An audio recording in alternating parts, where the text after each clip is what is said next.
I'll have to work overtime to finish this mission report.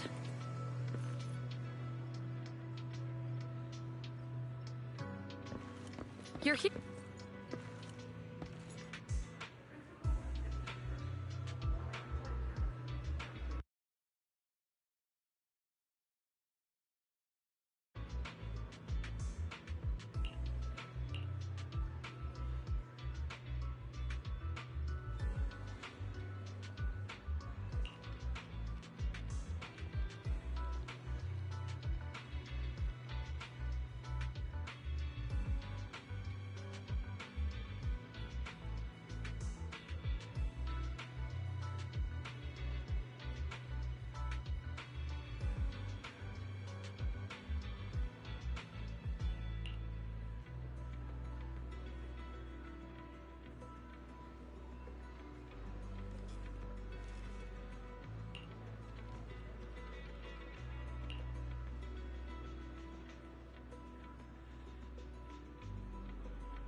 Today's training.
All right, let's get started.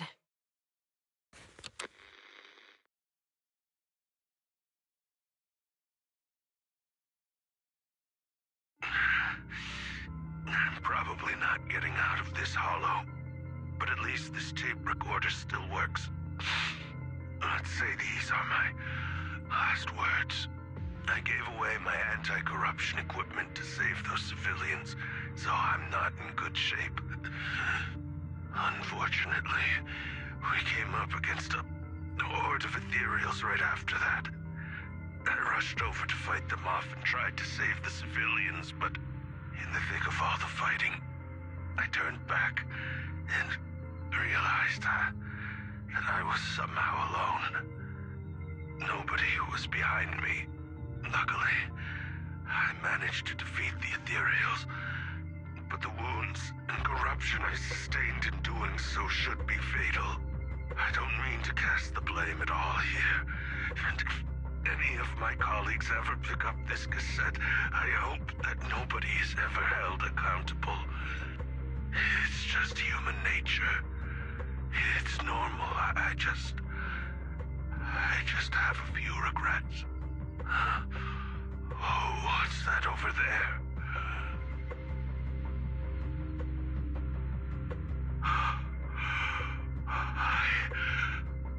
I've seen a miracle.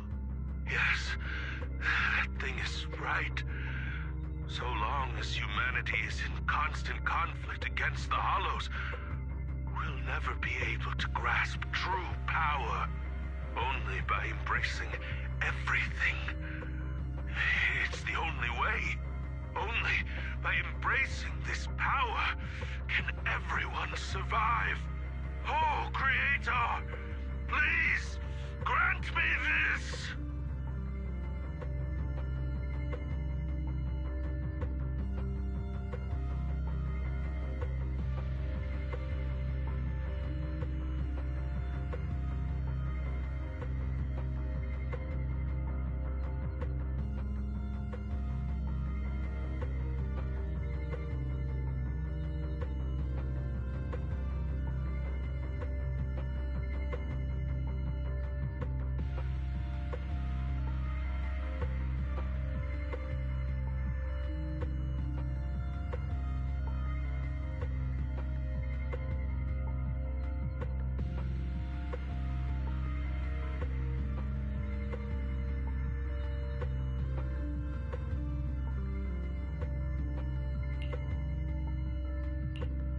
Are you okay, Julian? Don't be so down. Thanks. I'm okay. It's just, even though we had our suspicions, now that everything is out in the open, I can't help but feel a little... Well, at least now I know the reason why he changed. What did Bringer say during the recording? Whatever it was, he called it a miracle. I saw the mission report from that incident. Bringer emerged from the Hollow unscathed, completely free from injury or corruption. Plus, I remember him rescuing a few civilians and walking out of the Hollow together with them. But if that's the case, then it's at odds with the audio we heard. Which one is the true version of events? It's possible that both are true. Like if Bringer actually met a real god that completely healed his body and helped him save the others. And that's why his mood changed so much. Why he started believing the Exaltists. Because he witnessed a miracle. That sounds like a reasonable speculation at this point. But it still exceeds the limits of what we know. In any case, it's a clue that ultimately points to the Exaltists. I'll keep pulling this thread and see where it leads.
I've been waiting. We meet again, Master Proxy. I imagine you've already managed to gain some info from the conspirators. About some people who wish to use sacrifice to launch an attack on New Eridu. So you know about that? I only just found out myself. Because I've been watching you this entire time. I know many things. But unlike those hypocrites, I'm willing to share info with you to show my sincere hopes of working together. I need to find Bringer's belongings. Bringer's belongings? Did he even leave anything behind? Oh, he did.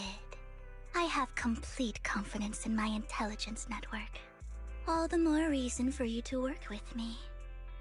You've probably already guessed. But what Bringer left behind will be crucial for cracking the alleged sacrifice attack. Find it, and we'll finally know what they are after. Who do you mean by they? The Exaltists, of course. They're always lurking whenever something related to sacrifice comes up. Actually, the Exaltists and I, we have a bit of shared history. But no more than that until you officially agree to work with me.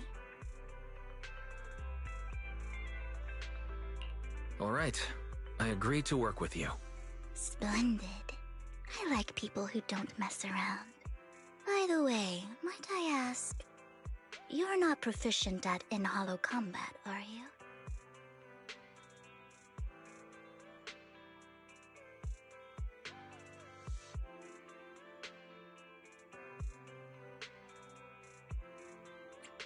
Well, I'm a proxy after all. As I expected. Not to worry. You're an invaluable proxy. All I require is for you to guide me. I mean, not even my darling Lord Phaethon can fight in the Hollows. Hang on. What did you just say? Your darling Lord Phaethon? That's right. The best proxy in all of New Eridu. Lord Phaethon. Don't tell me you don't like him.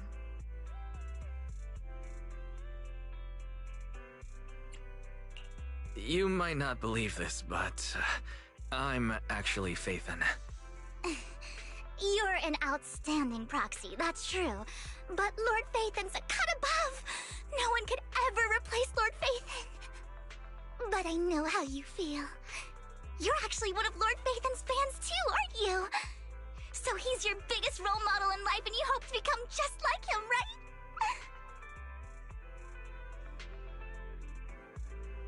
Fine, you're right. I'm actually a fan of Lord Phaethon. Then we're fellow fans! Wonderful. I feel so much closer to you now.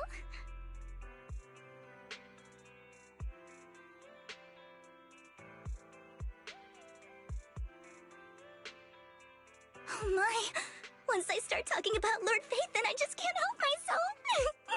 Look at the time! I suppose that's all for today then. I'll be in touch with more news.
Proxy, you're here too. I didn't expect to run into you here. What are you two doing here? And still in that outfit, Ambi? I'm here to investigate that incident.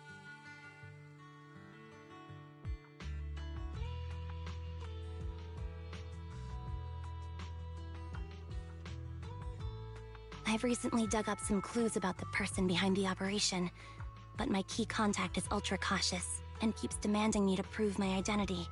So, to gain her trust, I decided to meet her dressed like this. Now that everything is completely finished, this uniform doesn't really represent anything in particular. For me, it's just another outfit now. We all have to move on someday. I'm helping her. I want to make sure whoever's behind all this is caught. Ah, and who's this young lady?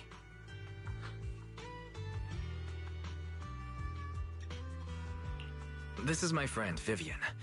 We're here investigating a few things ourselves. Ambi, one of the Cunning Hair's most powerful members. And Trigger, an Opal Squad sniper. It's an honor to make your acquaintance. You know us? Looks like someone's done our homework. Is it because of the proxy? You two are practically celebrities. And because of my work, I've got loads of info when it comes to anyone with a name around New Eridu. I see. Seems you're handling your work well. Let's prepare to enter the Hollow.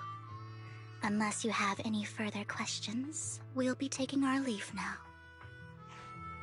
You're going into a hollow? Proxy, you plan on going in like that? Yeah, that's right.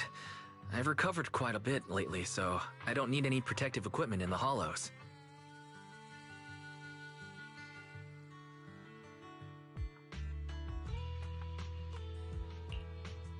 Huh. Aren't you that lady from before at the auction? Hello.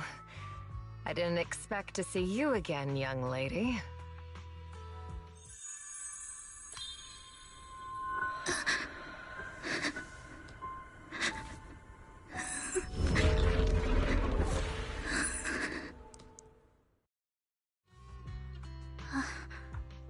Vivian, are you alright?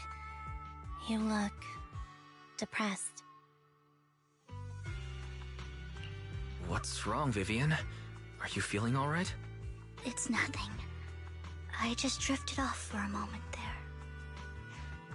So then, what are you doing here? Don't worry. I'm not here to scam you. I'm waiting to meet someone. Don't tell me. You're my contact for intel? That's me. Ambi from Silver Squad, I presume? Pleasure to meet you. All right. I'm going to exchange some information with Miss Ambi here. So if you'll excuse me.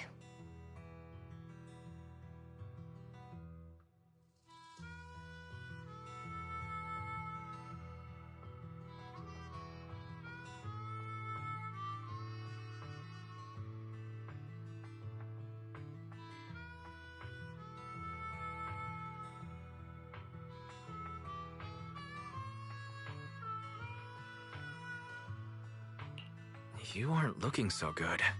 What's the matter? I can tell you later, but not right now. Okay, that's all the information I got for you. In return, I want you to do something for me. Take me into the Hollow. I left something very valuable inside. I have to find it. Seeing as we were just about to go in ourselves, why not join us? It's fine by me. But didn't you say you were investigating something? It's fine. There's no rush. Right, Master Proxy. Huh? Yeah, there really is no rush. Sure, let's all go together. It'll be safer with more people and we'll find your missing item more quickly. Thank you.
So, what is it that you all plan to do here?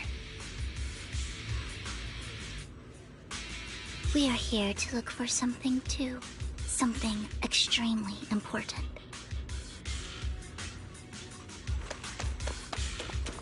New Eridu's future may well depend on it.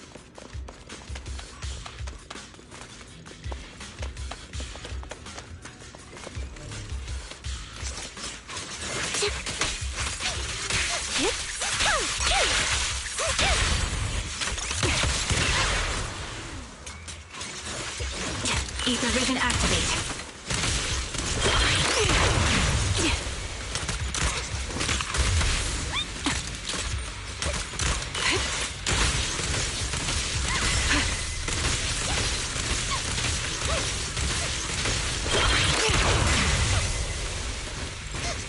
Adjusting for wind.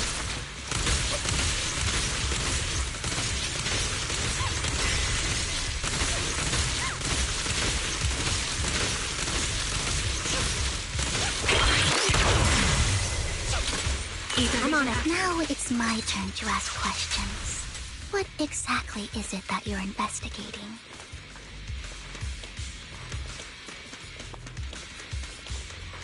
Since you're familiar with the name Silver, then you should know that it shouldn't exist anymore.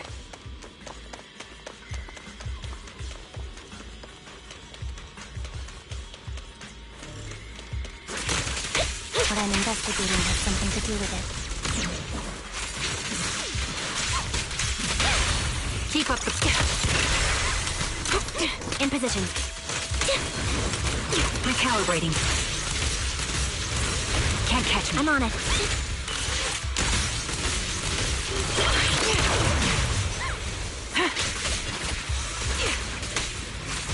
Fire support ready.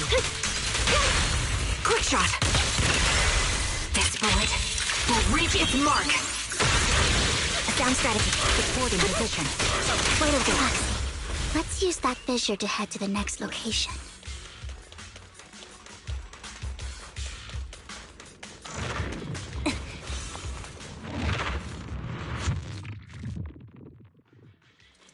This is the place.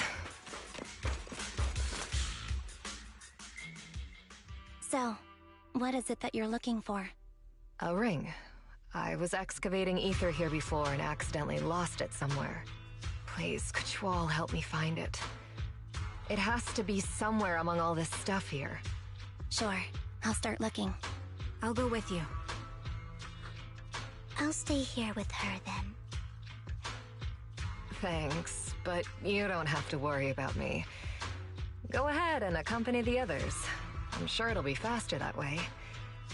And sorry for wasting your time like this. I know it might sound strange, but I'll be so happy if my daughter grows up to be capable like you.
There's leftover food here.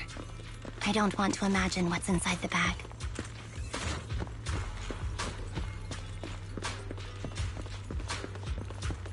Neither do I.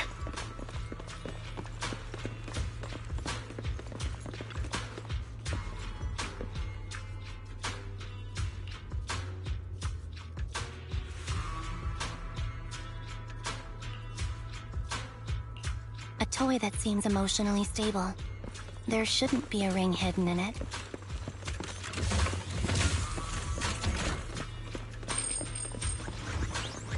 It's pretty cute.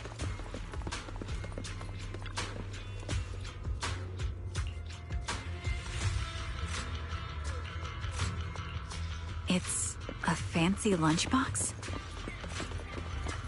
I wonder if its owner is safe and sound.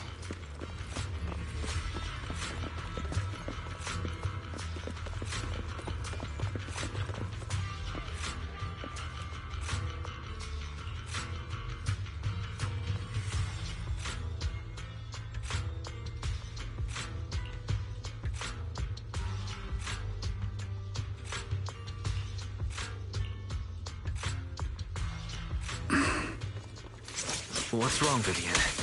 You've seemed worried for a while now. But I'm worried about Sienna. Focus up. Her location should still be safe.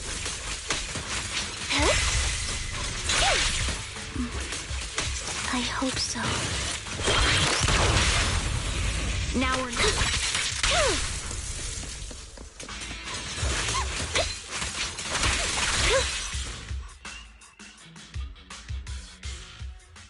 Could the ring be in that gas tank? good thing this gas tank is empty.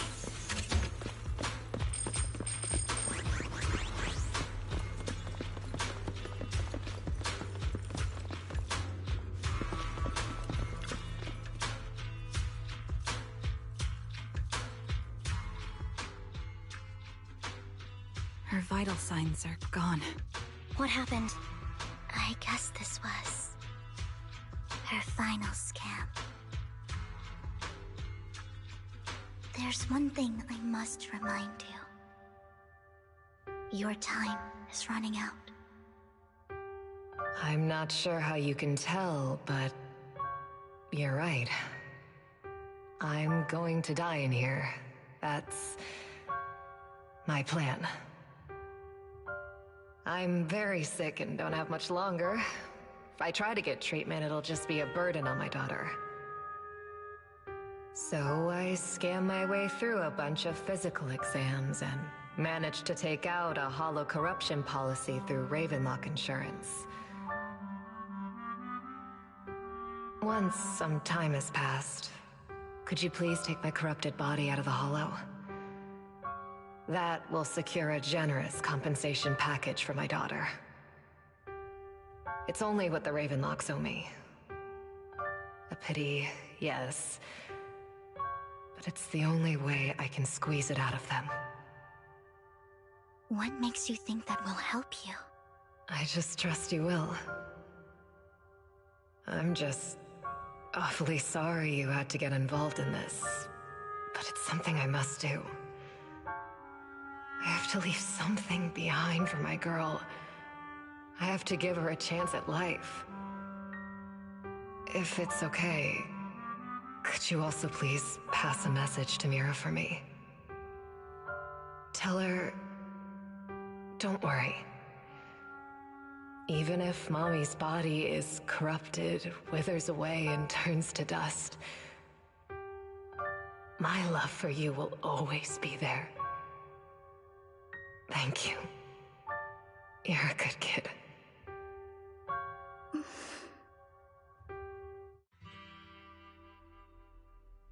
She was betting that we'd help her.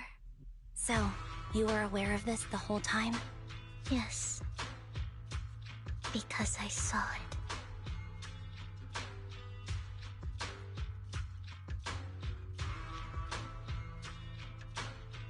You might not believe me, but I've had this ability to see the future since I was a little girl.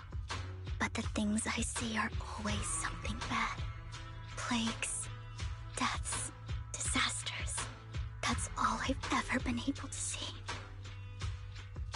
It's all that kid's fault! She's seriously jinxed. I always try to avoid her. Otherwise, she'll say something rotten that ends up coming true again. Prophecies, she says. Like she's not the one bringing the bad luck upon us. It wasn't me. I didn't do anything. Sorry. I'm sorry. What good is saying you're sorry? Things like this keep happening every time you open your mouth! How unlucky. She shouldn't be here. Nobody wants her around. If only she would just disappear. I just wanted to warn you all. I'm sorry.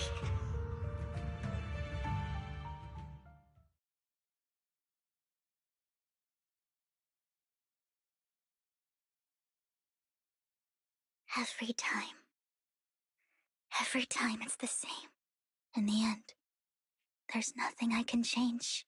Sometimes I even wonder whether it's me predicting these things, or if my very existence is manifesting these calamities. Vivian, it's not your fault. You were just trying to be kind and warn them about impending disasters. I can tell it's never been easy for you. Thank you. No matter what. I just hope she finally gets to rest in peace. I hope no misfortune, whether I foresee it or not, ever happens to anyone.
Proxy, do you believe that the future can be changed?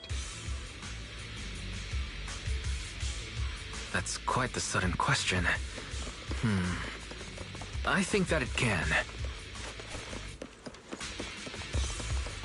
Is that so? In my memories, this has happened countless times already. Don't! Keep up the... I can clearly see these misfortunes. Why can't I even have a sliver of happiness?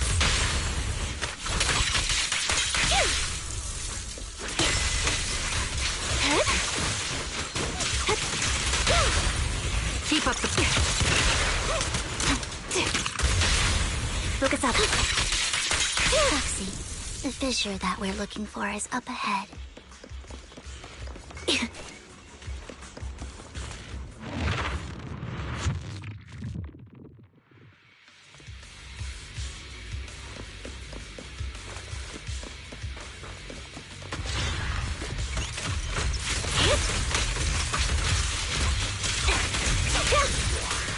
Time to focus fire. A perfect combo. Off balance. Show no mercy. Holding position. Ether vision activate.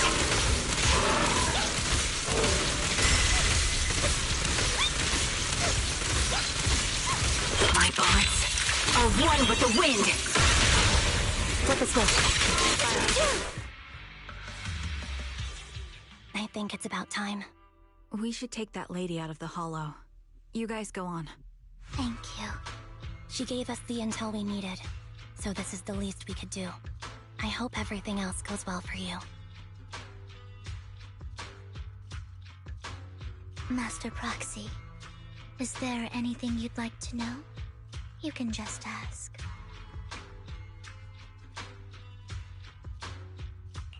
Can you tell me a little more about your visions of misfortune? It's a really long story. These premonitions I see are not within my control, and they always come to me in a flash, like a flood of images in my mind. Most of the time, I see death, disease, accidents, and disasters. Of course, there are also some non-fatal mutilations. But every time, without exception, they end up happening. And I can never prevent or change them. That's all I have to say about it. If that offends Master Proxy and you don't want to hang out with me anymore, then I can understand. I don't mind at all. That's just who you are, Vivian. I'd like to keep hanging out with you. I've always considered this ability as a curse.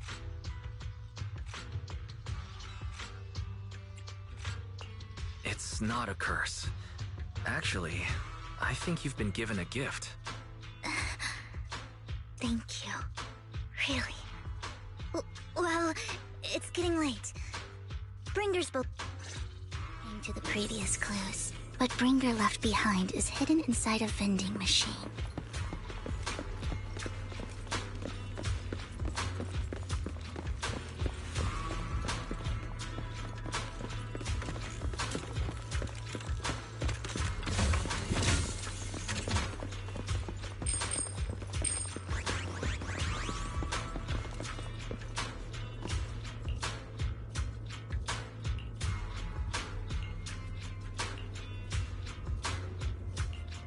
Looks like it isn't in here.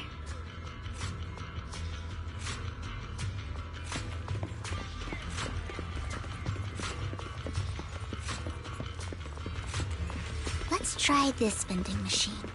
It might be the one we're looking for.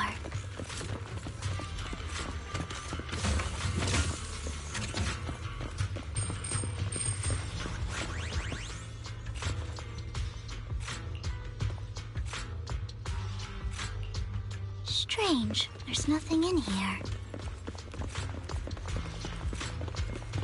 This vending machine looks a little suspicious too.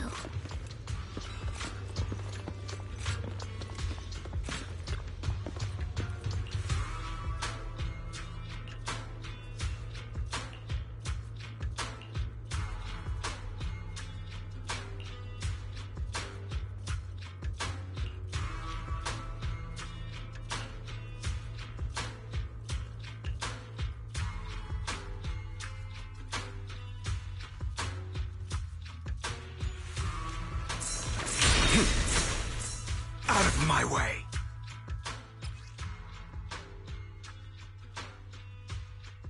This is it. This notebook is what Bringer left behind. But I don't know what these markings on it mean.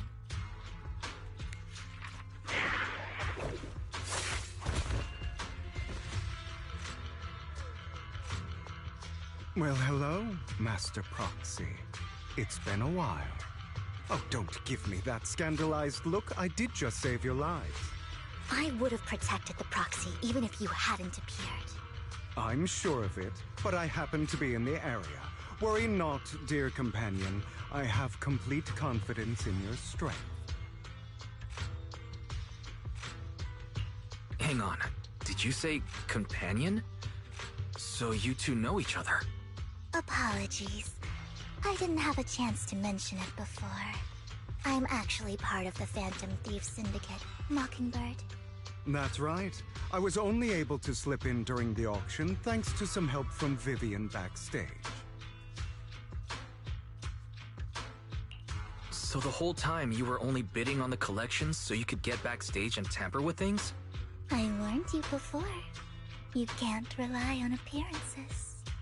Don't worry, Master Proxy. We don't have any ulterior motives here. As you've probably heard, Mockingbird is a renowned Phantom Thieves syndicate in New Eridu that, despite its longevity, has managed to maintain the secrecy of its members' identities to this day.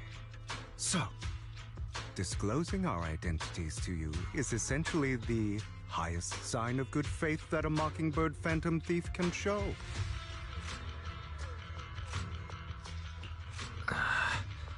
I guess that makes sense. Your trust is most appreciated. Mockingbird's purpose is very simple, really. To form long-standing and cooperative relationships with outstanding proxies, like yourself. We need your abilities. Before you make any decisions, please allow me to briefly explain the concept behind the Mockingbird Syndicate. We all know there isn't anything in this world that's fair.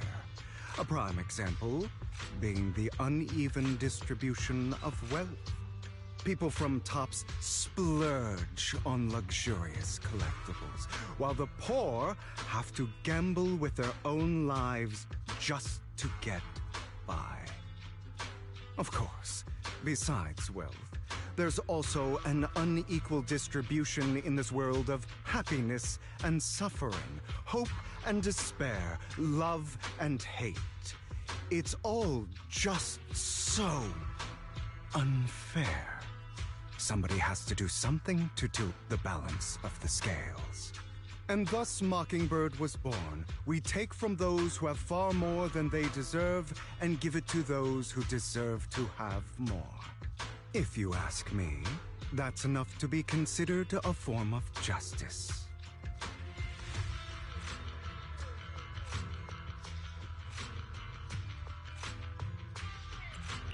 I don't really agree with this form of justice. No matter. Words inherently come with limitations. I intend to let my actions do all the talking.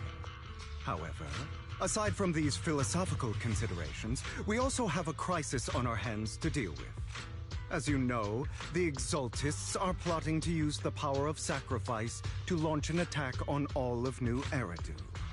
We can provide you with all the latest intel, just like that notebook you found. Something those pompous housekeepers would never be willing to do.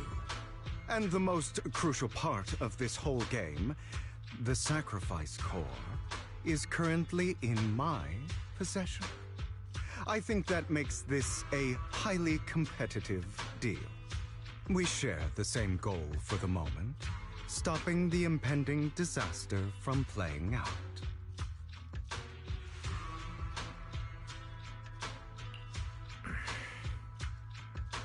I need some time to think about it. How about this? If you still have misgivings about our upcoming cooperation, then why don't you bring Lycon along with you? He's got the support of the mayor's office behind him, and his presence alone is enough to keep me in check. That would put you more at ease, right? Of course, you're welcome to bring some other friends along, provided they are from public security or HSO.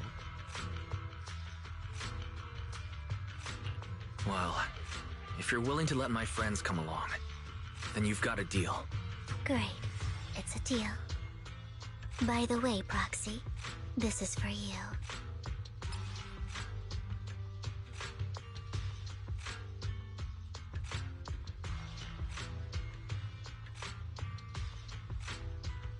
Consider it a souvenir commemorating our first time working together. For now, we'll carefully look through the contents of that notebook. I'll contact you if anything comes up.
How about it?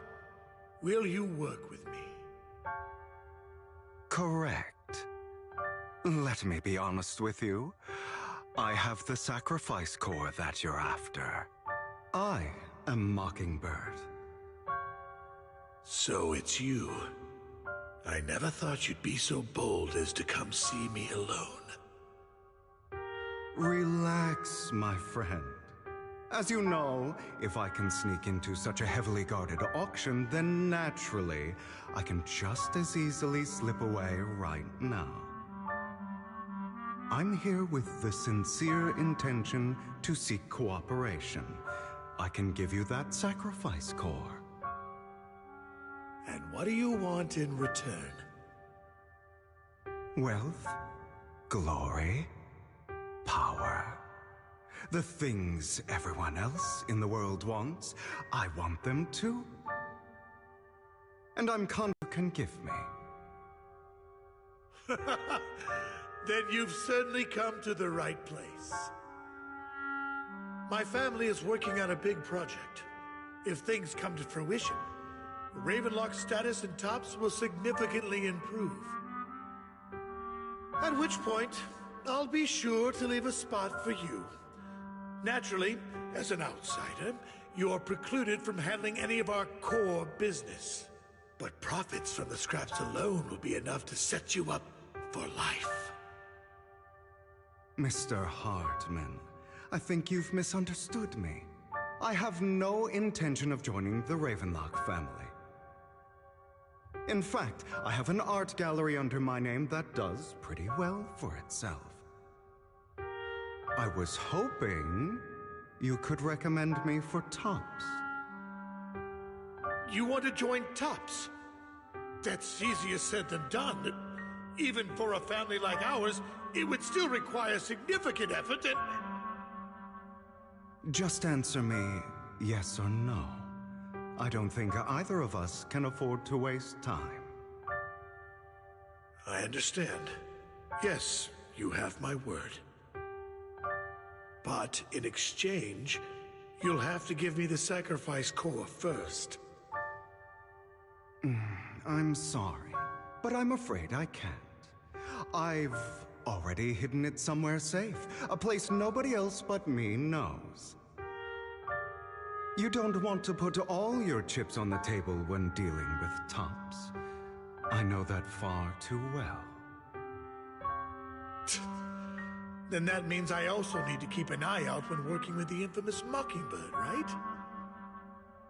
Mr. Hartman, I should remind you that I stand before you undisguised.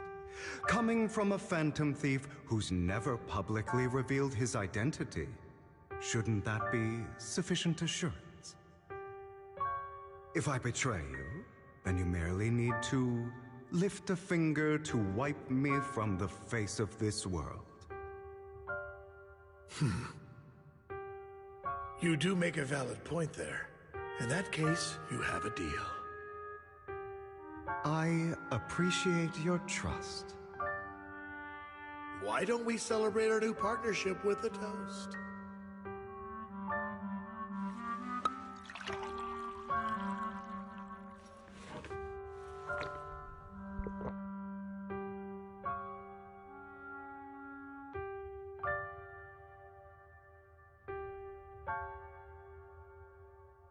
Having a drink before undertaking anything important is a family tradition. It's good luck. As an outsider, it's a real honor.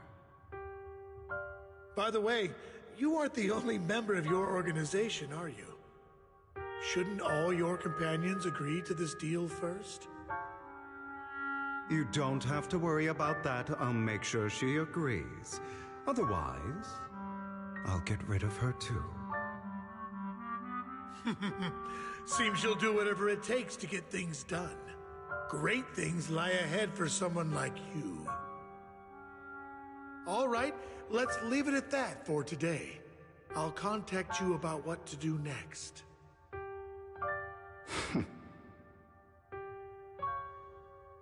That's him! He's the one who killed Serena!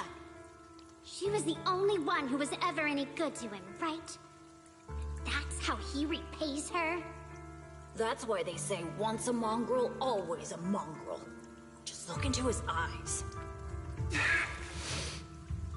Father! We have to punish him! Serena had been ranking ahead of him. Hugo must have poisoned her water so he could pass her. Pure evil. Typical for an impure bloodline. He should have been kicked out ages ago. Hugo, did you do all this? Yes, it was me. I killed her. He admitted it! Father, he must be expelled. He has no right to live under the same roof as us. Why don't we reunite him with Serena then? Nobody would ever know. Hugo, well done. My children, how many times have I told you before? In this world, only the most ruthless, cruel, and unscrupulous of people ever make it to the top. Like Hugo here, who was willing to murder his only true loved one without a second thought. Only someone with the means and the gumption to do that is qualified to be my heir. But I... It's all over now, and the results are obvious. The winner of this month's assessment is Hugo. As for the rest of you, go to the usual place for the punishment you deserve. But Father, before this, I was #1. As I've told you before, there's only room for one winner in this family. You're still a loser, even if it's by the smallest margin. And there's no reason for a loser to exist. This is all for your own good. Do you understand? Go on now. Receive your punishment for the sake of the family. Yes, I understand. I'm sorry.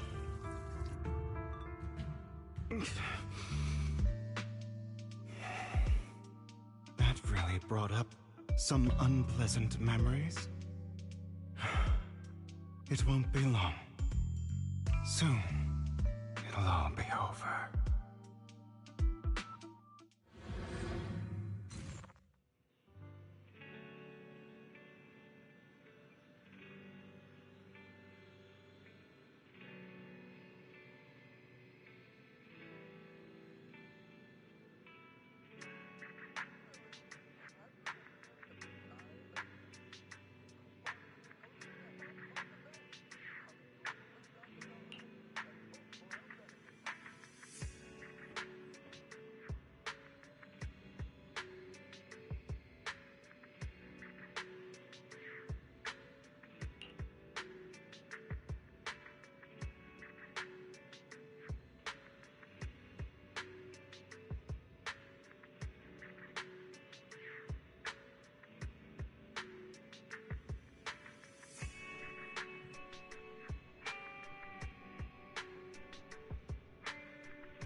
Thank you for escorting me here, Proxy. Today was quite eventful. If I I were to head back now, I probably wouldn't be able to fall asleep.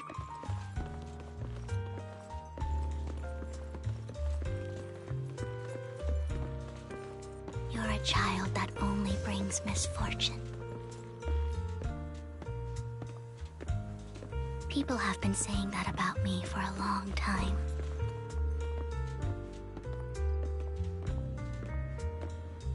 I used to feel hurt and resentful. But now that I think about it, it's perfectly normal for people to react that way.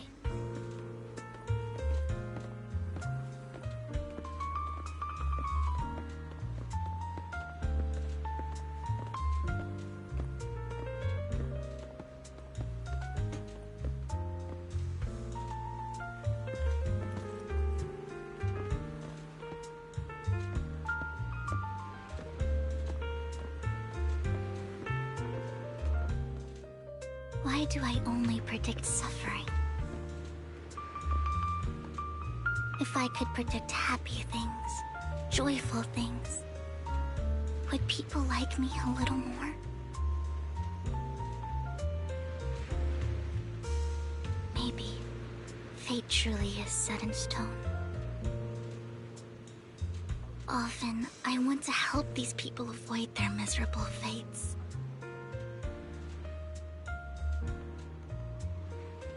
For a time, I even thought that I was successful, that I could change people's destiny.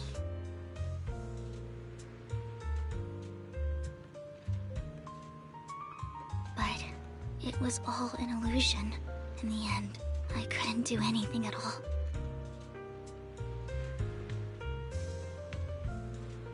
So, I was really happy when you said that my abilities weren't a curse, but a gift.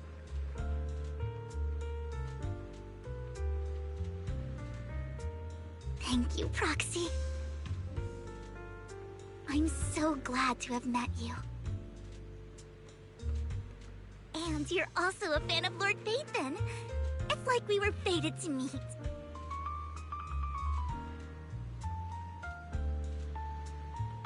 I don't know why, but I feel completely at ease when I'm by your side. I feel like I'm free from judgment, from blame.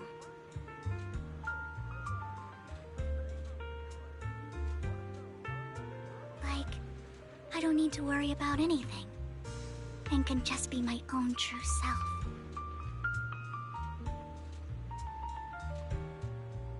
Perhaps people really do possess an aura, and ours just so happen to be extremely compatible.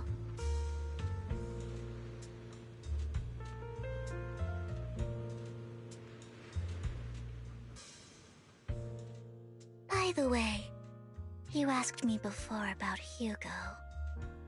I don't really know much about him. He rarely ever talks about his past. But, judging from his eye colors, you can guess he's probably the bastard son of a renowned family. I think his mother was very worried about his different colored eyes, and even wanted to get rid of him at one point. But then his family offered a huge price and bought him off his mother for some reason. And just like that, he moved from a leaky and drafty boarding room to a luxurious mansion. But he's also mentioned that the extravagant home is actually like hell for him. I think it's probably because the family treats him terribly. I digress.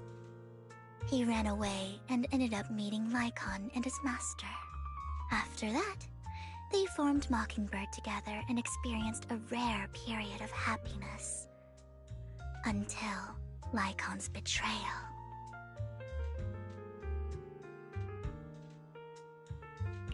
So, what's your take on Hugo? I imagine I would still be wandering around now if I had never met him. To me, Hugo is just like an older brother. I've always felt as though he's carrying some heavy burden with him. But that's a secret he's kept to himself. Something he'll never tell me. Sometimes when I look into his eyes, I can feel that he's really struggling with something. Even though he may say some extreme things, Hugo really isn't a bad person. I think one day he'll tell me his secret. Until then, I just have to wait. Wait and trust him.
It appears we're the first to arrive. I thought we were running late. This might sound weird, but it's nice to think about getting to work with you from now on. I don't really know why that makes me feel so happy. Oh, it's because we're fellow fans! Anyone who likes Lord Phaethon can't be a bad guy. You're right. Of course, Lord Phaethon is the greatest there will ever be, but you're definitely the best proxy I've ever met in person. Hugo told me before that you're really skilled, and he said we'd get along great. I never expected he'd be so right.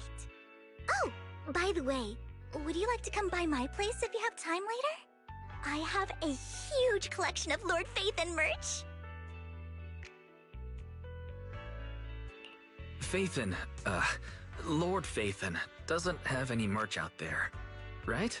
I mean, we don't even know what he looks like, for starters. It's all my own original merch, like screenshots of old Internet comments. I print them out and turn them into postcards. Plus the avatars Lord Phaethon's used, the music playlists they recommend. I've organized it all.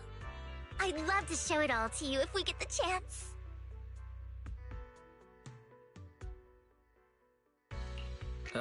Well, I appreciate the thought. Speaking of which, what's taking those two so long? Hugo said he had some preparations to do before entering the Hollow. I wonder how that's coming along.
This is getting to be more than just a coincidence, don't you think? Or perhaps you are actually stalking me. If I was stalking you, you wouldn't ever know. Overconfident as always. You haven't changed at all. We just make it a habit to check the state of our weapons prior to combat.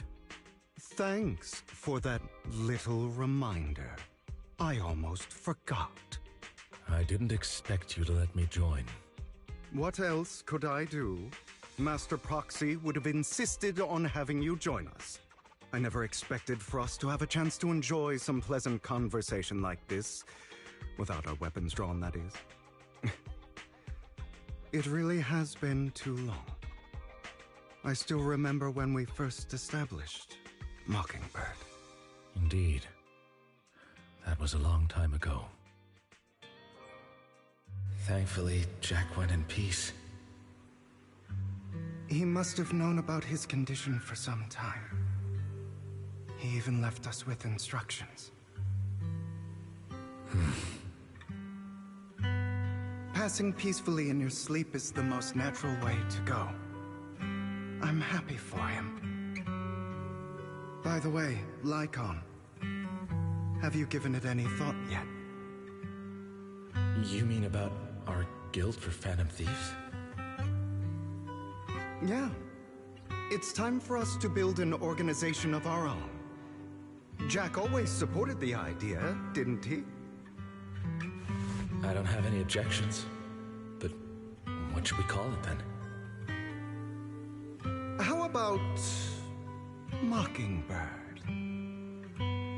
It's a bird known for mimicking the calls of others to blend in. The same way we don high society roles for ourselves when we're out on a mission. Oh, oops. I nearly forgot. You're a terrible actor, and you're always flubbing your lines. I guess we can rule out that name, then. No, call it Mockingbird. We're always just putting on an act, aren't we? I won't slip up on our next mission. Besides, we still ran missions together even when we didn't have a name. Having one now won't really make a difference. No. It does make a difference, Lycon. And I don't just want a name.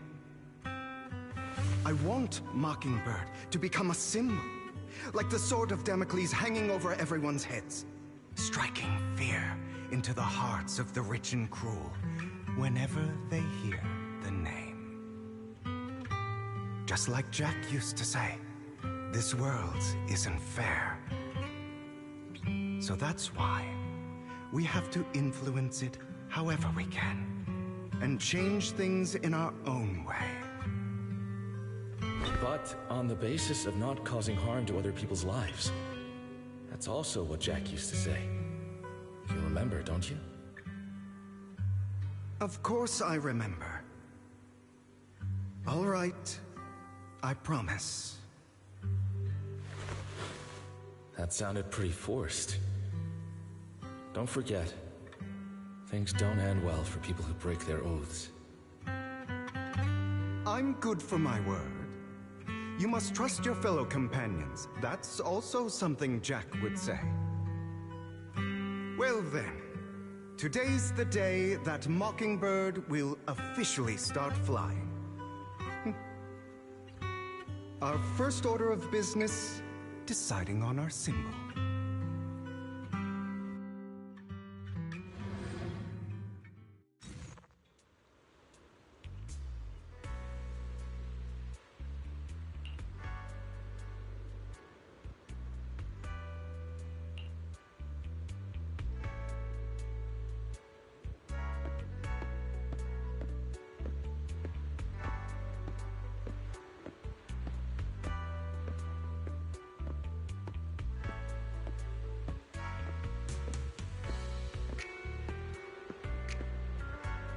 Looks like we're all here. Hugo, you're late again. Do forgive me. Someone was pestering me and wasting my precious time.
Didn't expect the coordinates in Bringer's notes to lead here.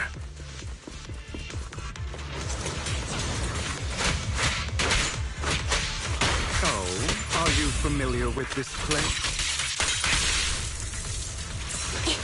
More familiar than you, it seems. Proxy, if they're being too noisy, can I take action?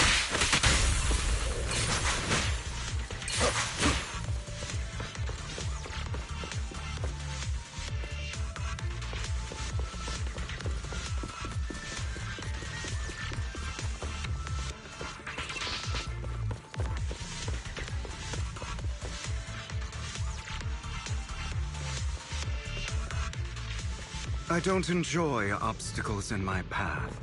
Can we not bust the door open? The generator room should be nearby. Over here. Wow, you really know this place like the back of your paw.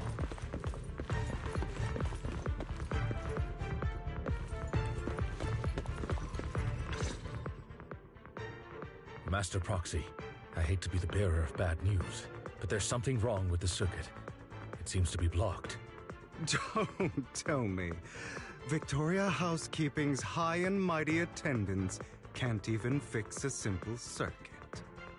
I can fix it, but I'll need a circuit diagram before I can do anything.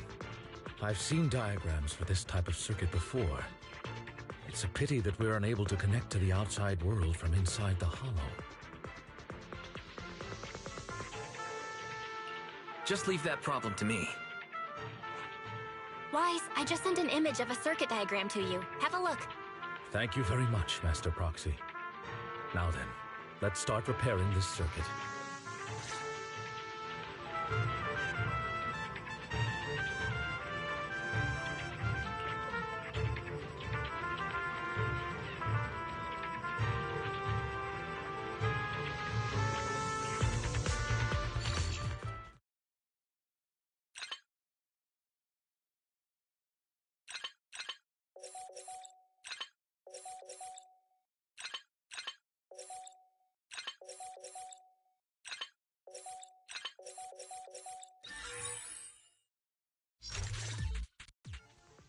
The circuit is fixed. We should now be able to open that door. Wait up. Wait a second. Something just doesn't add up. It's all coming together now. Communicating with the outside world from within a hollow. And getting that circuit diagram. In theory, there's only one person who could ever do that. Could it be your Lord Phaethon? Impossible. There's no way. But then again, only Phaethon could have done that. I mean, you're an incredible proxy, sure. And you're a good person. But could you really be Lord Phaethon? That's me. I'm Phaethon. Sorry, I just never had the opportunity to tell you. Unbelievable. Lord Phaethon, I've been your biggest fan for years now. Goodness me, Lord Phaethon was right in front of me all along, and I had no idea. This is like a dream. Could you, I mean, if you're willing, could you please give me an autograph and a group photo and...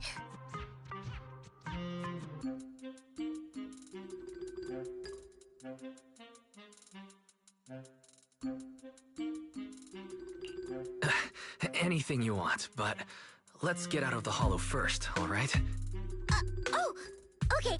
Sorry, guess I got a little too excited. Anyone would be enraptured meeting someone they admire that much. Yeah, if I ever met my favorite movie director, I'd be the same.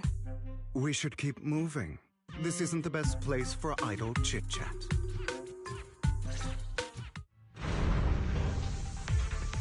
The door's finally open.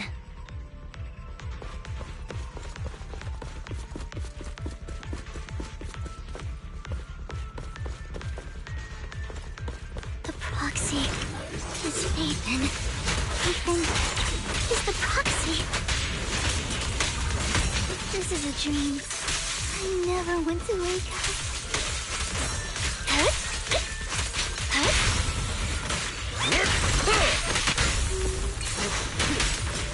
Light him up. The fissure over there should lead to our destination.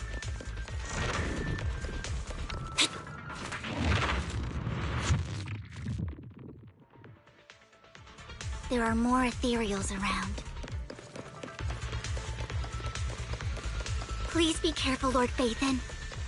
Lycon, your fighting style wasn't so reserved in the past. Look us up. I've matured. You call this mature? You're just being pretentious.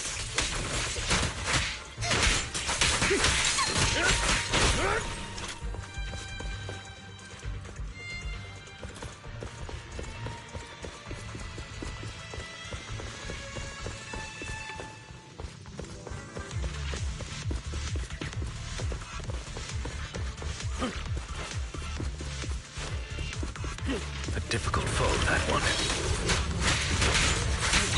Light him up. Let us leave this place at once. Ensuring Master Proxy's safety is our highest priority. Balance. Thank you. Look us up. I won't let anything happen to you, Lord Phaethon. Stay safe.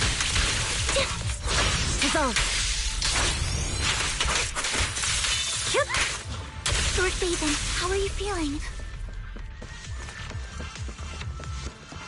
Are you tired? Do you need a break? Some food? Water?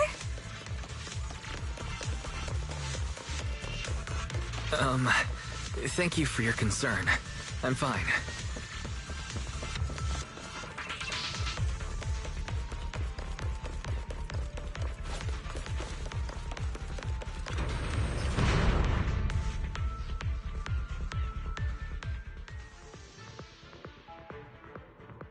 Master, a complex mechanism has been detected ahead. To pass through, you need to activate all 3 smaller mechanisms. Suggestion: split up and handle them simultaneously to save time.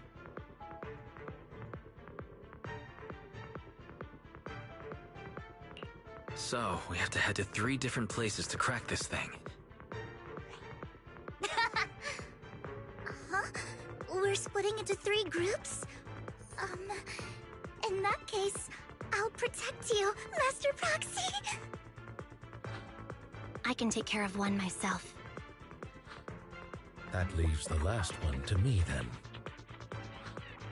You should go with Hugo. What's that supposed to mean? We get along just fine, don't we, Miss Cunninghair? I don't know what's going on with you two, but you've been bickering the whole time. It's annoying. This is a good chance for you guys to build some rapport. Anby's got a point. Hugo, just go with Lycon.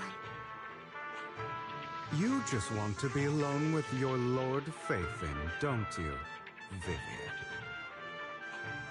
Huh? That's not it!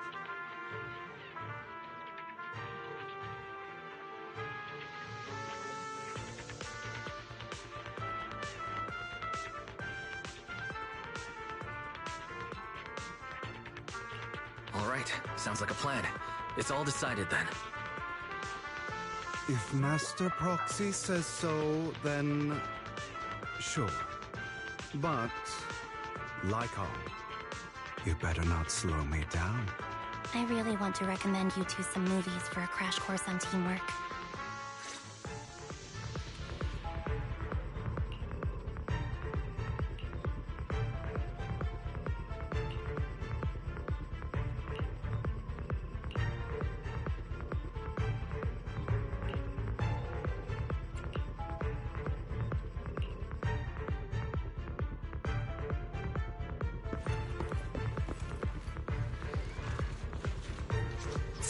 Lord Phaethon, there are too many ethereals here.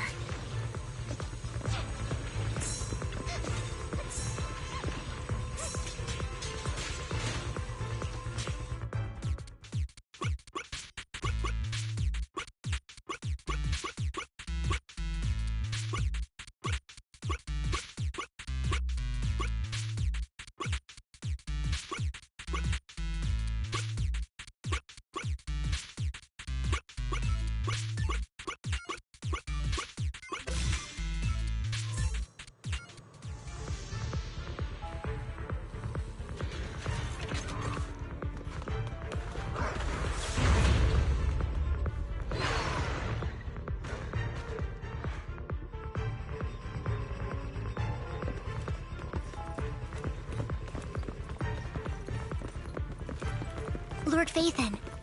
Seems like we both need to press down on these mechanisms at the same time.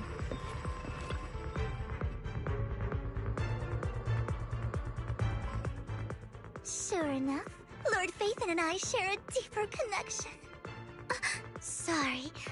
I hope I'm not being too forward. Goodness me. Somehow I'm fighting alongside Lord Phaethon. It's like all my dreams are coming true. I'm going to wake up any second now, aren't I? No, this isn't a dream. I'm real. See? You can even hold my hand. Not only is Lord Phaethon incredible, but super kind. That's it. I pledge to be a die-hard Lord Phaethon fan until my very last breath.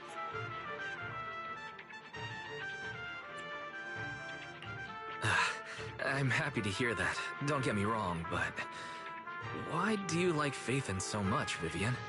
Lord Phaethon is my light. The one who saved me in my darkest, most desperate times. Like a deity who rescued me. You probably don't remember, but you really did save me that day. Wow, it's so embarrassing to say all this in front of you.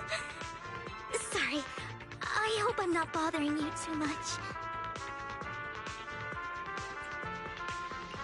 No, you're not a bother at all. Thank you for your loyal support. I should be the one thanking you. Just being able to see Lord Phaethon makes me the luckiest person in the whole world. Sorry to keep babbling like this. I wonder how the others are doing. I'm sure Anby will be able to manage. She's great at this kind of stuff. But as for Hugo and Lycon, let's just hope they don't get into a fight with each other. There are too many ethereals here. Though, it's not a huge problem.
So, we have to cooperate to solve this problem. That's a real shame. I have no intention of arguing with you right now. Master Proxy and Miss Vivian are elsewhere, and we must rendezvous with them post-haste. What a coincidence. That's exactly what I was thinking. Just this once, we should trust each other. For the Proxy.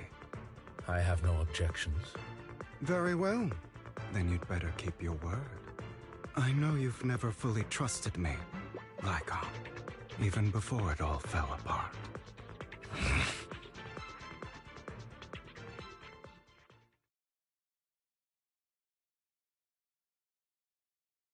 You wanted to speak to me alone? I know you and Hugo are as thick as thieves and don't hide anything from one another. But you can't tell him what I'm about to tell you. Did something happen with him? Hugo is an intelligent and gifted child. He learns everything I teach with ease. In time, he'll grow beyond me. Reach a place where people will marvel and look up to him as a beacon. Yeah. As much as I hate to admit it, he always picks things up just a teeny bit quicker than me. But none of that matters, because I can overpower him easy. I don't think being gifted is a good thing for him. What do you mean? He bears a dark and painful past. What he was taught, the hatred he was faced with, everything he picked up, it's all become an integral, inseparable part of him. I believe that beautiful flowers can blossom even in the darkest abyss. But the roots of that flower would draw from evil instead of good. Hatred instead of love. It's a curse that flows through his lineage. A curse that fate branded him with. I've seen far too many people like that throughout this long life of mine. They struggle with this curse their whole lives. But they all end up failing in the end. The path of light is narrow and fleeting. And the darkness is filled with such temptation that dropping your guard for even just a moment can send you spiraling straight into the abyss. Do you mean Hugo's going to be a bad guy? I don't know. I hope he'll always stay true to his heart. That he won't give in to hatred and ambition. That he won't become the dragon that must be slain. But he has inherited the seed of evil. You cannot let it take root. I'm afraid I won't be there to help you.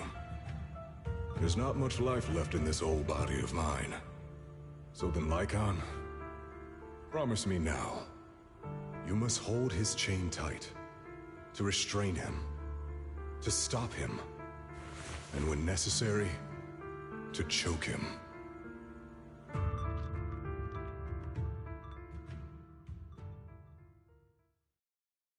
You've become slow. Or maybe you've been on guard against me this whole time, and that's what's slowing you down. Looks like I was right. Lycon, I hope you're aware that the one who betrayed Mockingbird and went to work for the Mayflowers was you. Not me. I would never betray my companion. I don't wish to repeat myself, but you should not break our oath. That's the path I've chosen, and I'm going to stick to it. But you know that path will lead you the wrong way. Who are you to lecture me about right and wrong? I believe any path that makes you feel pain must be the wrong one. Your disgusting sympathies make me sick, Lycon. There's only ever been one person who can kill me or save me, and that is me.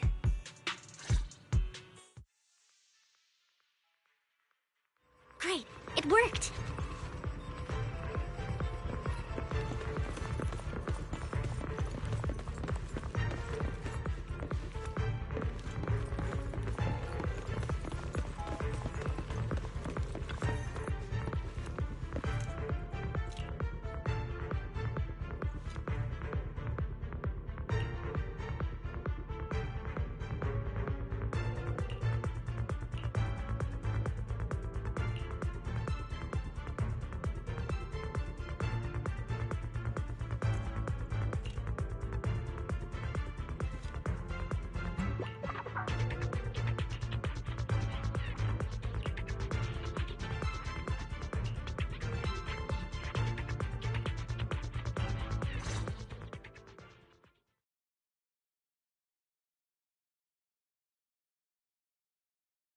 That was loud. What's happening up ahead? Hold on, everyone. I'll go check it out. It's probably multiple ethereals attacking. Just in case, I'll go with you. Vivian, you should go with them too. Keep an eye on Lycon, will you? I'm worried he might sell us out to the mayor when he gets the chance. I'd never do that. But if Miss Vivian wishes to join us, she's more than welcome. Okay, then I'll go with you. Why do you look so nervous? I've spent so much time by your side already. I need to get away from Lord Phaethon for a little bit, or I might die from this overwhelming happiness. If that's the case, Miss Vivian, feel free to come along with me. Okay. All right. So, how does it feel to be worshipped, Lord Phaethon? You had that figured out a while ago, didn't you? Sharp as always. But of course, I couldn't spoil it for her. She has to figure it out on her own. That's what makes it special.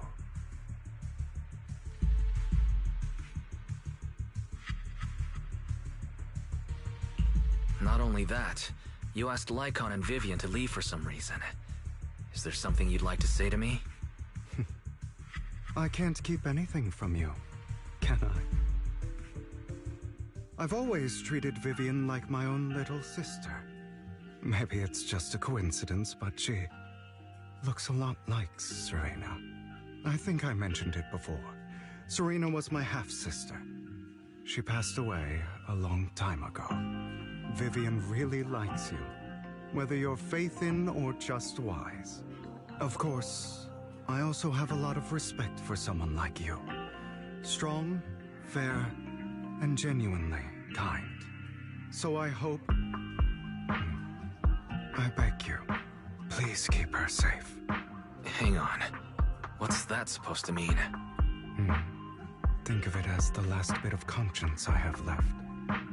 A kid as pure as her. She should stay alongside someone who walks in the light. Like you. Not even Vivian can agree with all my beliefs.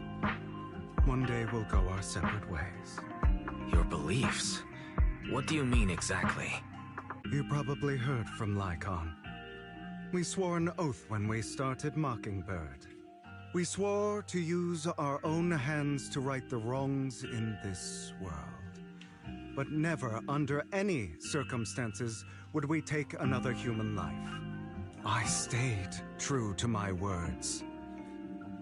Until my father, man I hated, stood right before me.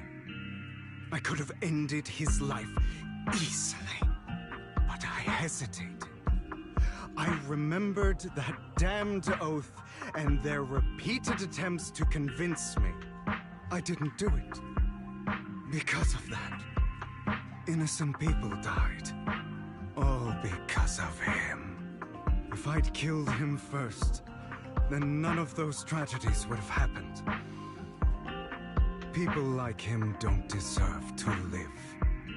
After that, I realized sometimes taking one life really can save countless others.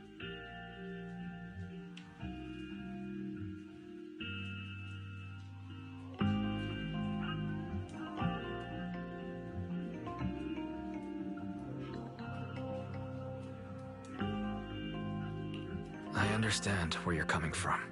I knew you'd understand. Vivian has a good heart. I don't want her to get her hands dirty. But you know how it is. In this world, someone has to be the bad guy. So, I want to apologize to you.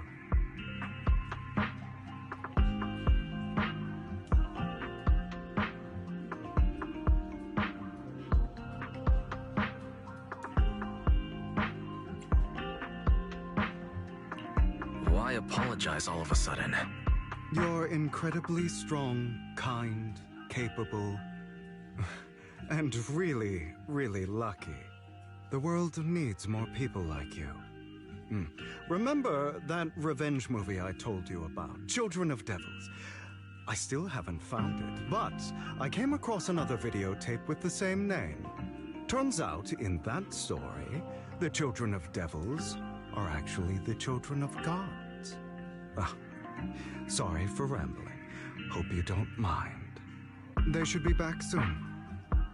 Please, look after Vivian for me.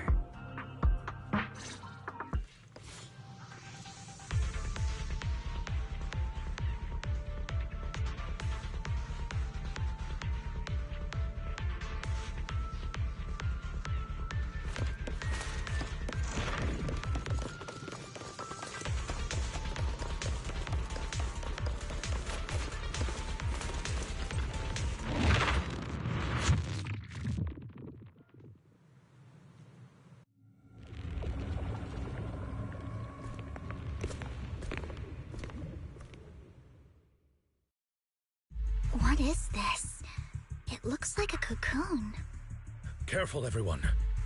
If I'm not mistaken, that's a sacrifice in there. It appears to be in hibernation.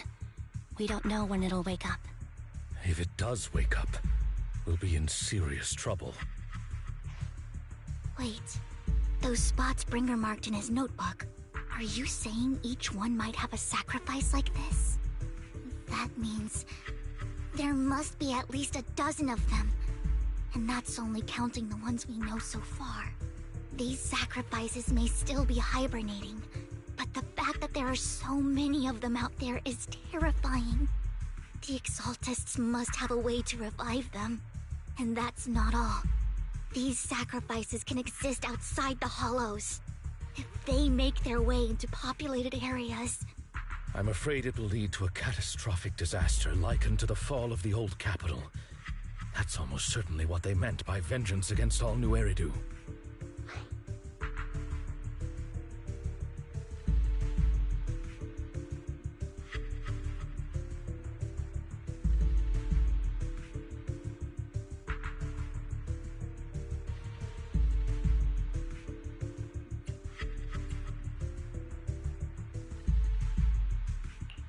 Let's find a way to get rid of these sacrifices. We can't let the Exaltists have them. Thank you for helping me find this sacrifice. But sorry, kids. You won't be the ones to keep it. It's that annoying old man. Why is he here? I'd advise you to choose your words wisely, young lady. You were from the Ravenlock family. So it was you. That face. Oh, I know you. I heard about what happened to your friend. Truly unfortunate. If only she'd been smarter. It seems your goal was this sacrifice all along. You've been tailing us, haven't you? Keeping your distance so that I wouldn't notice. As expected of a Wolf Thyran, you are very perceptive. That's right. All thanks to your ex-partner, we were able to carry out our plan smoothly. My ex-partner? I'm not exactly happy being called that, but what he said is true.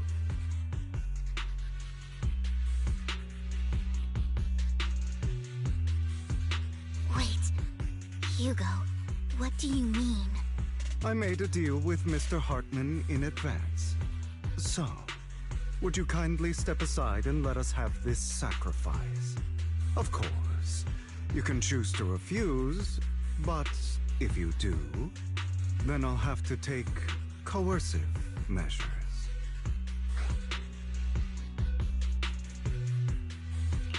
What did you offer him? Everything we know about the sacrifices plus the core itself. But... why? It's simple. I want to climb higher. Mr. Hartman offered me a chance to join Tops. Who could say no to that?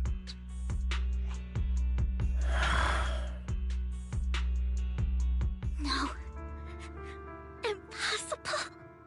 You promised to help me investigate the Exaltists. You told me the whole point of Mockingbird was to do anything it takes to bring a little justice to this world. Was all of that just a lie? You're just too gullible, Vivian. I also told you, everybody lies. To hide their true intentions, people lie so smoothly, they don't even bat an eye. You... What a wonderful show of betrayal and backstabbing! Bravo! I've got no interest in your little feud. But would you all be so kind as to step aside? My men still have some delicate handiwork to do. To extract that sacrifice behind you. Over my dead body. Hugo, why in the world would you do that? Stay calm now. Instead of wasting your time on idle chatter, why not focus your energy on the battle ahead? face now! Flip a switch. Your plans will never succeed. It's useless! Don't you get it? You're not just going against the people in front of you. You're not going against me.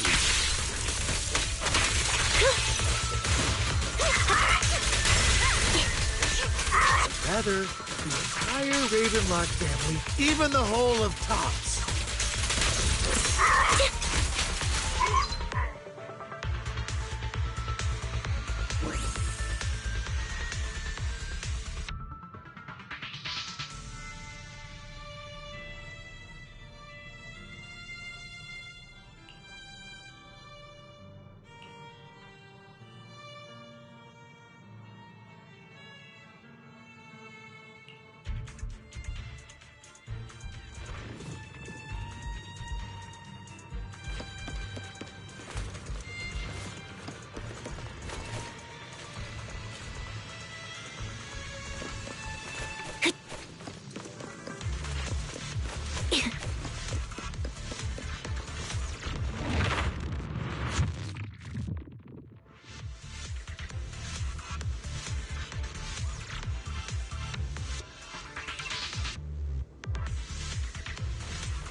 Hugo, don't make a choice you'll regret.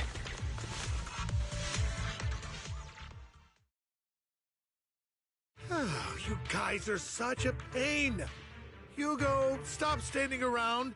Time for you to act. We had a deal. Give me the sacrifice core now. Did we? I don't remember. I imagine this is your favorite kind of entertainment. Watching allies betray each other, suspicion festering until it all turns to bitter hatred. Seeing people tear each other apart like wild beasts, just like your decaying family. Does it comfort that dead conscience of yours? You. What's that supposed to mean? I am loving the look on your face right now. Right when you think you've succeeded, I'm here to tell you it was all fake. None of it was real. Let this pain sink in. It's karma for what you did to me back then. You're insane. I have no idea what you're talking about. You still don't recognize me, do you? Let me give you a little hint. My full name is Hugo Vlad Ravenlock. That's impossible. You're part of our family? I may be an illegitimate child, but I have the same blood flowing in my veins as you. I know you. You're that bastard of his. Damn it. I could have sworn you were already. My dear uncle, you were never worthy of your position. You have no claim to the Ravenlock lineage. You may have killed all of my father's other children, but sorry to disappoint. I'm still alive. I am the true heir to the Ravenlock family. You're a bastard. You have no right to inherit the family. That's not for you to decide. Master Edmund is very supportive of my claim. Edmund? That's impossible. You weaseled your way into Tops Inner Circle? Master Edmund doesn't care who achieves his goal. In other words, he'd happily let me take over the Ravenlock family, as long as I'm more competent than you. This can't be! You don't know the family's real secret! I know a lot more than you think, including everything that you've done. Just give up. You never even stood a chance. Damn it. This was all fake, right? You were just putting on an act to fool this old man, right? I actually fell for it. Don't do that again. At least give us a heads up next time. Vivian, everything I did was to rightfully inherit the Ravenlock family. That part is true. Now, I'm going to kill this man who stole what was never his. I'll make sure he can never be a threat again. You can't kill him. We still need information from him on the sacrifices and the Exaltists. You must be misunderstanding something, Lycon. Just like you chose the mayor, I chose Tops. At least for now, Tops has the same interests as me. I'm not going to harm my own self-interests. Be it intel on the sacrifices or the core itself. I'm handing everything over to Master Edmund. Why? I just want to take back what's mine. If fate is not willing to give me justice, then I'll just have to seize it with my own hands. Stealing, robbing, lying, or betraying. I'll do whatever it takes. Even if it means selling your soul to the devil? You know about the power struggle between Tops and City Hall. Those elites at Tops would be only too happy to see the Exaltists plotting a grand attack on New Eridu using sacrifices. That would severely harm the Mayflower's reputation and approval rating in New Eridu. And that's exactly what Tops wants to see. If that happens, countless people will die! I'm sorry it has to be this way, but I have to do this. I'm going to get everything Master Edmund wants.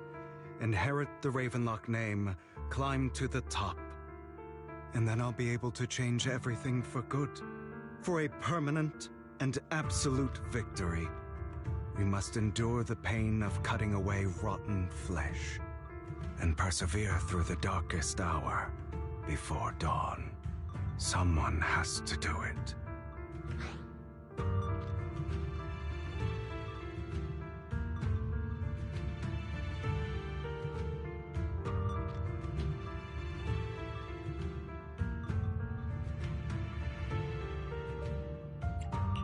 Hugo, it's not too late for you to stop. You can still walk away from this. This is the path I've chosen. Without power, resources, or strength, we can't do anything. Mockingbird is the perfect example.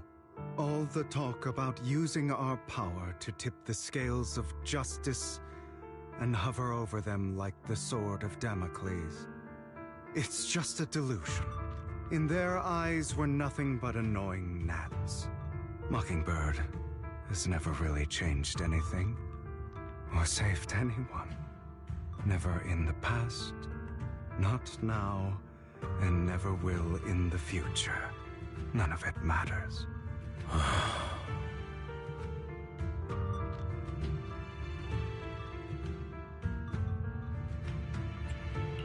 I understand your feelings, but don't be consumed by it. Sorry, Proxy. I know what you're trying to say. But this isn't some children's story of a dragon slayer becoming an evil dragon. Sometimes, to slay the dragon, you must first become one.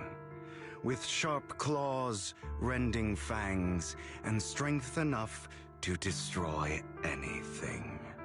So I will bloody my hands. I will carry the weight of my sins. I will become the abyss.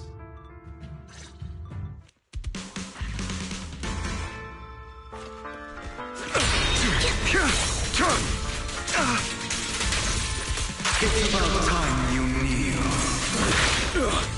Give up. Fall back. Hey! This is... Out of my way!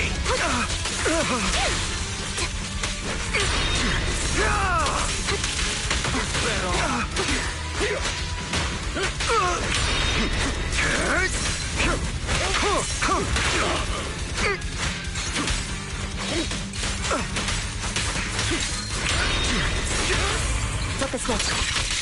Everything you just said. Is that what you truly believe? Cleanup's not finished. Of course. Are you surprised? I had never once thought that Mockingbird was a failure. I don't want it to end like this. There must be another way.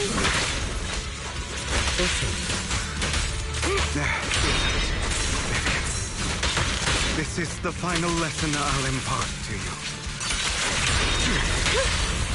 Stay calm. Those who cannot give up anything. Truth be told, Proxy, I envy you. The world needs people like you.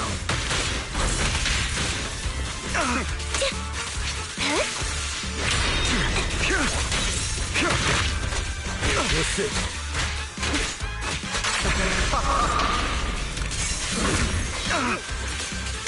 Wide open.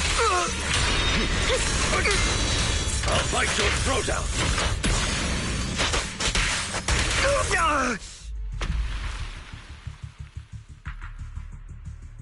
All right, you got me. But too bad. I have my own methods. What are you doing?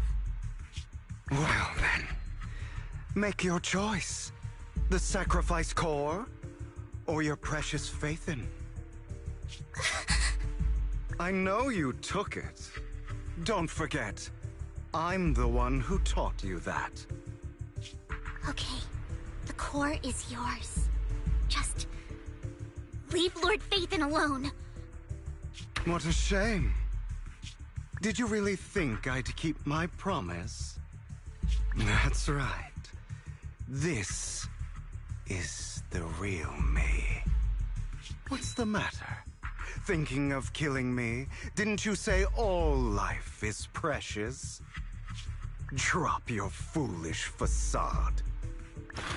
I knew it. You... He has inherited the seed of evil. Do not let it take root. When the time comes, you must be the one.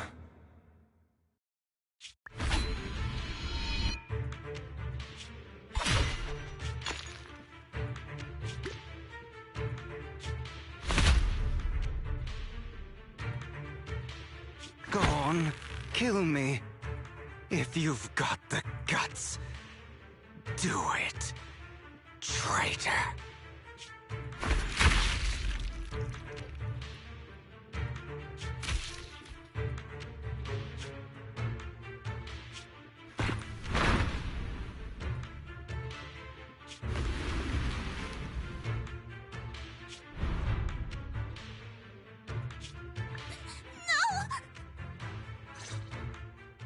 Master Proxy, are you okay? Are you hurt? Don't worry. I'm fine. I just didn't expect things to turn out like this. Lord Faithin, I'm sorry. I had no idea Hugo would do that to you. I'm so sorry.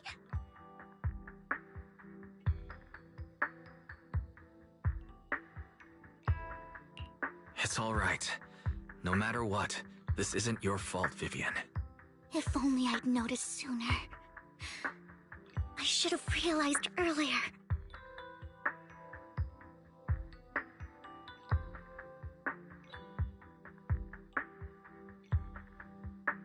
Hugo, he... That's a hollow down there. If you need, I can arrange for someone to go in and search for his body.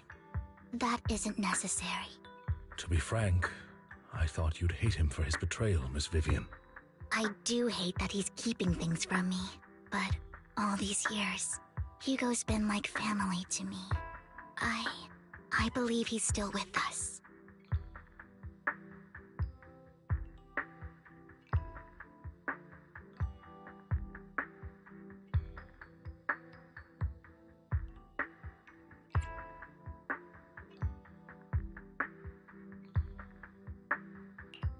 I feel the same.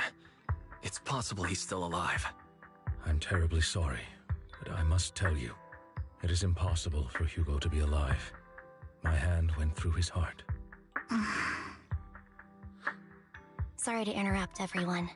But just so you know, Hartman's gone. Probably slipped away during all the chaos. I'm sorry, I was so focused on Master Proxy's safety. I wasn't paying attention to him. Same, but it doesn't matter. We all know what he did. And he will pay for what he did today. Yes. I'll be reporting all of this to the mayor. He's not getting away with this. Well then, now that it's all over, let's head back.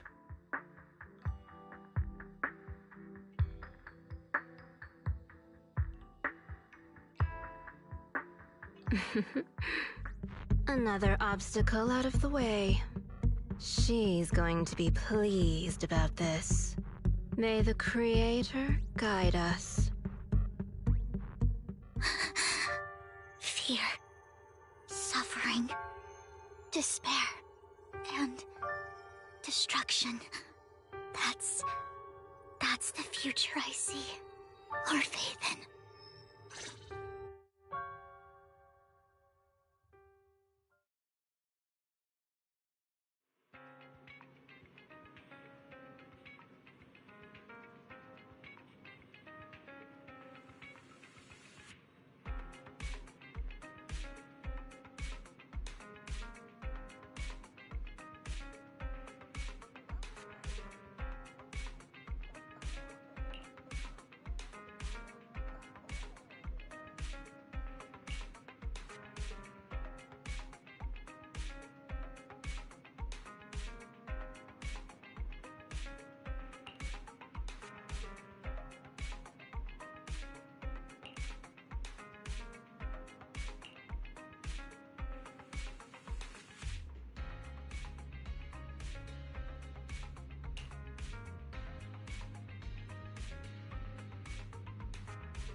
またみんなだ。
Vivian.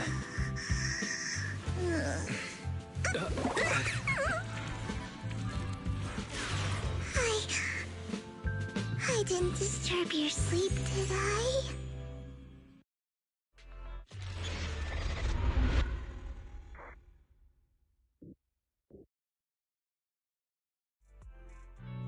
When I got here, the other Lord Phaethon said you were resting on the couch and just let me in. I meant to keep you company while you slept, but then I dozed off myself. Ugh. I was going to sit here looking super cute, hands cupping my face. You know, like the #1 sleepy face I want to wake up to pose. I can't believe I ended up falling asleep myself.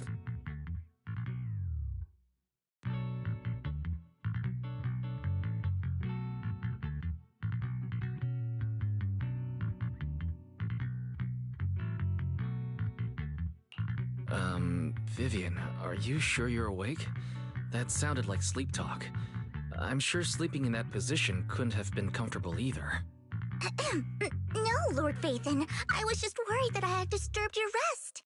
Just being able to see you sleeping peacefully is already the highlight of my day. No, my entire month. Though it is a bit late, but...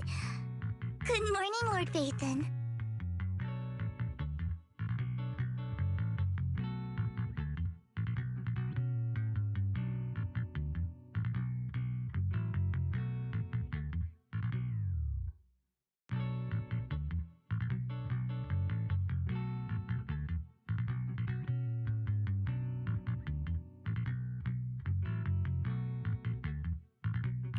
You're here super early today, Vivian. Is there something urgent? Mockingbird's death has stirred up quite the storm. I took some time to gather intel. It seems someone deliberately leaked the story that Hugo is an illegitimate child of the Ravenlock family, but I haven't found the source yet.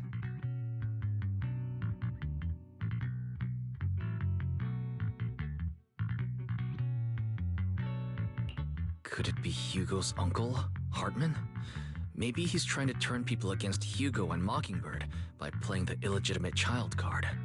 I suspected that too. He could be using Hugo's background to make people believe Mockingbird is just another Top's pawn. To the upper class, Mockingbird may be insignificant, but it has a loyal following among regular folks. But after some digging, I was surprised to find that the public isn't turning on Hugo. They're actually starting to see him in a better light. Some people feel bad for him, some relate to his struggles, and Hartman's the one getting all the heat. Public outcry against Hartman is growing, with many believing he murdered Hugo for his own selfish gain. Tops is hosting an industry summit this week, a responsibility usually handled by the Ravenlocks. But my sources tell me another family has taken over this year at the last minute. If I'm not mistaken, Tops is intentionally keeping its distance from the Ravenlock family due to the current public sentiment.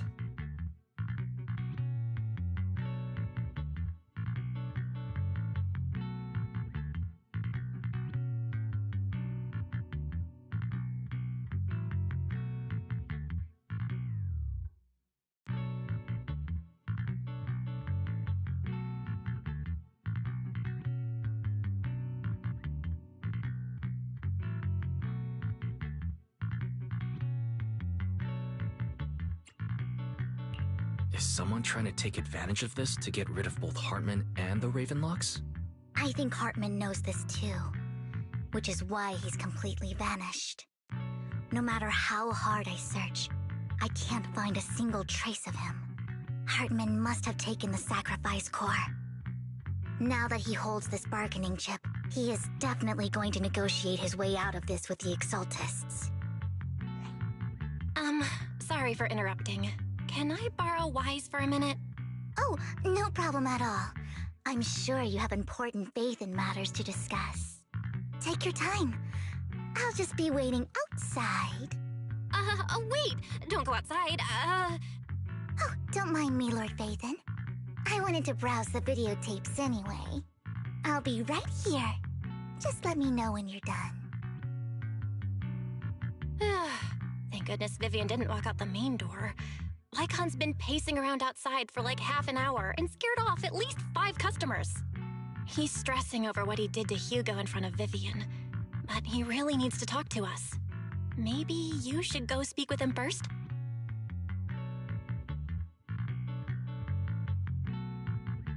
Sure, I'll go talk to him. At the end of the day, we're all after the same enemy. As proxies, we should become the bridge between them.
Have a cup of coffee to jumpstart your day.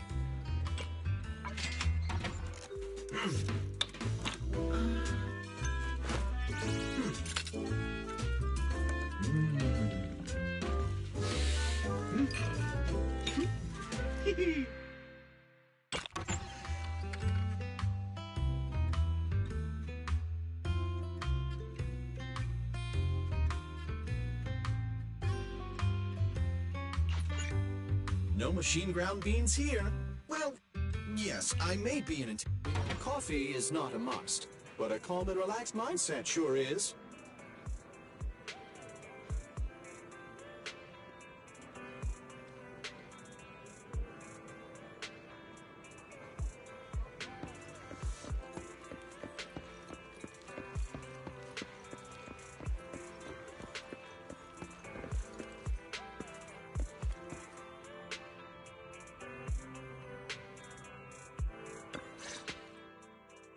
Good morning, Master Proxy.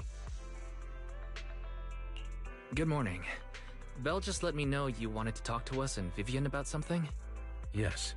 It's an urgent request from the mayor, one that directly affects New Eridu's safety. However, before we get into the details, as a former member of Mockingbird, I'm concerned about Miss Vivian. Hugo made many mistakes and betrayed the principles of Mockingbird, but I'm certain he didn't intend to put Miss Vivian or you in danger. I don't know Miss Vivian very well, and I was the one who took her companion's life. I might not be the right person to comfort her, but I hope she doesn't regret the choices she made or lose faith in the path she chose.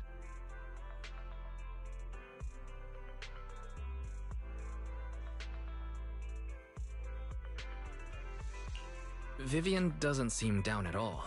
In fact, she's been actively gathering intel.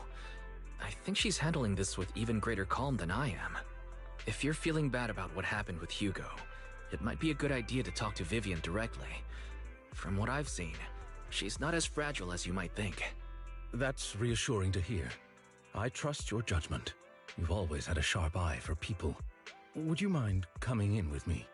I'd like to apologize to Miss Vivian in person.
Sure, but just to be clear, I'm staying neutral and not picking sides.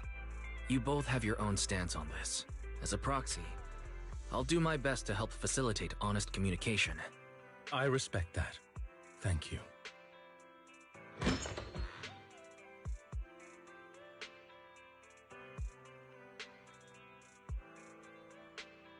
Miss Vivian, I'm very sorry about Hugo. You don't have to explain anything. I'm also part of Mockingbird. Mockingbird stands on more than just gain, so it won't fall when fortunes shift. Hugo had his fixations and ambitions. I also have things I must see through. I'm determined to get to the bottom of the Exaltists and the sacrifices. Miss Vivian, as a former member of Mockingbird, you have my deepest respect. You have my word, whatever comes next. I would never harm you or Master Proxy. As for Hugo, please accept my condolences. Condolences? That's not necessary. Mockingbird has plenty of tricks up its sleeves. This isn't the kind of act that ends so easily. Wouldn't you agree? You're right.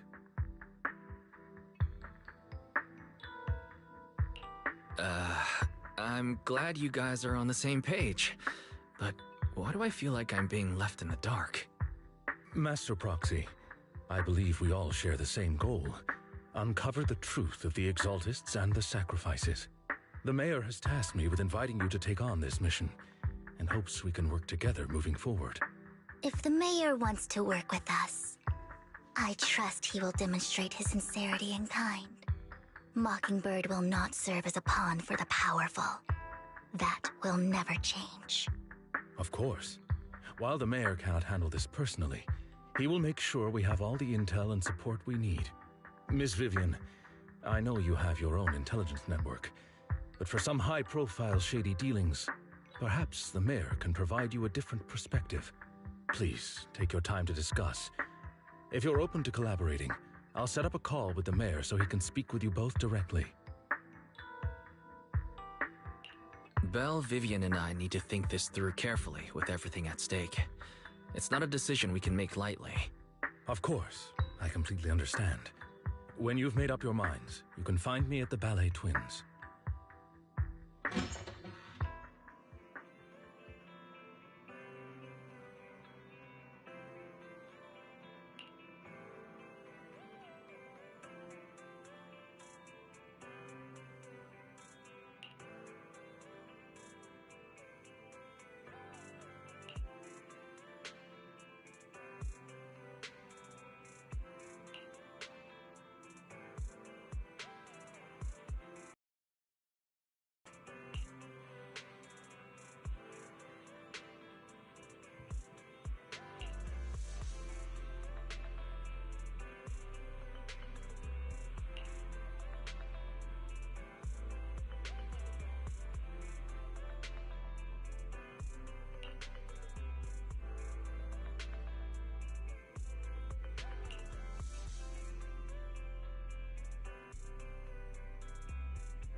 I'll connect the call to the mayor now.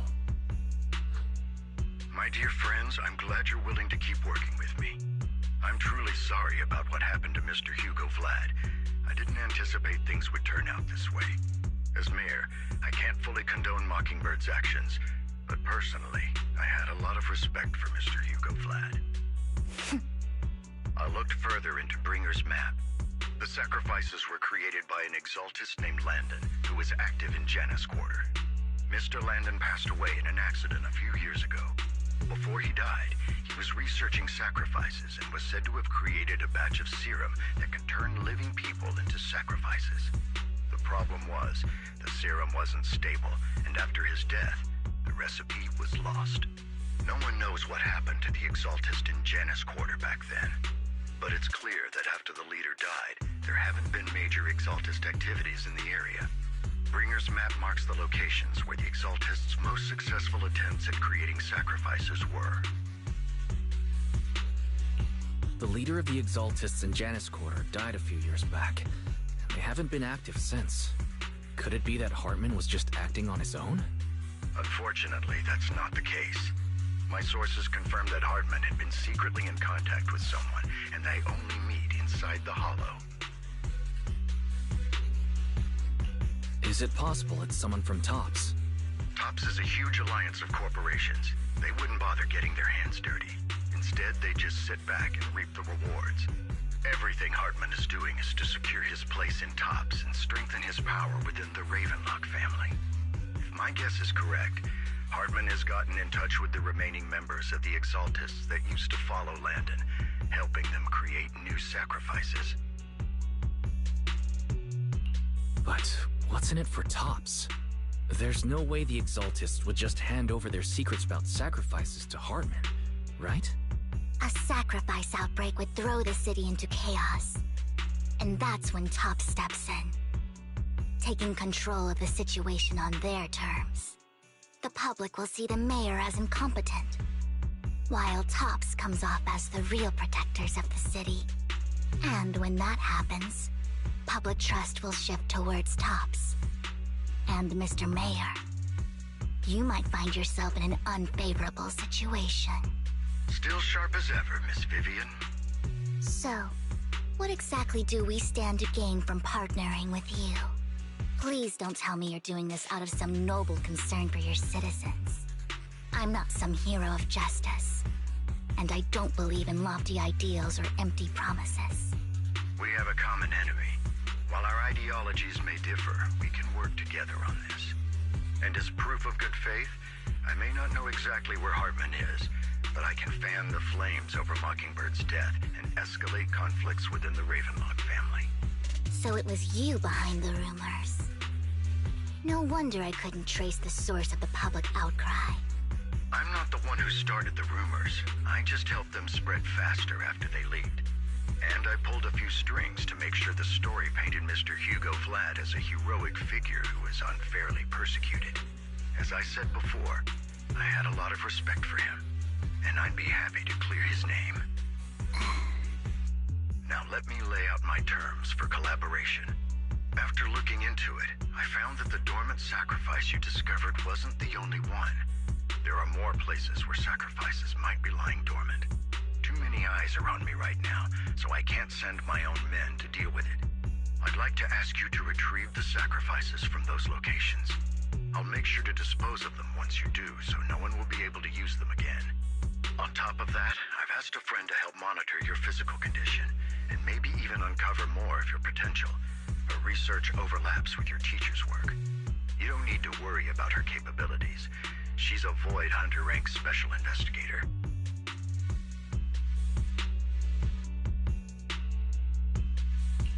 Really? A Void Hunter rank special investigator is going to be assisting us? And she's involved in our teacher's research? That's right. She's heading to Janus Quarter for some business. I wanted to set up a formal meeting, but she declined. She prefers to assess things on her own, and will reach out when the time is right. She'll let you know the details then. So it looks like you both are on board with this commission and ready to help recover the sacrifices? Okay. This affects a lot of ordinary people in New Eridu. We'll do our best. I know you won't let me down. Given our positions, we might not be friends, but we're definitely not enemies. I'll leave the rest to you then. I've got to go. Goodbye.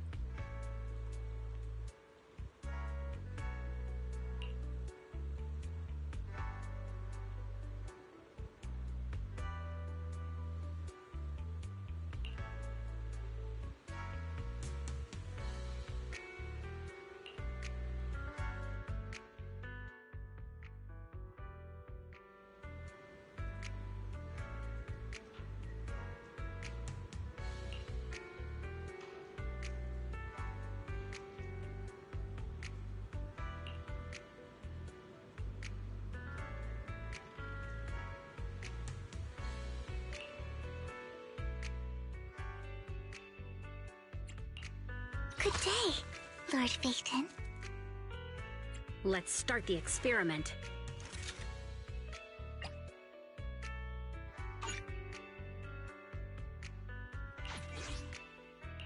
I would never. I only handle technical. Is the concert starting? Nothing to fear. Ooh, Let's start the. Is the concert starting? The stage will be mine.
Lord Phaethon, thank you for trusting Mockingbird and me.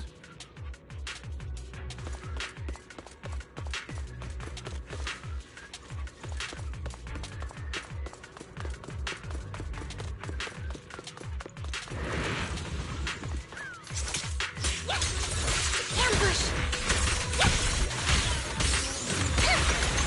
The stage is mine.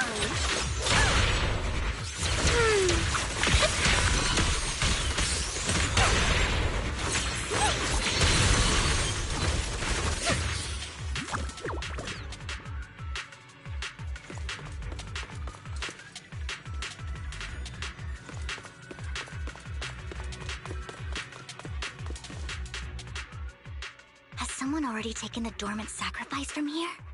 Or did the Exaltus decide to relocate it? No.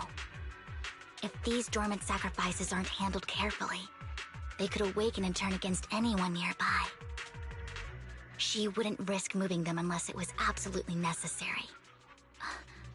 Did she realize the mayor was looking into this?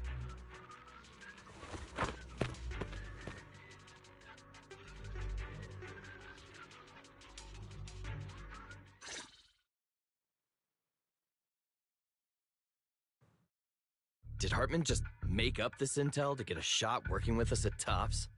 I've been walking around forever and haven't found a thing. The Ravenlocks have always been a shady bunch. No surprise they've gone downhill over the years. I heard they were pretty loaded back in the day. What kind of business did they run? No clue. On the surface, their businesses seemed legit, but who knows what was happening behind the curtain. Probably something with the sacrifices. I mean, how else would he know about the dormant ones left around here for years? And he was so sure that even if those original sacrifices didn't work out, he had a backup plan. Backup plan? What could that be? Well, that's beyond me. I just happened to overhear something while I was next to Mr. Edmund one day. What's Tops planning to do with all these sacrifices, huh? For research? Do you think we'll ever have a normal life in the Hollows? Don't ask questions you shouldn't be asking. All right. There's nothing here anyway. Let's leave the Hollow and report back on what we found. And we'll make it just in time to clock out for the fieldwork shift. Let's get out of here first.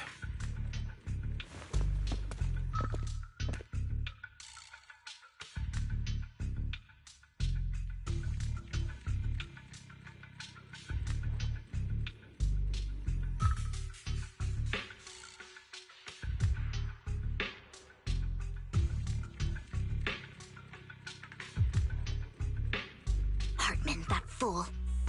He'll do anything to get into Tops, even if it means playing with fire.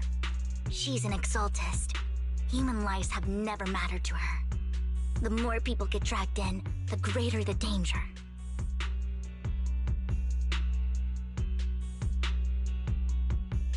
Vivian, you seem a bit frazzled. Who's this she you keep bringing up? I apologize for losing my composure. Please don't mind me. The she I'm referring to is with the Exaltists. Someone I have a history with. That's why the moment I heard about the sacrifices, I felt compelled to uncover the truth. I never meant to hide anything from you. It's just that, for me, the Exaltists bring back painful memories. And I'm not ready to face them yet. So, Lord Phaethon, please give me a little more time. Once I've gathered my thoughts, I promise I'll tell you everything.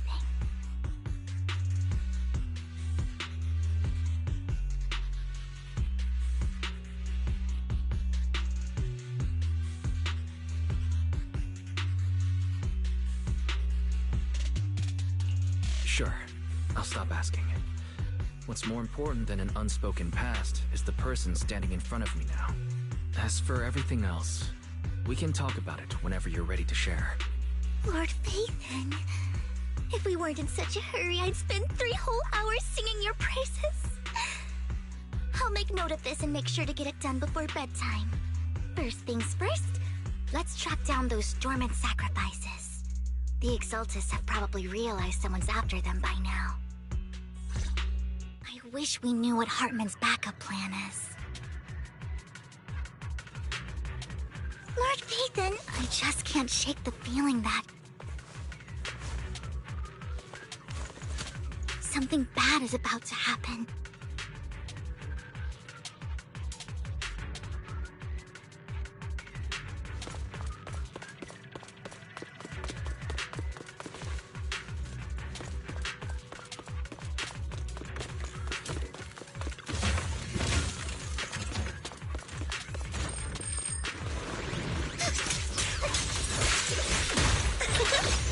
Don't underestimate me. Let my song meet everyone. Oh, for Lord Phaethon.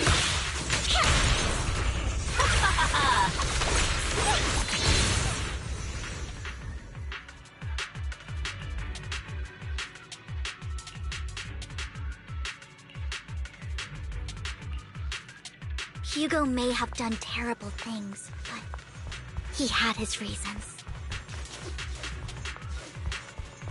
Oh my. Mockingbird might be seen as the bad guys by a lot of people, but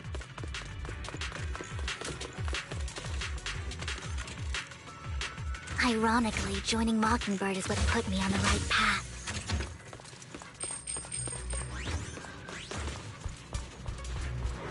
For the first time, I'm needed for more than just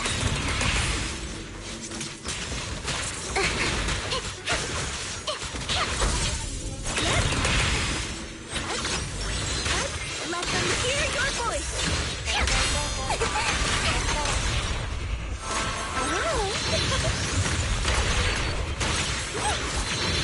Allow me?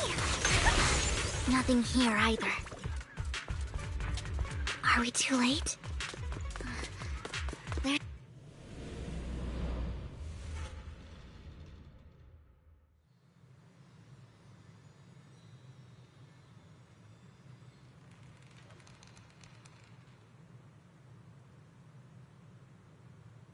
Do you?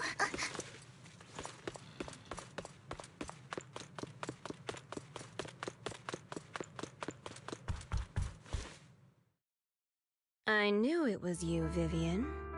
Camille, what are you doing here, sis? Are you destroying the dormant sacrifice? Vivian, don't call me sis. I'm not your sister. Are you trying to stop the Exaltists? I never left the Exaltists. You know what Landon did back then! Lord Landon did it for the Creator. His methods may have been extreme, but they were necessary. Back then, you walked away. You should do the same now. We didn't meet today. Take your friends and leave. What's wrong? Are you being forced into this? I can help you. Help me? Like how you helped her? Vivian, you're crying. You see me, don't you? No, You haven't changed a bit, Vivian. No need to hide your tears. I know exactly what's ahead for me. You've made your choice, and I've made mine. One last piece of advice. Stay out of this. She loathes you. I won't tell her we met today. Don't show yourself around us again. Camille!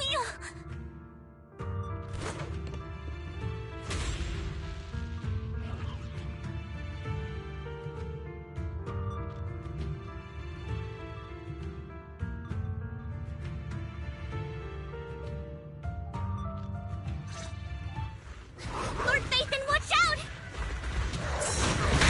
Look around, I'll tell you what that was about later. Let's take care of the ethereals first. Healthy. Notice me, Lord Phaethon. Lord Phaethon, you're so tiny.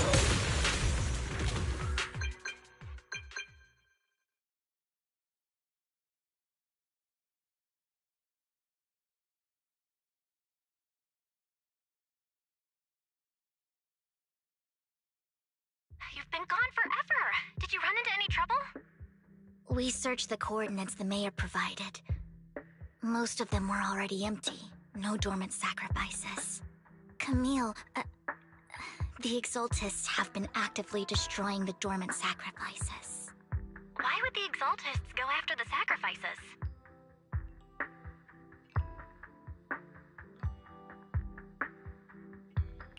I saw it too, but I can't figure out why the Exaltists would do this.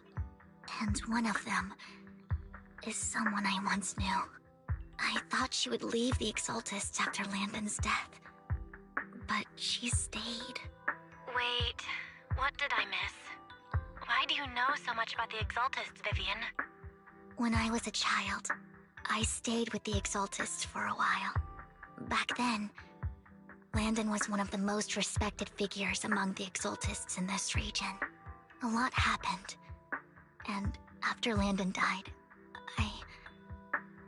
I left. I can't turn a blind eye to the sacrifices. I know all too well how many lives have been lost bringing them into existence. Ever since I learned a sacrifice had appeared in Janus Quarter, I haven't been able to stop worrying. I won't let history repeat itself. That's why I asked Hugo to investigate, starting with the Sacrifice Corps. Vivian. Please stop. I'm not looking for comfort. I'm just recounting the story for you to understand the situation. We've got bigger things to focus on.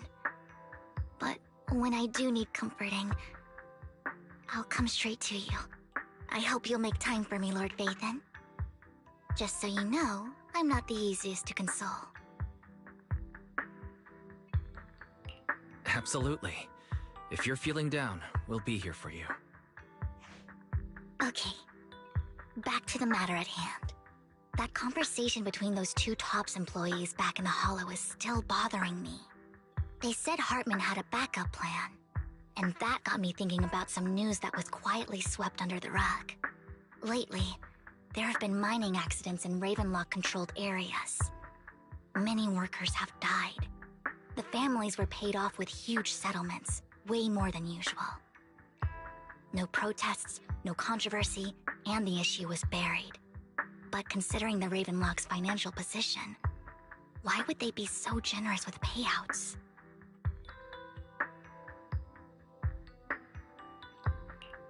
That sounds sketchy.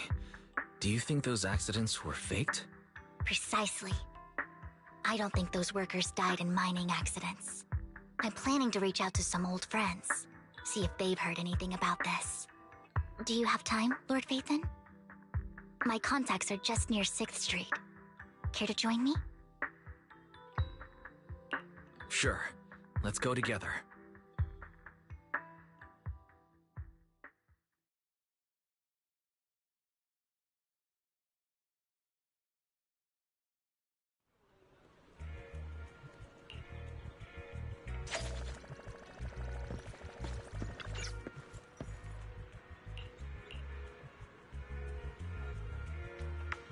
An old friend of mine said she has some new intel.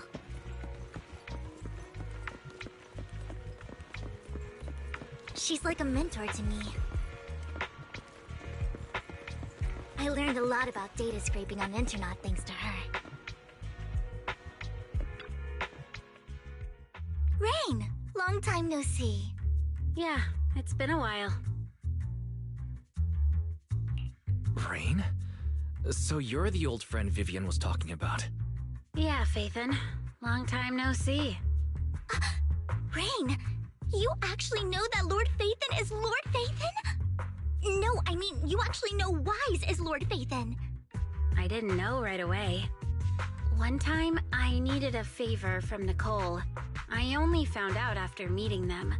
I mean, who would expect a legendary proxy to be running a video store for a living? Oh, by the way, your idol... Rain, let's not bring up old stuff. Lord Vathan wouldn't be interested in that. Why are you all tense?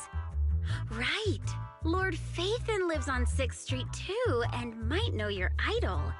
Remember when you traced that post on Internet to 6th Street and actually went to check it out? And you came back all bummed, spouting nonsense. Like there was only a black cat at the location, and maybe your idol is actually a talking cat. Or something like that.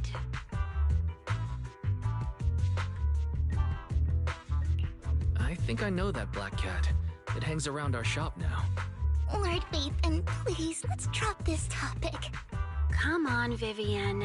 It's been years and you still won't say who your idol is. If you'd just let me, I'd have tracked them down ages ago. I get it. You want to find the person who's important to you on your own. But you've tried so hard already. It's okay to lean on me a little, you know. I'm sure your idol won't hold it against you. I shouldn't have come to see you. Huh? What's wrong? Rain, Vivian said you might have some intel for us. Should we get into that first? All right, let's get down to business. Here's something I'm pretty sure about. The Ravenlock family's claim that those missing workers died in an accident? Don't buy it. The last signal from those workers was near the Hollow, then communication went dark. I think they were taken into the Hollow. And yesterday, I picked up that the Ravenlock family secretly hired some people to search the Hollow's perimeter. I caught a weird distress signal from someone and managed to track down the source. When I tried to reach out, the signal cut out completely. The last trace of the signal was near Lumina Square. Finding someone in real life isn't really my thing, so that's where you come in. Okay, we'll take a look around. You just said this is something you're sure of. Do you have anything you're not so sure of? I dug up some info online, and one thing stood out. A few days ago, there were some creepy sounds coming from an abandoned warehouse by the port. The place was locked up, so no one could see what was happening inside. Not sure if it's related to your search. If you don't find anything useful around here, it might be worth checking out. Well, that's all I have for you. Thank you, Rain. Don't get all emotional on me now. I'm just helping out a friend. This one's on the house. Consider it payback for the favor you did me last time. But if you still want to find your idol, hit me up. I've been curious for what... Alright, don't worry about it. I'll manage it myself. Stop being so nosy, Rain. Nosy? Nah, just professionally curious. What kind of person is worth all this searching, huh? But honestly, whoever they are in real life, they've become a part of you. You've come a long way in this search, Vivian. I much prefer the person you are now. So if you find this person, don't chicken out. Go meet them. People will appreciate you for who you are. Rain. I might not care about the real world or what it'll be like, but I hope everyone I know can live a good life. I'm counting on you to save the world, guys. All right, I have other business to take care of, so I'll leave the rest to you.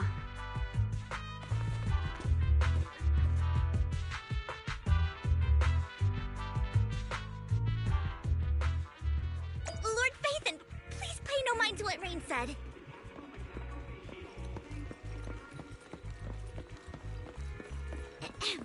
That big guy's up ahead. Let's hurry.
you helped it too. I knew Lord Phaethon was the best in the whole world.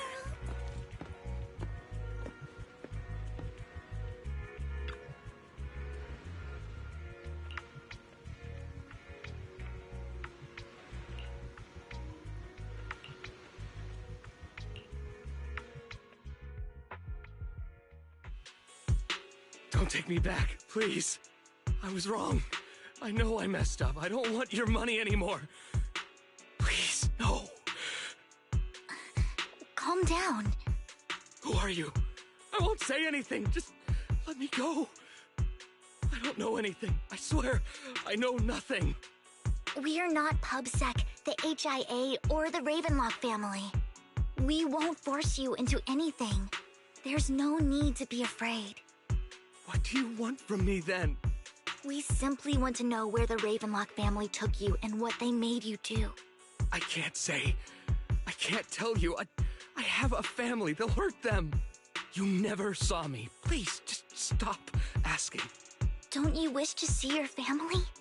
I don't deserve to see them. It's my fault. I was greedy. I did this to myself.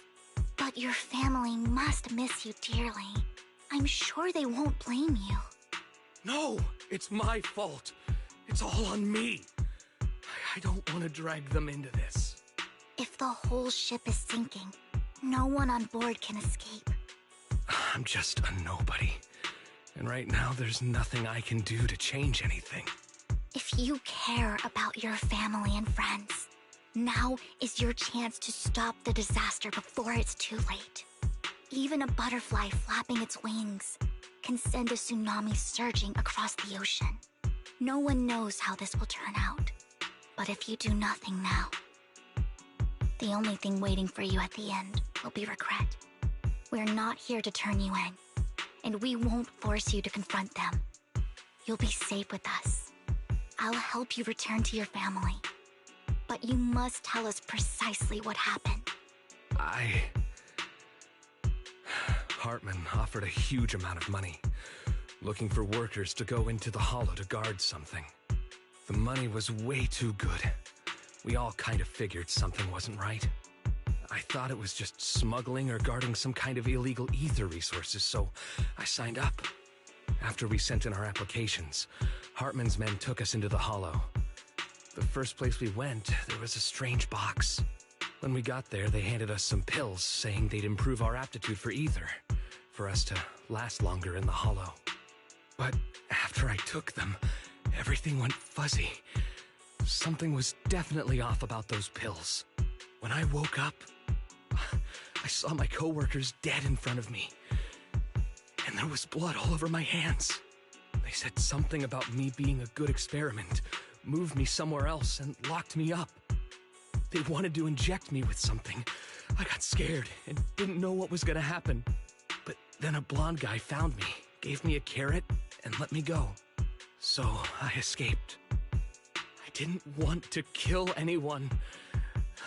I don't know. It wasn't your fault that your coworkers died. You were just a tool in their hands. Do you remember the place they first took you?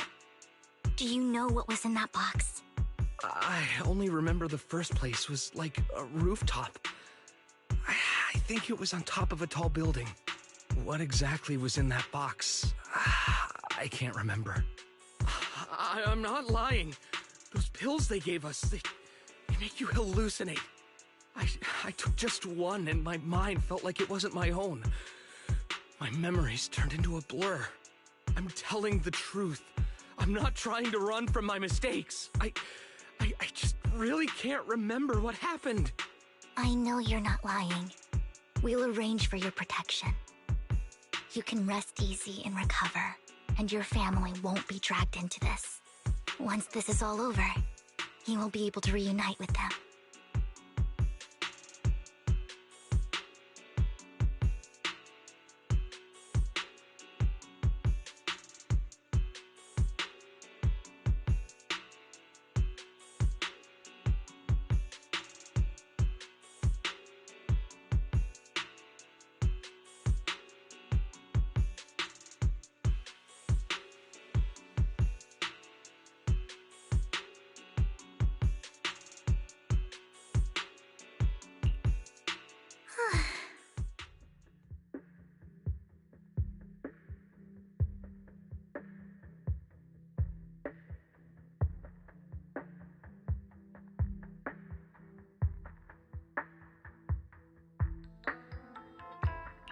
Sometimes I wonder if you've had some kind of special training, Vivian. No matter who you're up against, you seem to analyze the pros and cons and make a judgment in no time. Actually, I wasn't always like this. I used to run away when things got tough. There was even a point where I just wanted to disappear. As if my very existence was the source of suffering. I wondered. Perhaps leaving it all behind could put an end to the pain. It's hard to picture that. My first impression of you was pretty, assertive. Well, I was on a mission at the auction when we first met. And just as Rain said, I've come a long way from who I used to be.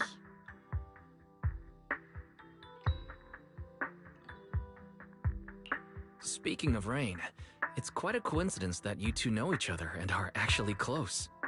You even know one Denny Boo. That surprised me. We might have crossed paths without even realizing it. Enough about me. Tell me more about you, Lord Phaethon.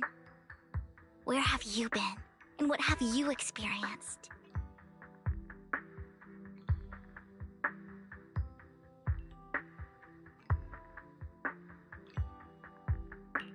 Looking back, it feels like I've been through a lot lately. Belle and I even lost our Phaethon account. It's a long story, starting with how the Cunning Hares took something from the Red Fang gang.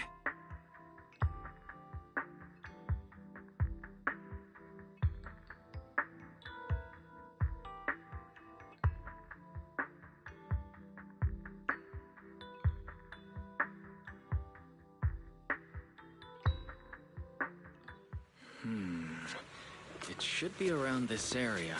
Belle told me there's a highly rated store here.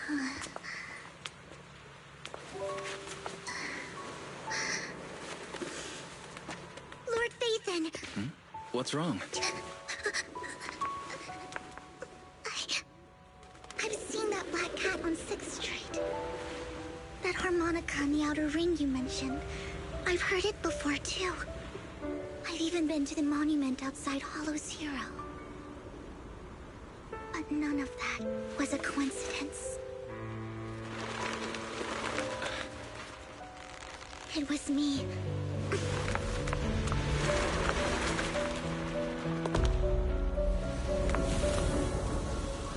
Following you, and now I've finally made it to your side. Ever since I was little, I had been seen as the bringer of bad fortune. I had traveled to many places and witnessed far too much misfortune. Every tear I shed brought disaster.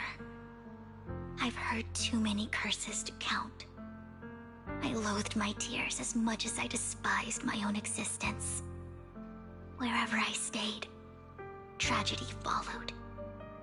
I had roamed too many places, and each time, it ended the same way.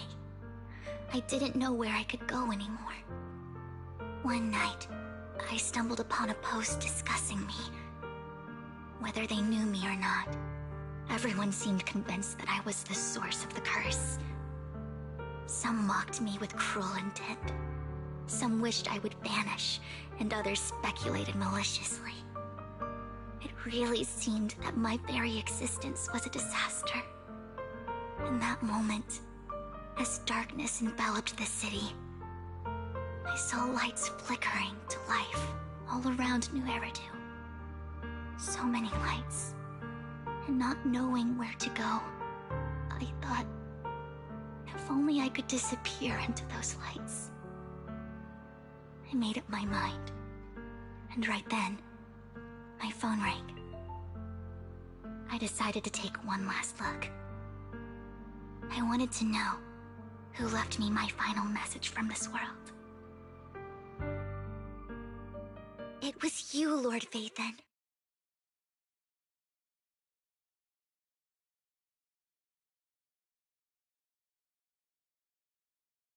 Huh?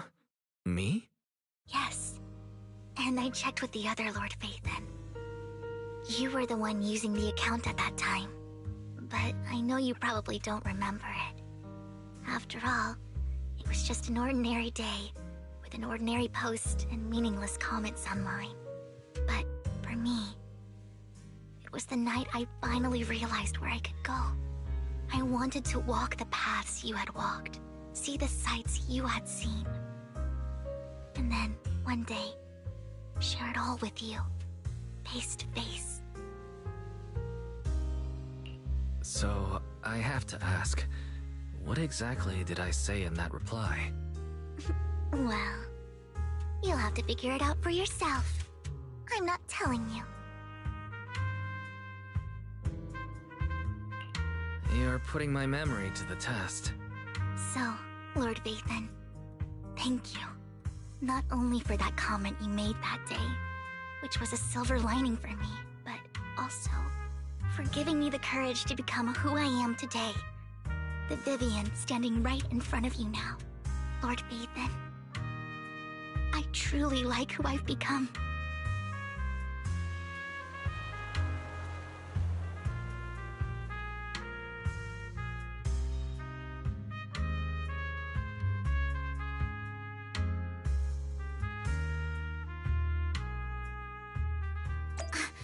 Lycon just sent a message.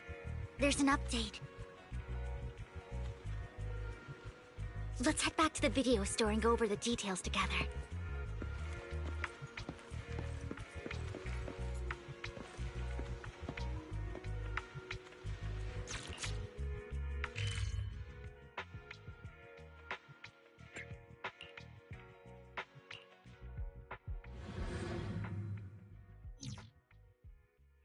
Wise, you're back. Looks like Lycon's tied up with something. He said I should just chill until you're back, and then we can talk online. I'll call him now. Master Proxy, Miss Vivian. The gentleman Rena brought back has stabilized and calmed down now. Based on his account, we've identified where Hartman is hiding the core. He also mentioned that Hartman plans to trade the core with a group of people. We suspect that this group consists of members from the Exaltists. I knew it. Now that we have the location, it would be splendid if we could seize the sacrifice core before they do. Precisely. We hope you can head to the location as soon as possible to secure the sacrifice core.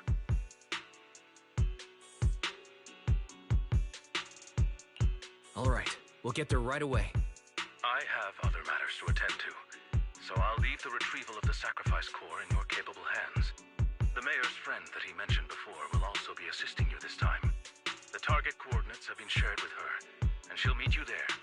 Please ensure your safety, and I wish you all the best.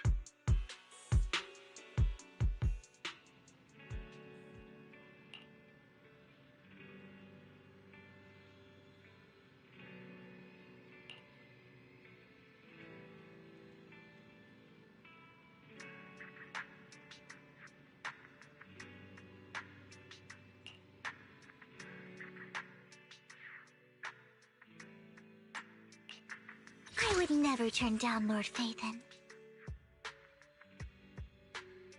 Let's start the experiment. Ooh, we really harmonize. Let's make a grand entrance.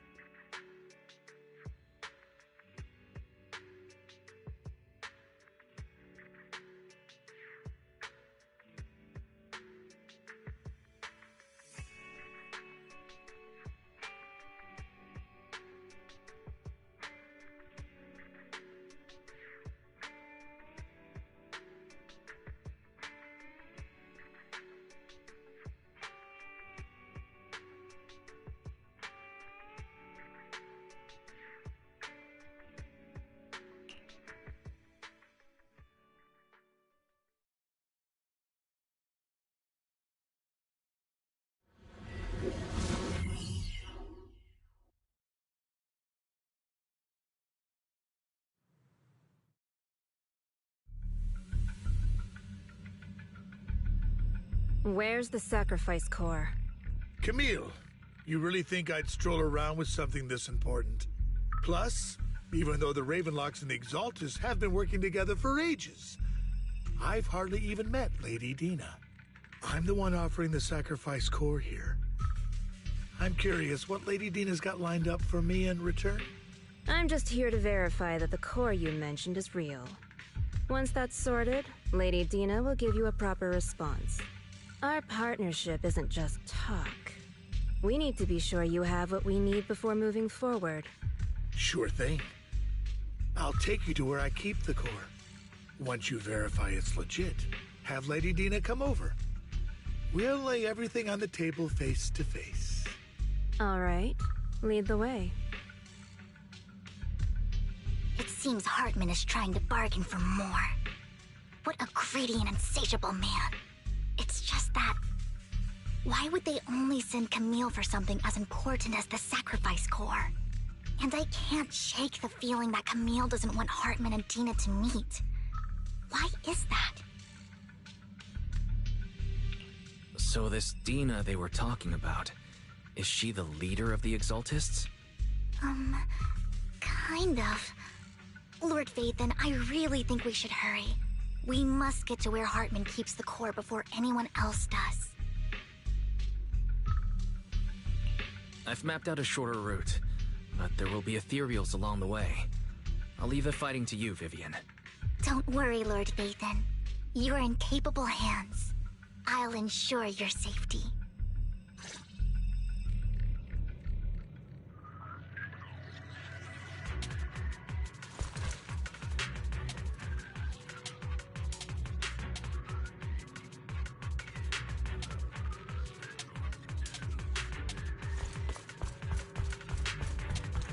Ethereals! Stay away from Lord Vathan! Yes!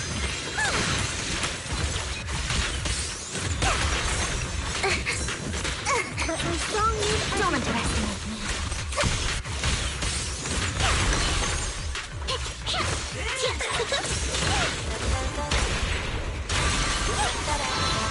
My turn.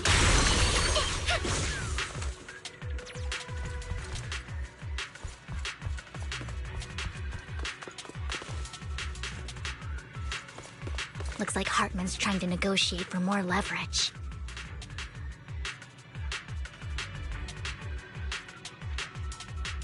Let's get out of here before we're spotted.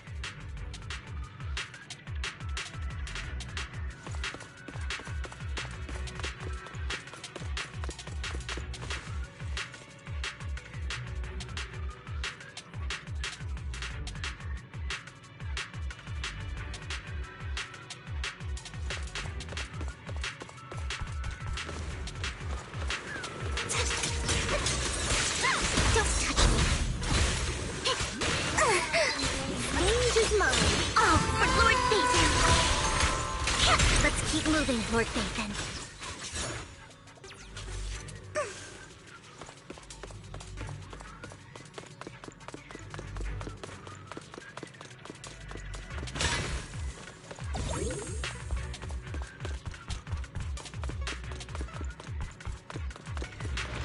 Leave the enemies to me, Lord Vathan.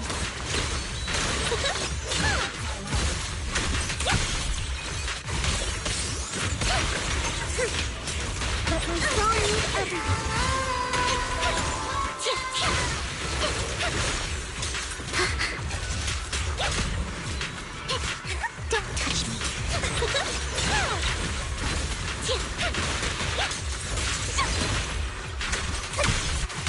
All right, I'll take the mic.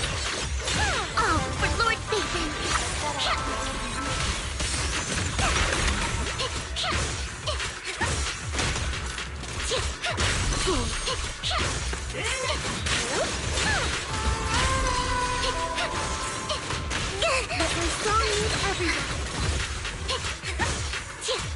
They're still over there. Looks like they're arguing.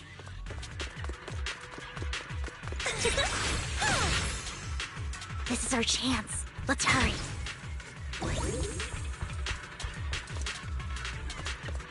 No matter who has the sacrifice core, Hartman or the Exaltists, it would be really dangerous.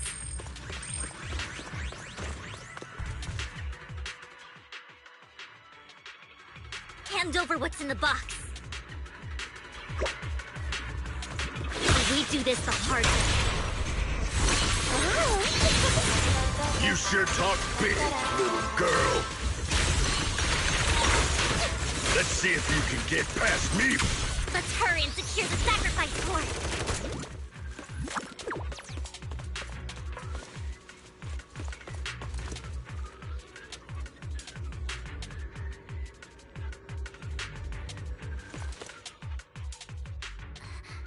Lord Vathan, the box is empty. So Hartman never kept the core here to begin with? How did you even find your way here? Where's the core in the box? What did you do with it? You call this keeping the sacrifice core safe?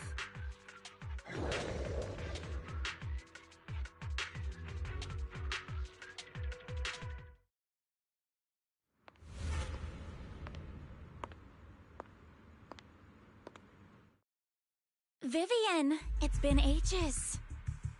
Dina! Oh my, you actually remember me. So sweet. Look at you, thriving. I thought you'd totally forgotten about our past. So, tell me, do you ever dream about the people you've killed? Are they crying in your head all night? Back then, I had no idea. You had no idea? While you were soaking up all that love from your daddy and everyone else, you had no idea what was going on? I wasn't... Lady Dina, Miss Vivian didn't actually... Camille, when did I say you could meet up with Hartman today? I just wanted to make sure the sacrifice core is legit. I was worried Hartman might try to pull a fast one on us. Really? So loyal. I thought you'd be more like the old days. Just a few words from Vivian, and you'd be plotting my demise. Just like what you did with Father. I won't, Lady Dina. Don't even think about betraying me, Camille. You owe me for what went down back then. However, I do understand your worries. This core, it's fake. No way! I got this straight from Hugo! It can't be fake! How can you just claim it's fake without any proof? Ugh, seriously?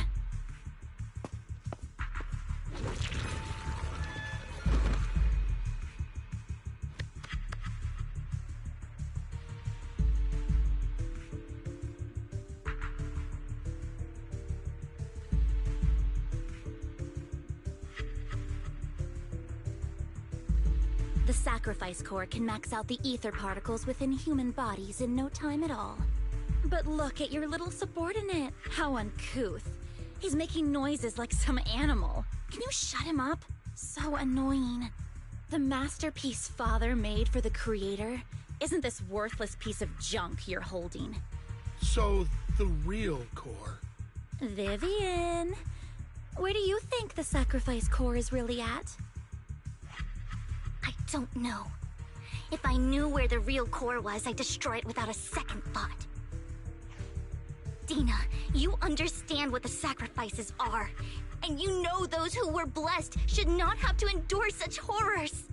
Oh, they shouldn't have suffered those horrors.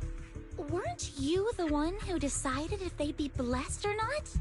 If it weren't for your tears, how would they have encountered such misfortune? How self-righteous, Vivian. Their fates were in your hands. It was you who brought disaster on them. Landon just needed an excuse. He needed someone to blame. Whether I shed tears or not, he'd treat living beings as mere subjects for his sacrifice experiments. Dina, you know all of this.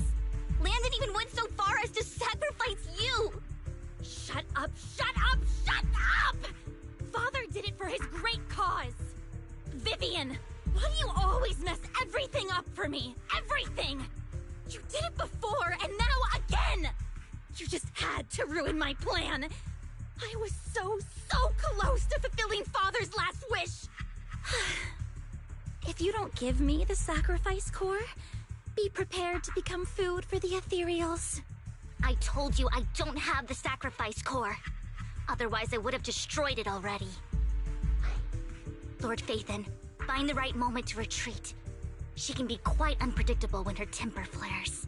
Oh, really? You don't have it?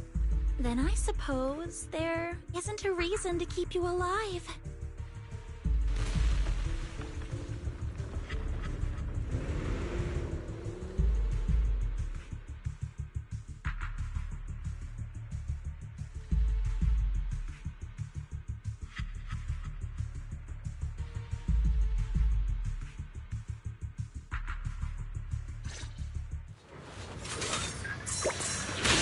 More ethereals are coming.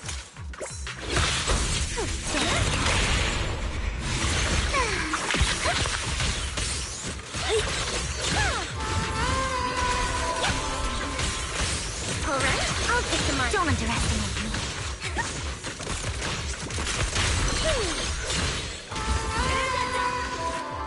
Too many.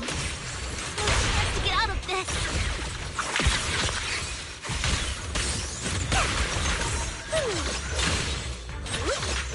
Oh, for Lord Satan. Alright, I'll take the mic. Huh? Don't really know. Pick my trust, dirty little pig.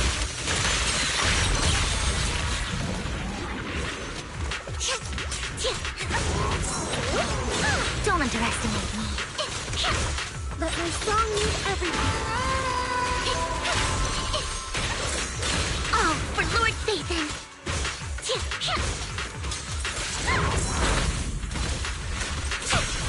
Alright, I'll take the mic. Find cover. Don't underestimate me.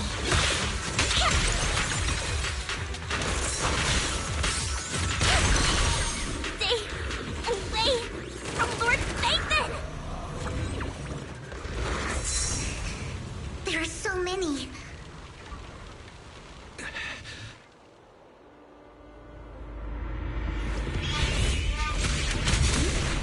It's ink.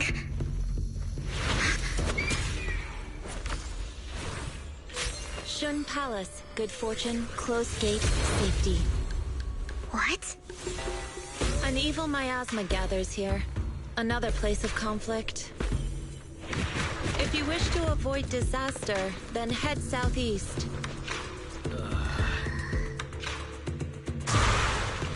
Now! Thank you.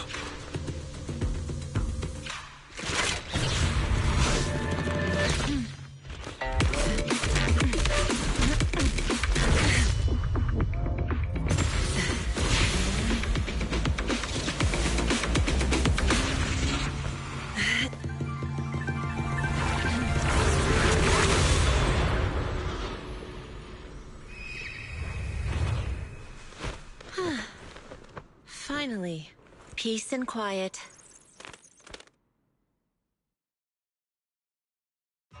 You must be wise, right? Mayflower mentioned a special partner might need my help. May I ask, who are you? I'm the 13th generation master of Yunque Summit. You can call me Yishuan. Mayflower passed along your info, and I was curious what kind of person you are, so I came to see. At first, I thought it might be a hassle, but your energy feels really calming. Quite nice, actually. So, you're the investigator the mayor mentioned? Yes. He also asked me to be your temporary teacher and offer you a bit of guidance. Guidance? What does that mean exactly? Unfortunately, this isn't the right time or place to talk. I have some investigation work to catch up on, and it seems you've got quite a lot on your hands, so let's part ways for now. I'll find a good time to visit you soon.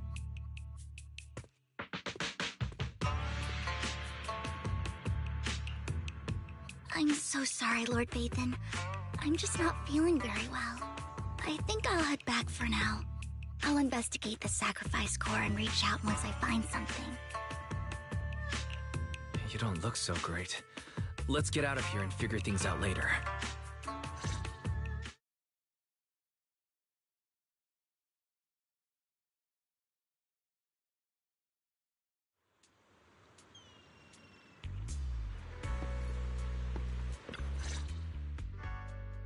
Lord Vathan, are you going to rest now? I can head back later, Vivian. You seem a bit off since we left the Hollow. If you want to talk about what's bothering you, I'm here. Sometimes it helps to get it out. I didn't mean to keep my past from you, Lord Phaethon. When I was little, people thought I brought misfortune, so no matter where I went, no one wanted me around for long. Then, one day, Landon adopted me and brought me to the Exaltists. There, I met Dina, who was so kind to me, treating me like a dear sister. She told me her father, Landon, was a great man who'd one day make everyone stop fearing the Hollows, so all life could live freely inside and outside of them. Dina helped Landon pick people for the blessing, and everyone in the Exaltists respected her greatly. Those who received the blessing would have a better ether aptitude, allowing them to enter the Hollow freely without fear of sudden disaster. Back then, Dina would chat with me every day, always about the Exaltists and her father. But things between us shifted when Landon asked me to step in for Dina. Landon told me I didn't only bring misfortune, and that if I listened to him, I could actually help people. After that, he'd take me to meet people, and if I shed tears, he'd give them a blessing medicine. Those who got the blessing could dodge calamities. At first, I was ecstatic, thinking I could help others. I shared my joy with Dina, but that was when she started to pull away from me.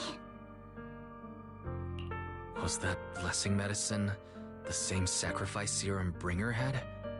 Yes. To be precise, it was an early version of the sacrifice serum. Landon's medicine wasn't stable.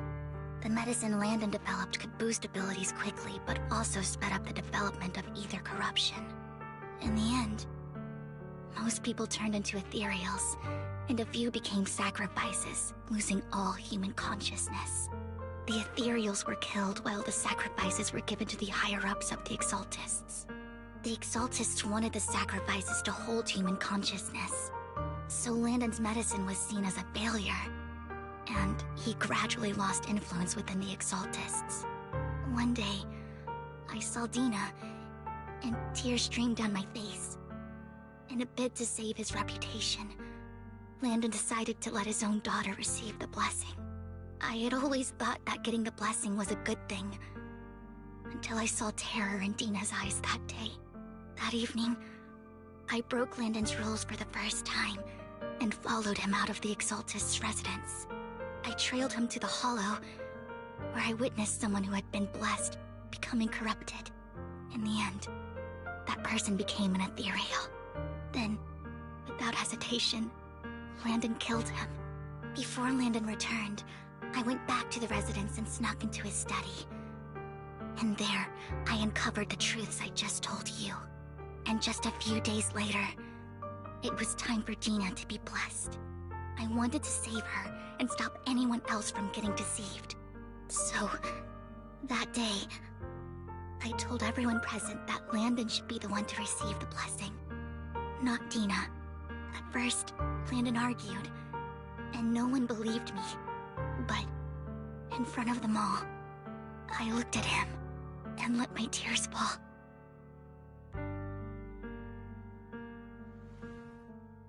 Lord Landon, please accept the blessing.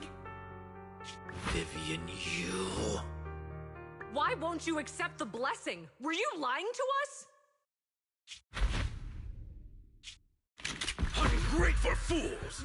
You have no use anymore! Liar!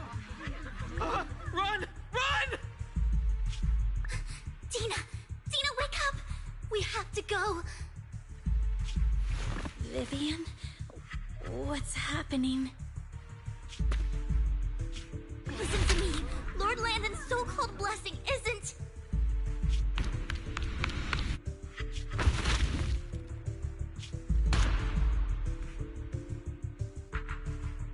Father!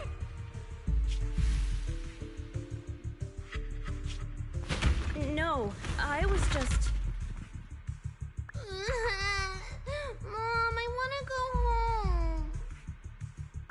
nothing to do with us. This is just what happens when you don't accept the blessing. Vivian, was this you? Tina, I just didn't want you to accept the blessing. Everyone who does ends up... I just don't want to lose my father.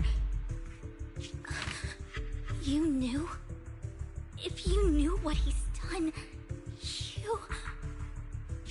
He's my father. He's all I have. Stop being self-righteous, Vivian. You only ever bring misfortune.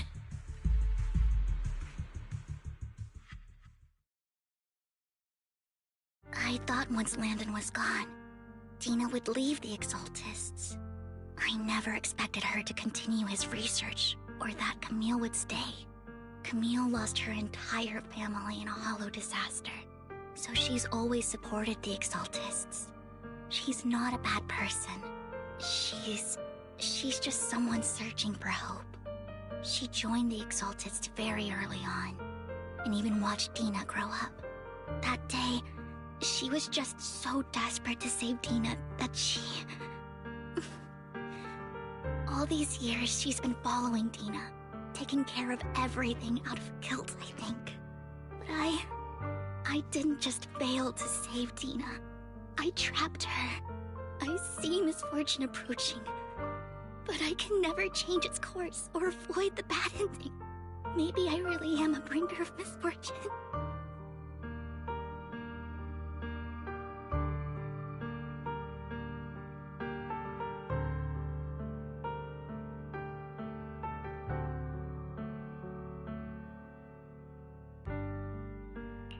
No, you're not the one causing trouble. Whatever went down with the Exaltist, it was Landon who was pulling the strings. As for Dina and Camille, they knew the truth and they made their choice. The Hollows and the disasters they caused took more than just their loved ones. Not all survivors cling to obsession and hatred like those two do. Lord Phaethon.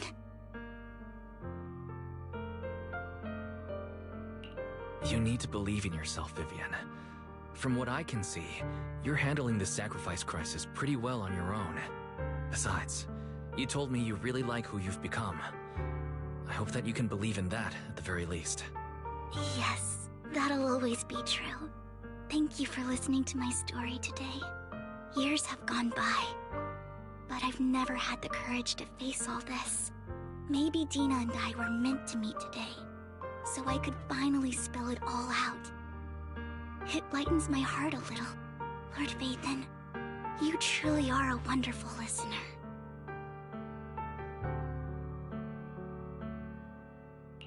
Not just today. Whenever you're feeling down, know that I'm here for you. I will. It's been such a long day. You must be exhausted. I'll track down the location of the sacrifice core and let you know what I find. Good night, Lord Phaethon.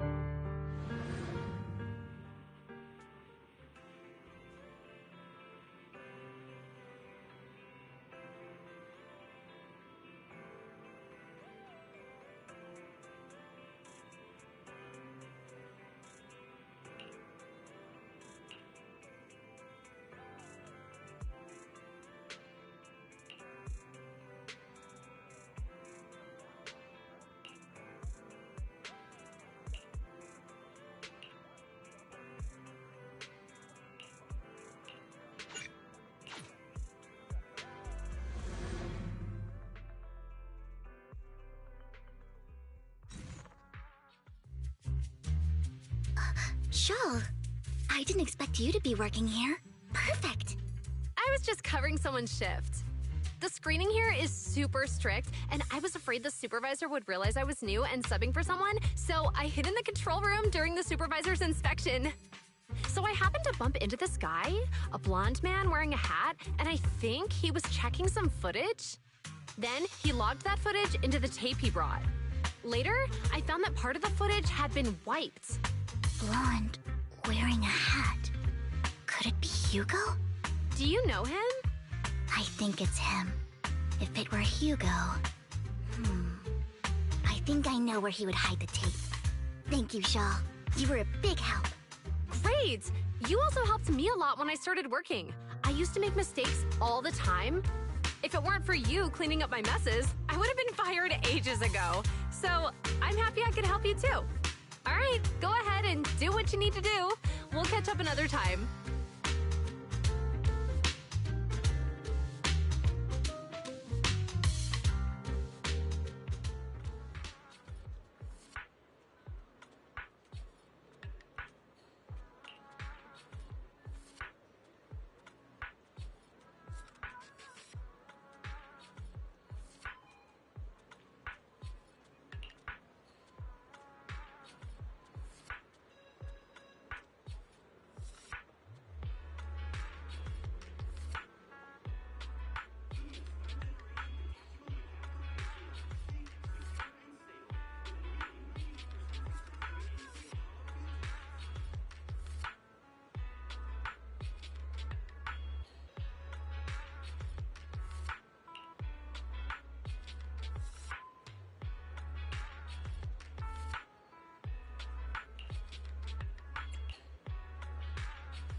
If I'm not mistaken, you and Vivian share the same goal.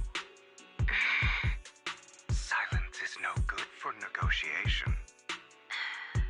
I just don't want Dina to reach a point of no return. Hasn't she already reached that point with what she's doing? The formula for the Landon serum was lost, but a batch survived, and Dina was able to develop a substance that can be used for mind control. She's trying to combine the two to make sacrifices that would obey human commands. If the dormant sacrifice and the remaining Landon serum are destroyed, we can put an end to this. Dina's concoction can't create sacrifices on its own. And the sacrifice core? That belongs to the creator, not her. Although I find Landon's methods despicable, I can't deny that the Exaltists and the creator are leading us in the right direction. I just don't want Dina to spend her life trapped by her father's mistakes. I mean, no offense, but I find your protectiveness rather weird. I will confirm the location of the dormant sacrifice and find the chance to relay the information to you. I do not want any of my people to be going into danger. As for the sacrifice core, I can only guarantee that it will not fall into her hands. As for how things will ultimately play out,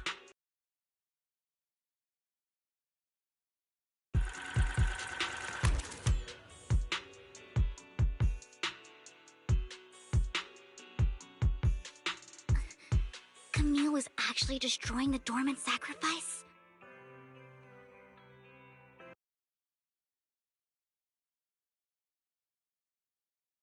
Concerned about whether Hugo has more plans lined up. Hugo... he... Wise, Lycon just sent a message saying he's got something urgent that he needs to talk to us about now.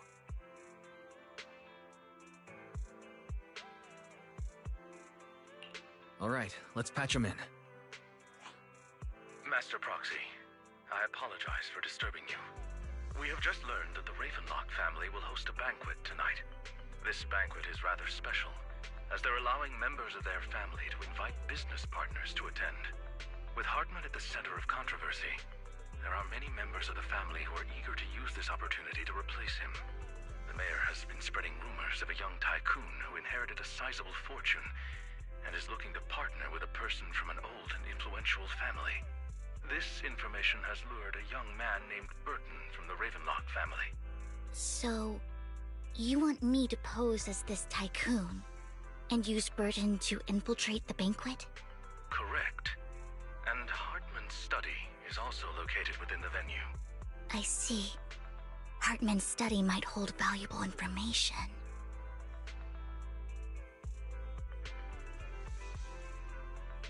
It seems like there's nothing left for me to do. You can attend as her +1. +1? Lord Phaethon, please go with me! Master Proxy, it seems Miss Vivian requires your presence, so... Yes, just your presence will help me immensely!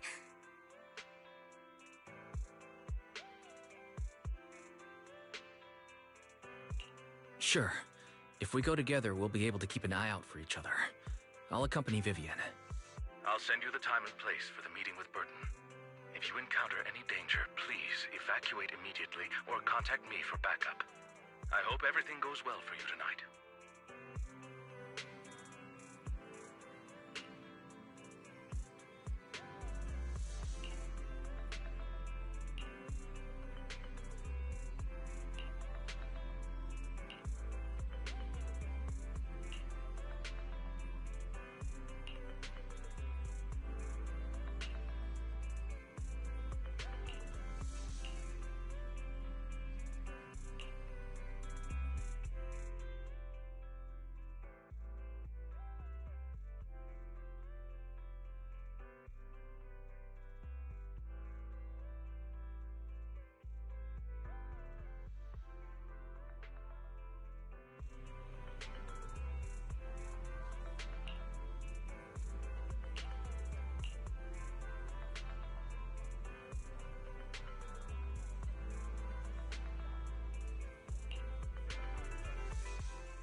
Miss Banshee, I believe I've shown you my sincerity. Now how about you? Sincerity? My presence here is a show of sincerity. If we're to work together, Miss Banshee, you should drop your pretentious act. I am well aware of the ways of the Ravenlock family. If I were to come empty-handed, I probably wouldn't even be able to make it out the front door tonight. Since I agreed to come with you, and even brought along my most precious companion, does that not show my deepest sincerity? No need for such an off-color joke. Our door is always open for those coming or going. We both know what's what, so let's cut the small talk. I know far more about how the Ravenlock family made their fortune than most here. I am also well aware of why Hartman, despite such a massive scandal, still remains in power. Oh? Do tell. Exaltists, blessing, sacrifice, Landon. Where would you like me to start? How did you know that?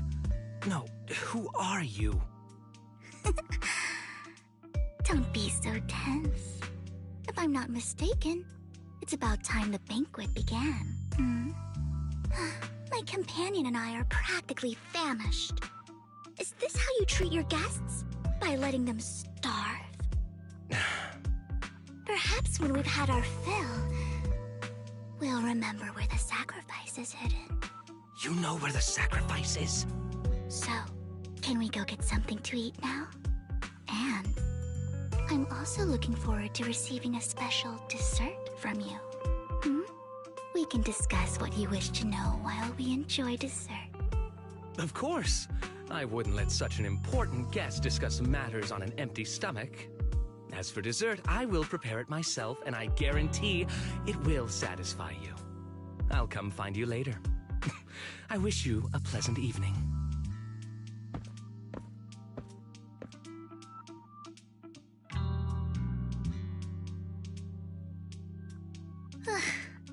These kinds of people are exhausting to deal with. I really don't know how Hugo used to put up with it.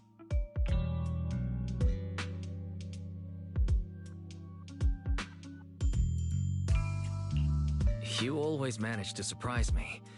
You sent him off with just a few words. If I were him, I'd think you were a powerful noble lady. It's just some techniques Hugo taught me. Like that dessert I mentioned. It means I want them to offer more if they want to come to an accord. Fortunately, that old fox Hartman is terrified of losing power. He's definitely keeping the destruction of the sacrifice and the fact that the sacrifice core is fake hidden from the other family members. Otherwise, Burden wouldn't have been so willing to raise his offer. Lord Phaethon, let's find Hartman's study when the banquet is at its busiest.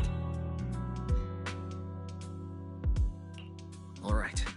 I've already taken note of the surrounding terrain. Once more people arrive, we'll enter the garden through the door in the corner of the banquet hall. Wherever you go, I'll follow, Lord Phaethon.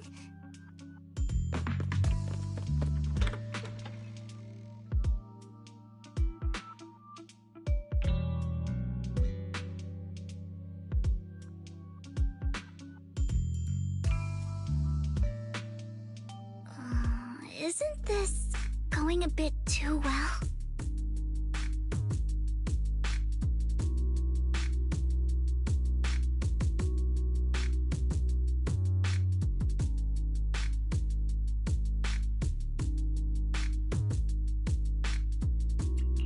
The security outside of the manor is really strict, but maybe it's more lax on the inside?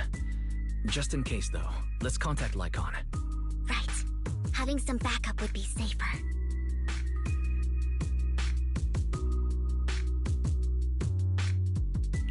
Let's check Hartman's recent correspondences for clues. I still have concerns about the sacrifice core. Right. Though the core he gave Dina was fake, Hartman might have left a trick up his sleeve and hid the real one. Then let's split up.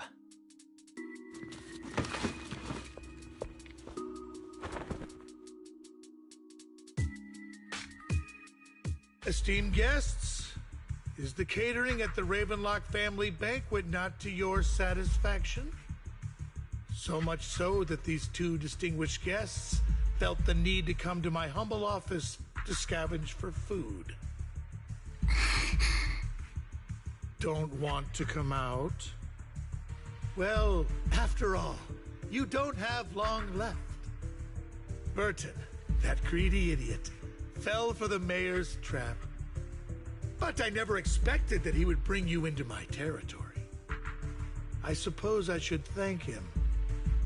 Otherwise, I would have had to go to great lengths to eliminate you. Vivian, Phaethon, give Hugo my regards. Tell him I shall be taking the wealth and power of the Ravenlock family for myself.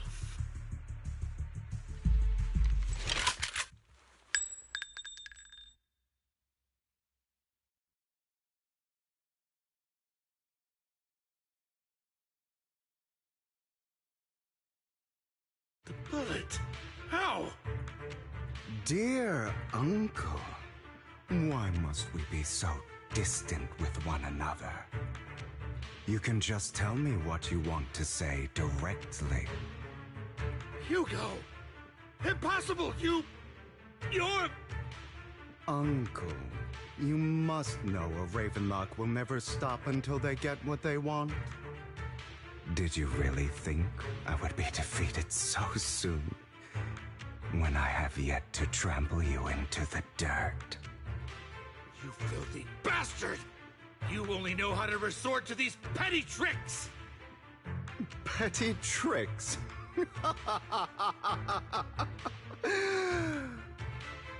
Perhaps you'd like to know what I managed to accomplish using this faked death of mine. My dear uncle.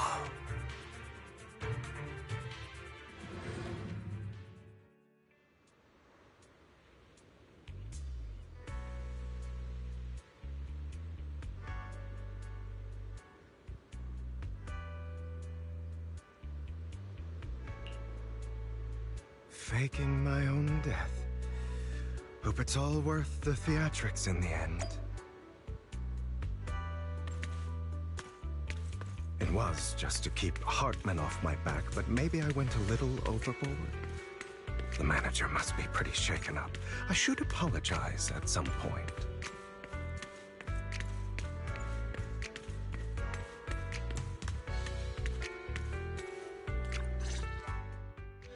You're taking longer to rest than I expected.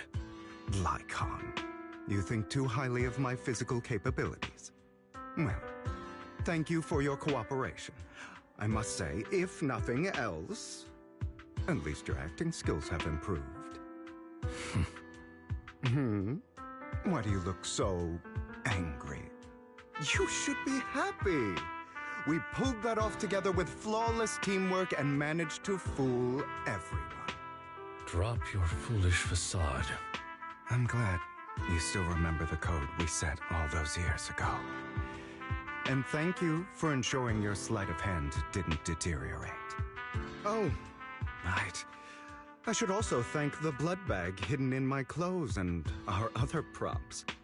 Do you remember when we last used this trick? It was probably ages ago.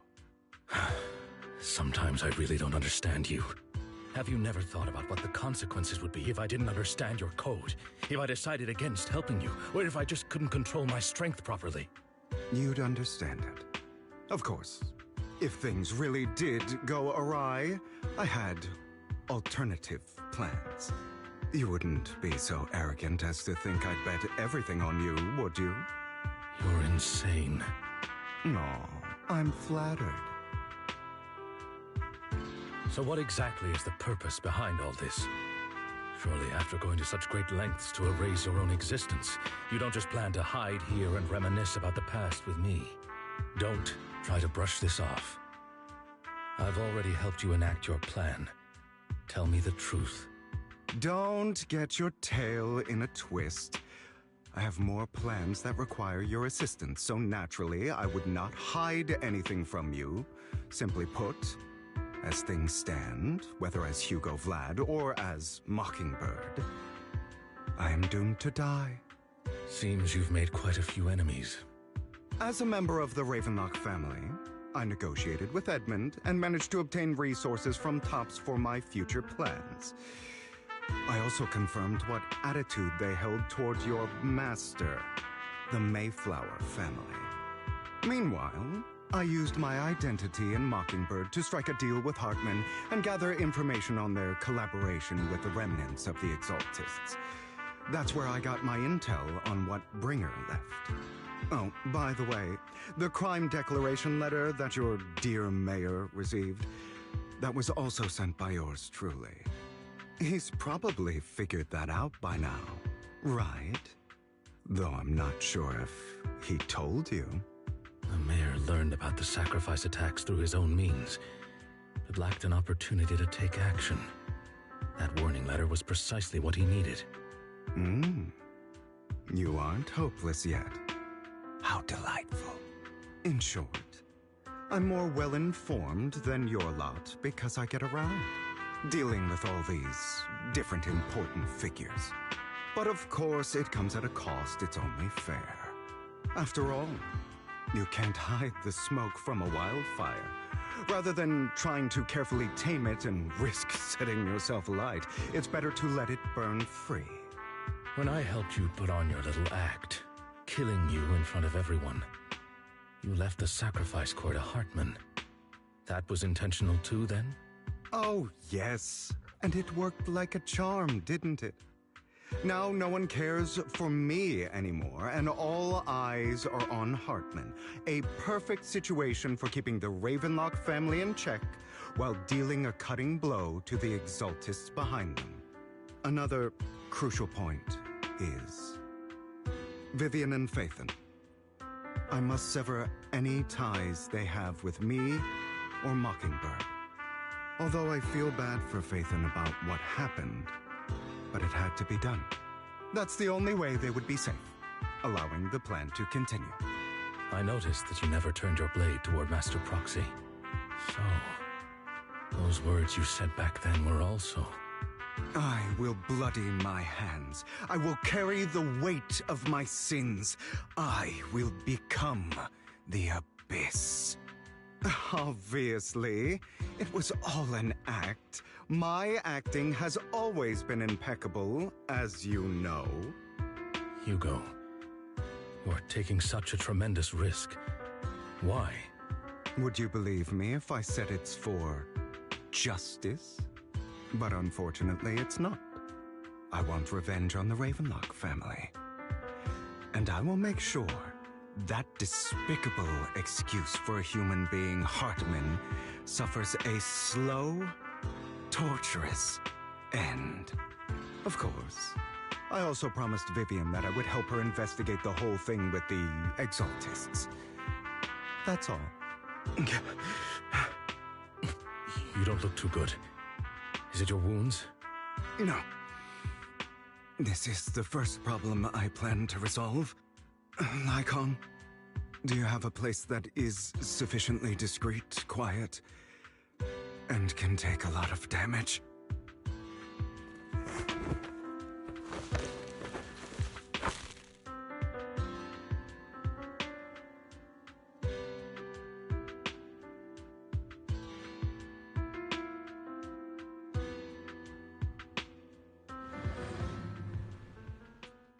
What exactly are you doing? Don't look at me like that.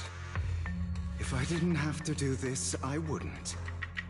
Hartman recently obtained a bizarre substance, most likely from those crazy Exaltists. After use, it allows control of the victim's mind, to some extent. You were dosed with it? To be more precise, Lycon, I deliberately allowed Hartman to put this drug in my cup to facilitate our previous collaboration.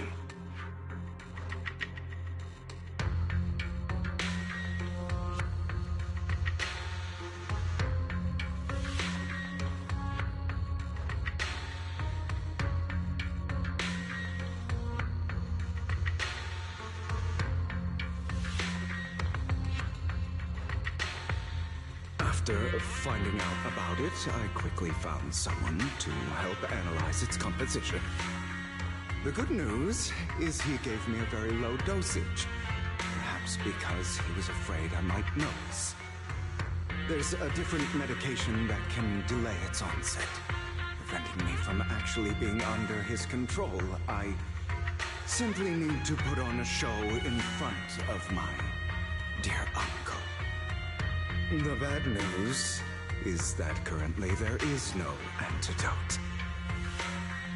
When I delay those effects, however, they will accumulate and erupt when my body reaches its limit. It may even break my mind.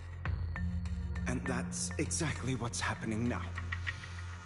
I need to endure those accumulated consequences. So, I will lock myself in this room for however long that takes. I've tied my limbs to prevent me from smashing this place or accidentally hurting myself. Anyway, after you leave, do not open this door, no matter what you hear. I recommend seeking professional medical assistance. This is advice I received from a doctor.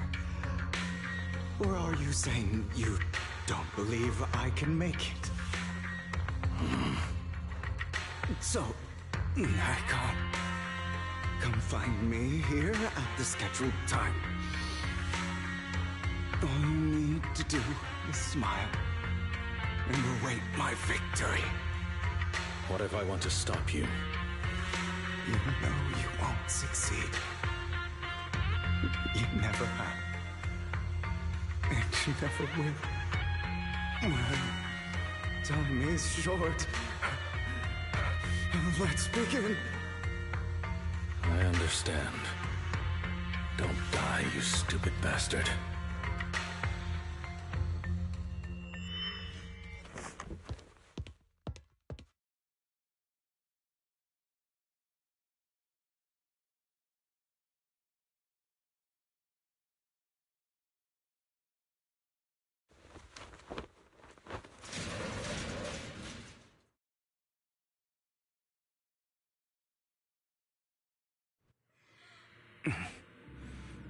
Is this because the side effects haven't worn off yet?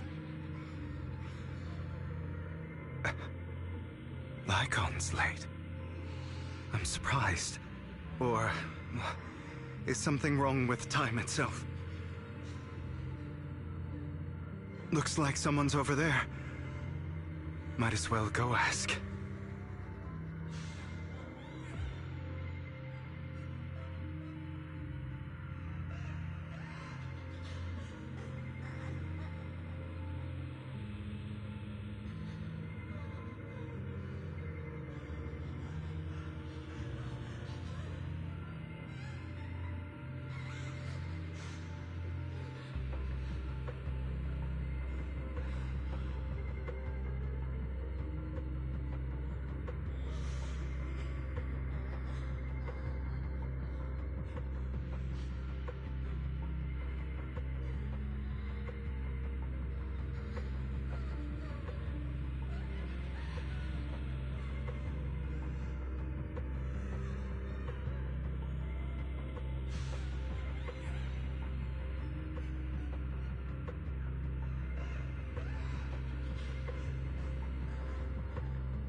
It's all your fault.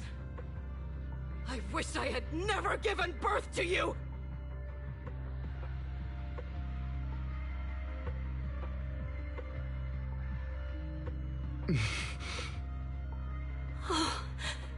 Everything will get better if you just die, right? If you die, he'll come back. We'll have another, more perfect child. One who will inherit the Ravenlock family bloodline. Then I'll be able to escape this pain. So, Hugo, for the sake of Mommy's happiness, just die, okay?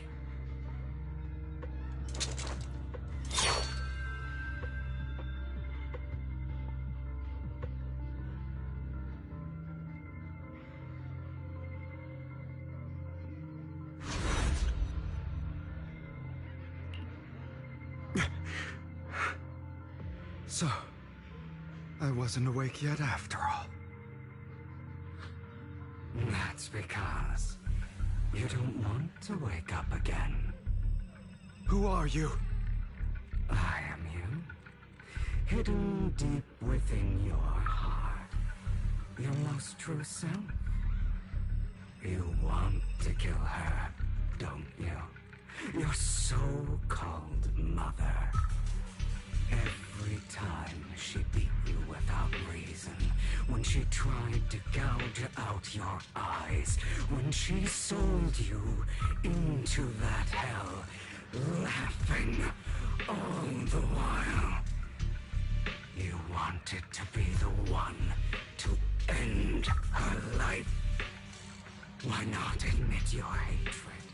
As you are, you can hunt her down and make her pay for the living hell of a childhood she made you suffer. Yes, I hate her. I hate her because she was foolish and shallow, greedy and stupid. I hate her because she doesn't deserve to be a mother.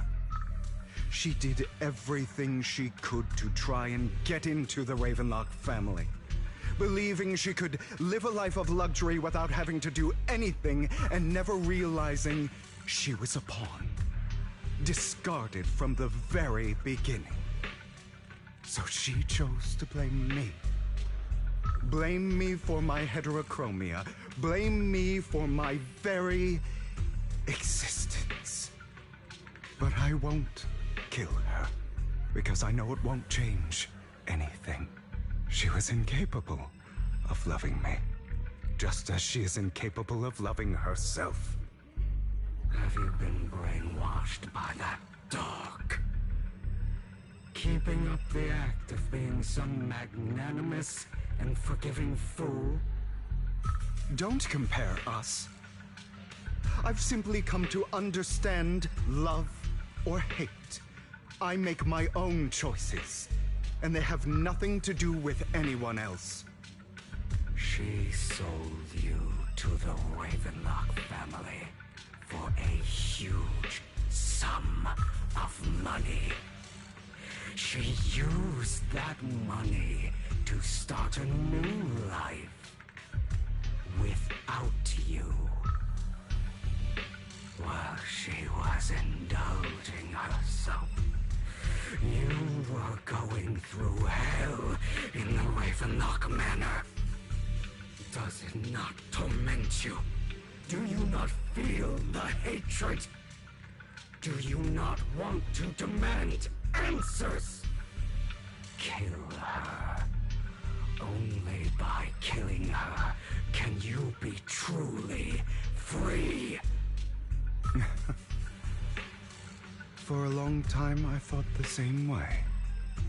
But now, well, I want to make a different choice. Stop lying to yourself. You never had a choice. This weak-minded thinking will only lead you to failure. Like before, you'll be nothing but a worm, trampled into the dirt by those so-called elites. Do you still not get it? This is how the world is! And always has been! Hesitate and you'll be the victim. If you don't grab your knife first, you'll end up being on the other end of the blade. If you want to change anything, you must first become the one who makes the rules. Just like that woman. The only reason she could treat us that way was because we were weak. So listen to me. Find that woman, kill her, and prove to this world your strength! It's what she deserves! Why forgive them? They don't deserve it. I'm not forgiving them. Or rather, I don't care about them. They don't even matter, at least not yet. You know, perhaps the person I hate the most, the one I truly cannot forgive, has never been someone else, but rather my weak, powerless past self who could do nothing but hide inside a closet and cry. I hate myself for having neither the strength nor the courage to resist. I hate myself for begging for so-called familial love, even after being treated so terribly. I hate that despite the pain of my wounds, I still hope to receive the carrot and not the stick. And that me is you, correct? So, I forgive you. I forgive myself. You'll regret this, fool. Your pretty words mean nothing. You will ultimately return here to me.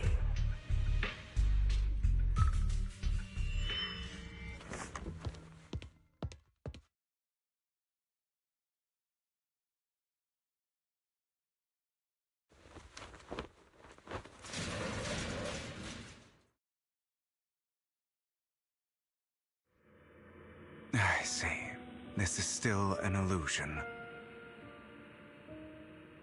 I wonder who's going to show up this time.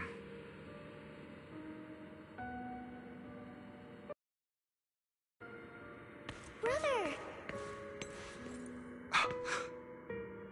Hugo, let's play hide and seek! I'm already hiding! You'll find me, right? Like you always do. Serena.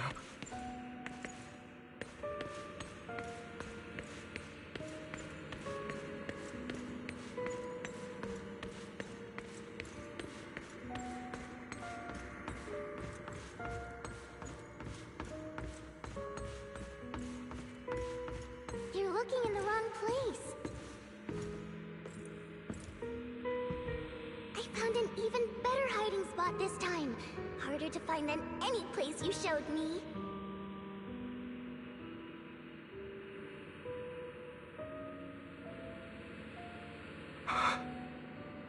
Hey, Hugo. Do you ever wonder why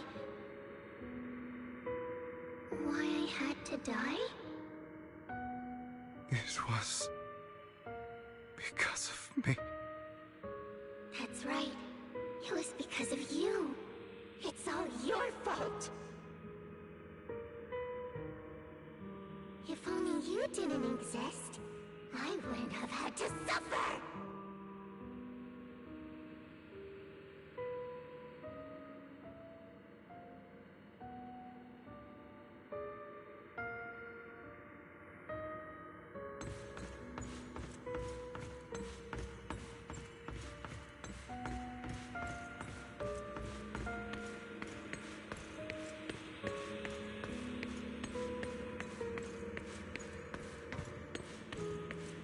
Still looking in the wrong spot. I can't believe you still haven't found me after all this time.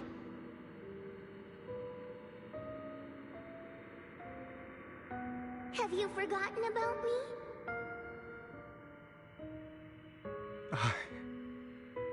I haven't forgotten. It's okay. I'll forgive you. I'll still be nice to you, just like before.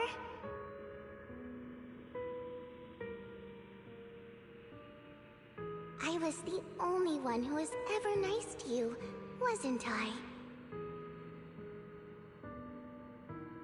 Yes.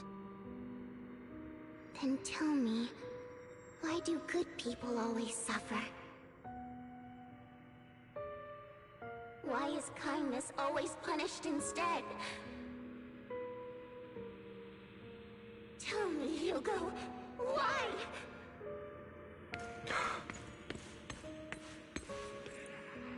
Hugo, are you lost? Go back the way you came. I left you a surprise there.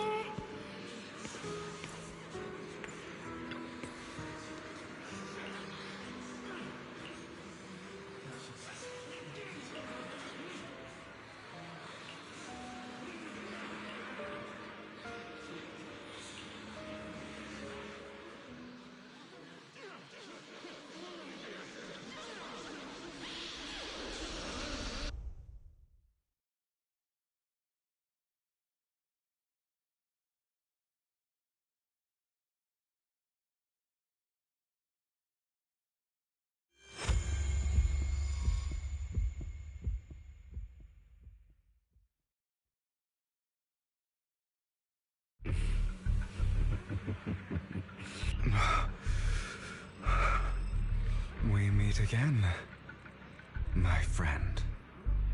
I told you, I am you. The side of you that you've always tried to deny existed. Of course. I know. This time it's about Serena. Right? Yes, your half-sister. And the only child in the Ravenlock family who was kind to you. Unfortunately, it was her kindness that led to her untimely death. It was my fault. I don't like the way you blame yourself. Because that means I'm to blame as well. And I don't think I did anything wrong. Your mother sold you to the Ravenlocks.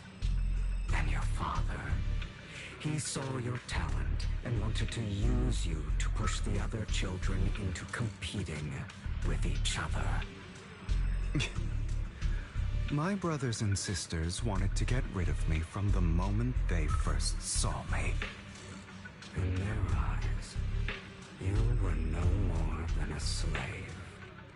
But Serena dared to treat you, a slave, as if you were human. And so, she was fated to die. They tried to kill me many times, but I was careful, and they did not succeed. So they killed Serena, who was weaker, an easier target, and pinned everything on you. Serena died in your place. Those cruel brats thought that by reporting this to Father, they could use it to get rid of you, a rival who threatened their positions. Yet, not only did Father not blame you for the incident, he praised you for it. In this world, only the ruthless, cruel, and merciless can stand at the top. And that's exactly what you managed to live up to, no? You found a perfect opportunity thereafter to catch the ringleader of the group who framed you and almost beat him to death.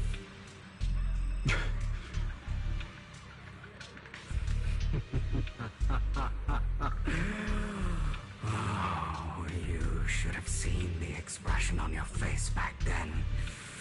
Oh, crazed and manic with utmost delight. don't remember that.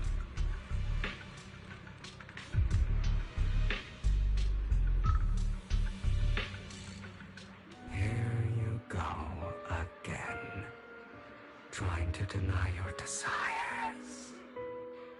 Deep down inside, you've always wondered, asking yourself why these evil people never got the punishment they deserve. Why the world is so unfair. Don't you want to rip them to shreds? Just like that day when you beat that boy's face into the dirt until he was barely recognizable. His disgusting blood staining your fists. Recall your exhilaration, your cathartic release of rage, that outpour of hatred. That victory belongs to you. You deserve it.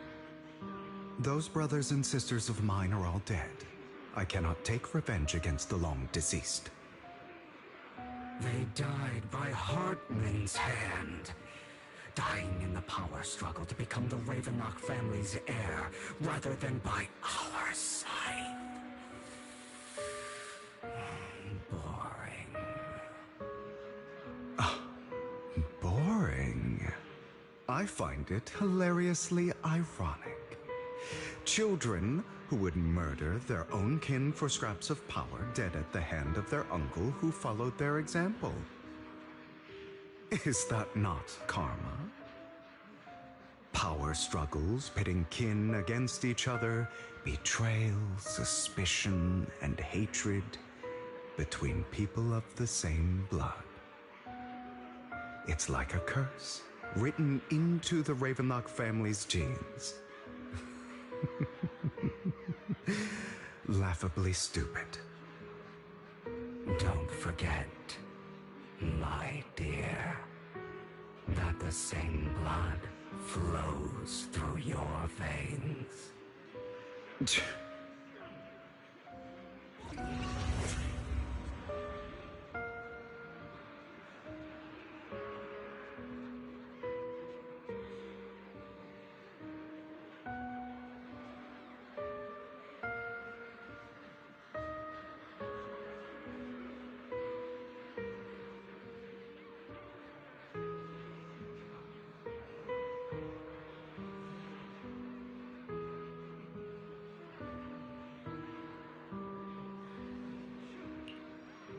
That's right, my dear nephew. No matter how much you deny it, the blood of the Ravenlock family flows through your veins. Survival of the fittest. Only the strongest deserve to live. Only the strongest deserve to rule.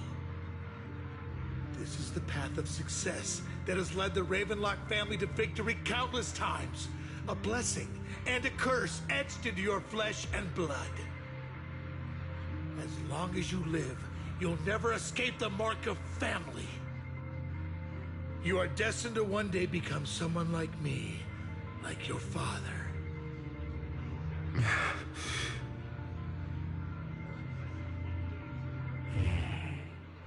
Is that fear I sense? I can see you trembling.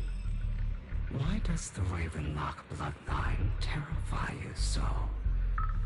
I won't become like my father. Never. You won't become a failure like him. So relax. Our power eclipses him, and so does our ambition. So, do not deny your own desires. Do not resist your own ambition. This is the talent you were born with. The best gift fate has ever given you. Admit it. Deep within your heart lies a spark, yearning to ignite a raging inferno that will burn everything down. And I am that spark.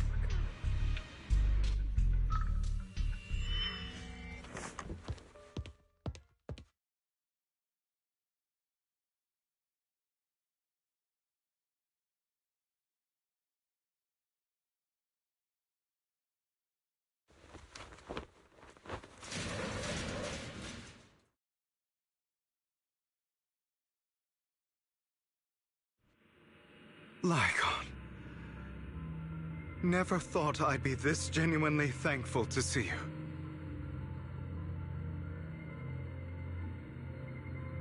Seeing you means this never-ending nightmare is finally over, right?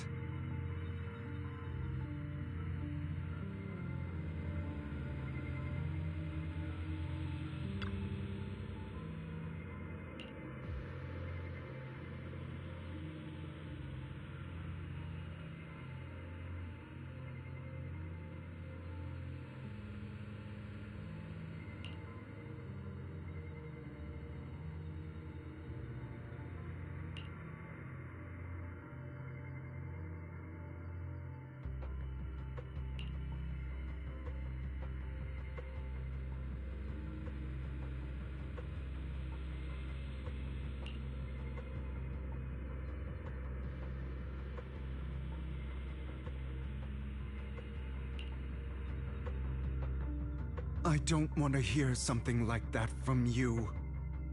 You have no idea what that man, my father, is really like.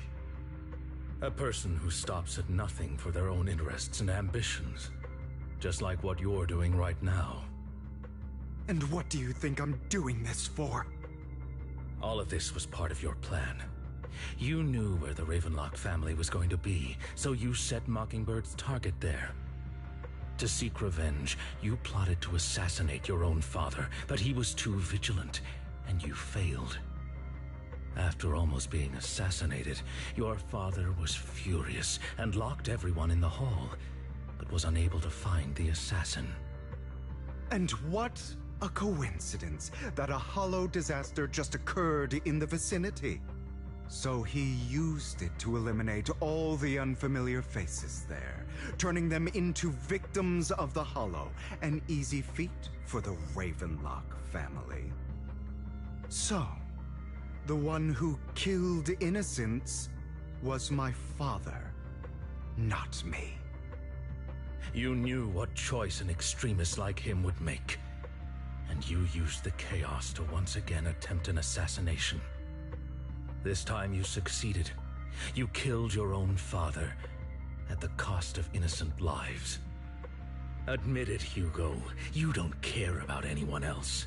The only thing you care about is your revenge. How is that any different from your father? Enough. I'm tired. I may hate him for betraying me, but he wouldn't say something like that. What? You aren't Lycon. You're the other me, hidden deep within my heart.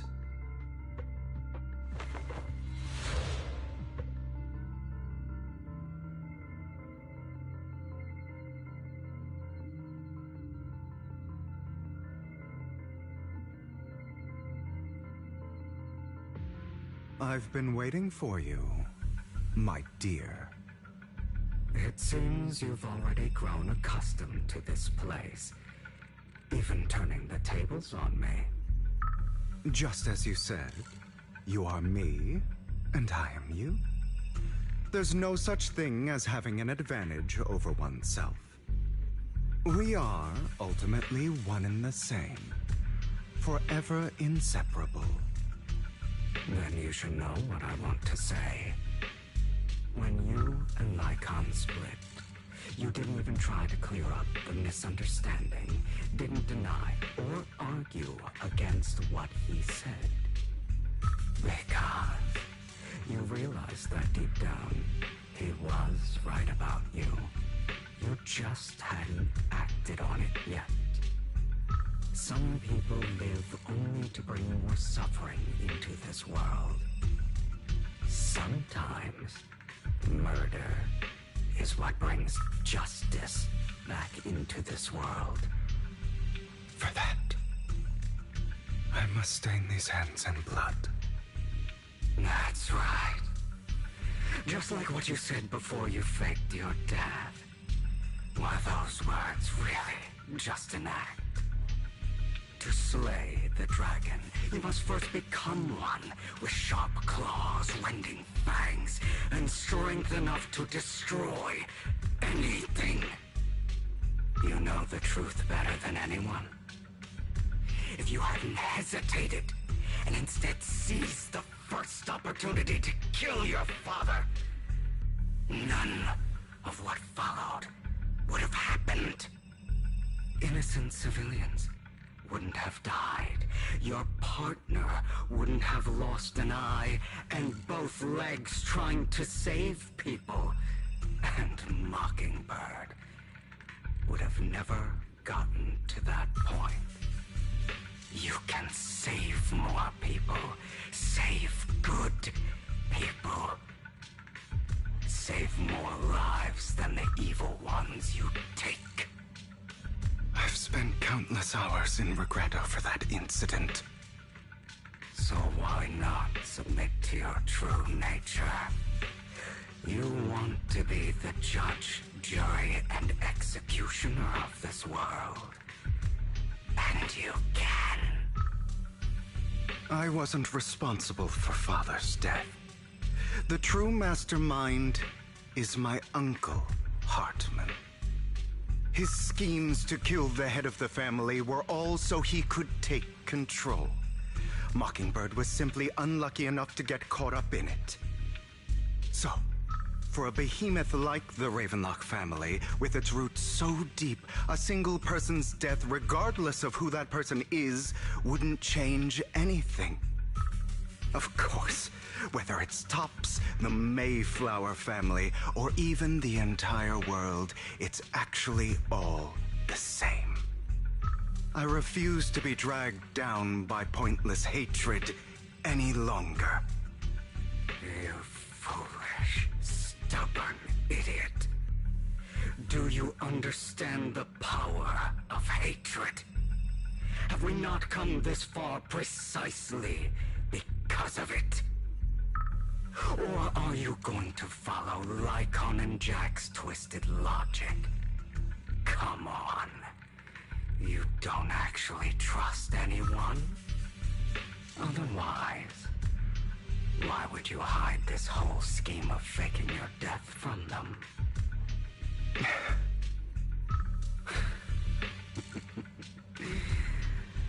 You've built an impenetrable wall around your heart, keeping everyone out.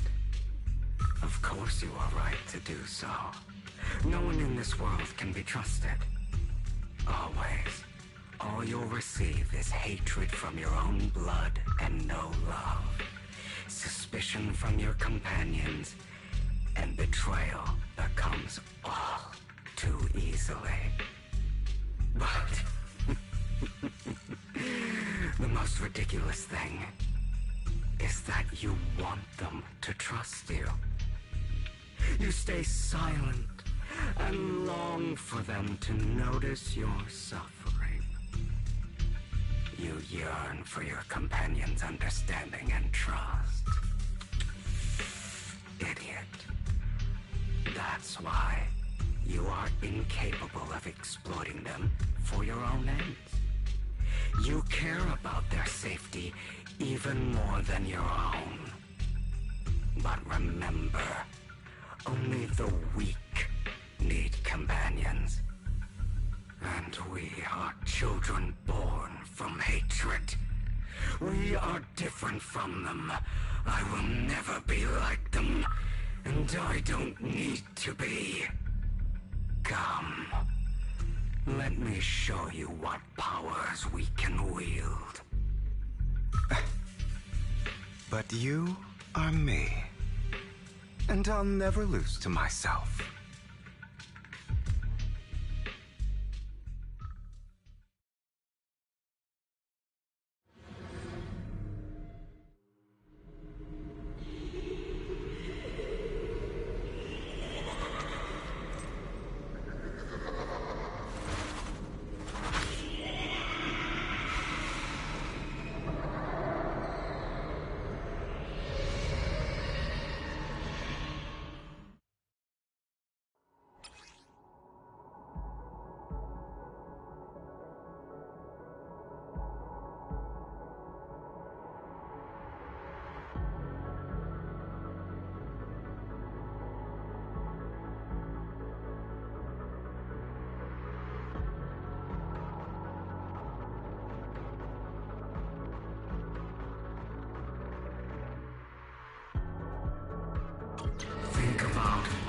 the injustice you've suffered.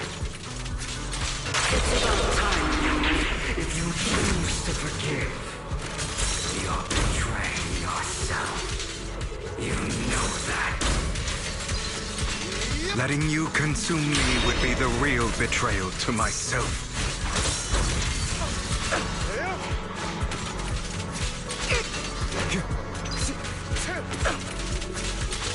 You're just afraid to admit. You're too scared to face your true self and what you truly desire.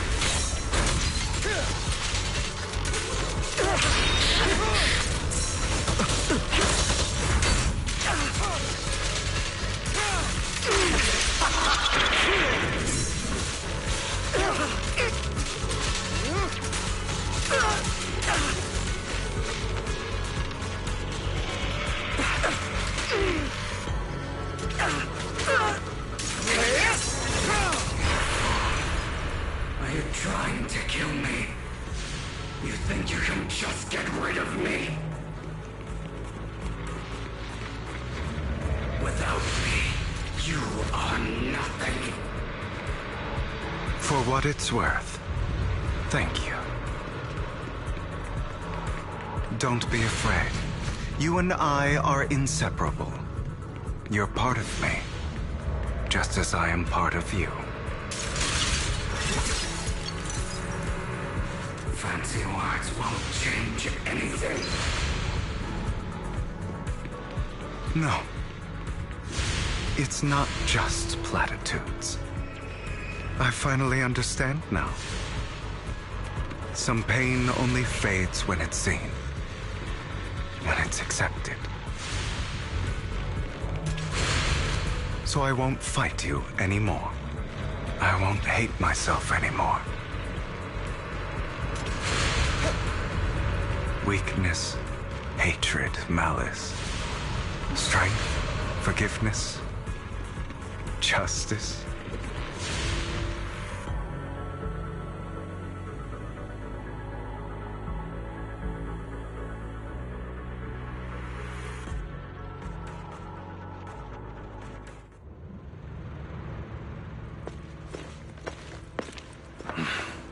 Hugo, it's time.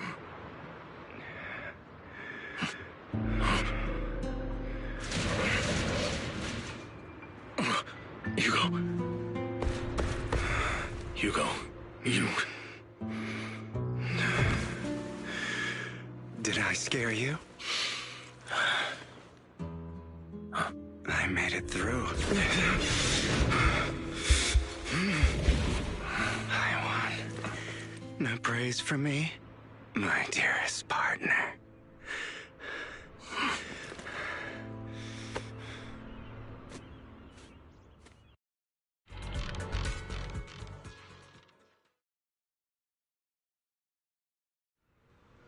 This is just like what I saw in my dream.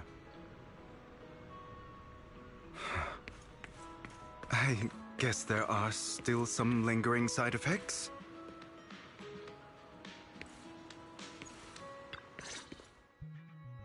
Ah, my former partner. You're still as punctual as ever. Are you sure you're fully recovered? How about we fight? And I'll show you how recovered I am. I refuse to fight someone who is in need of medical attention.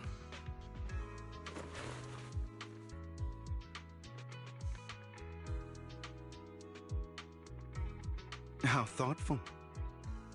I'm touched. Or perhaps is this simply part of Victoria Housekeeping's professional care? I'd rather you not starve to death.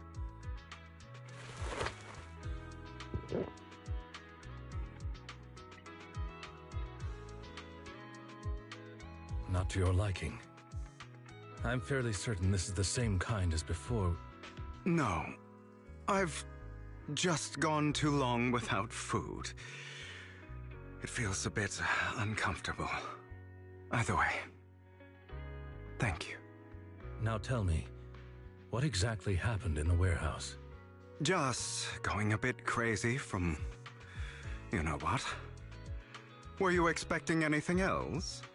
But I did have a very long dream. A dream about many things from the past. If I had to put it into words, it would be like giving myself psychological therapy. You seem like you could benefit from some too. How about it? Want to book a session with me? Trust me, I'm a pro. Seems you really have recovered. Well, of course. I'm feeling pretty great right now. Like I could argue with you all day on every petty detail of who exactly was in the wrong back then. I wanted to ask, what you said about Mockingbird before, when you faked your death, was that part of the act? You mean the part about how Mockingbird has never really changed anything or saved anyone. I didn't expect you to still be so hung up on this. Interesting. After all, it was you who chose to betray Mockingbird. To betray me. Just as I said before, I never considered Mockingbird a failure. Perhaps Mockingbird deviated from its origins, but it has its value. You shouldn't reject the things you've done. Or Mockingbird. I have contemplated this before. Yes. Mockingbird has helped some people and has genuinely managed to cause trouble for those who abuse their positions of power for evil. Yet those in high positions still possess immense resources, and the people we helped remain destitute and suffering, willing to become slaves to those in power for scraps. But just as you said, even if what we did was childishly idealistic and flawed, as little as we actually achieved, even the slightest change is by no means meaningless. Nothing holds more value to me than Mockingbird.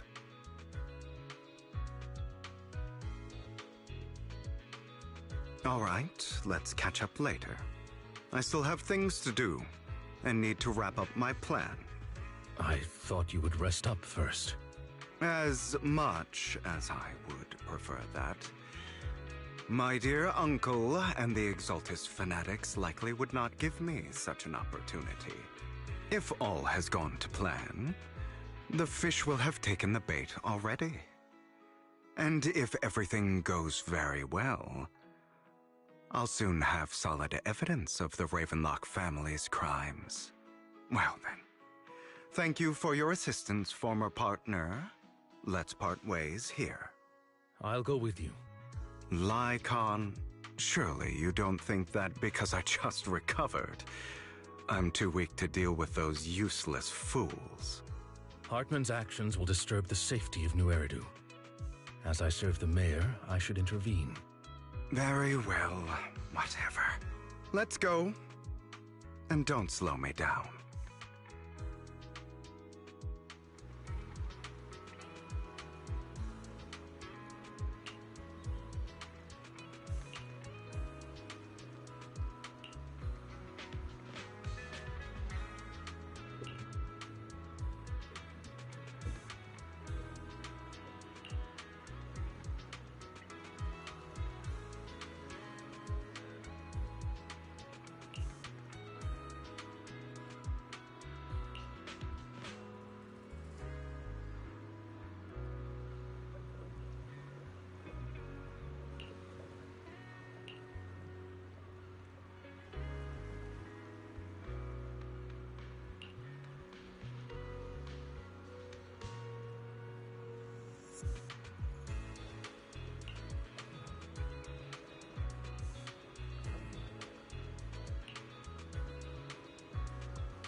I'm sure you've heard about the missing workers from companies under the Ravenlock family, too.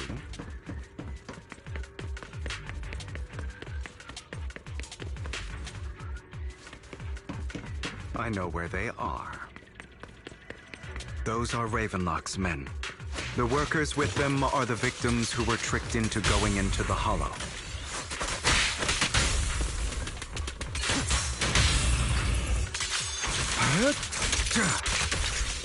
Come on, let's get them out of here.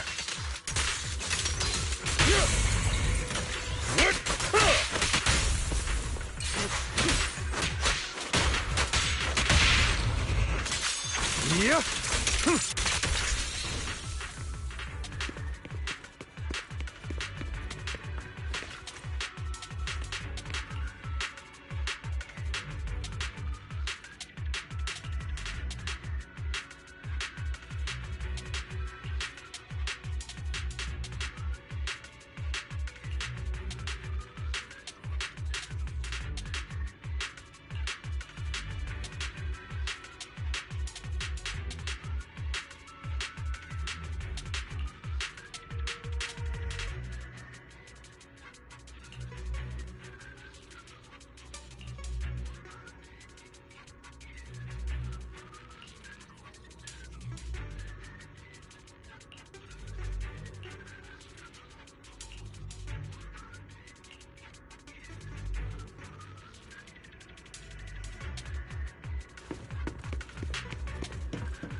Bunch of nobodies. Annoying as hell. Kill them! You're welcome to try. I'll make you reap your soul.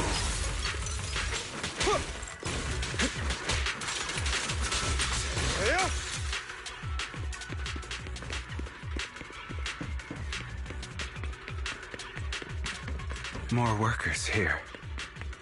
And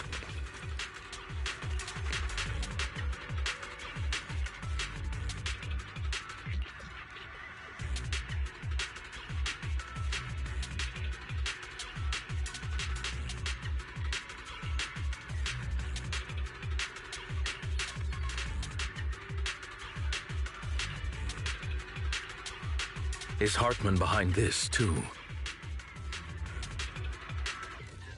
of course. He threw them into the Hollow like offerings for the Exaltists. To him, those workers are just another resource, no different from the ether his company mines in the Hollow.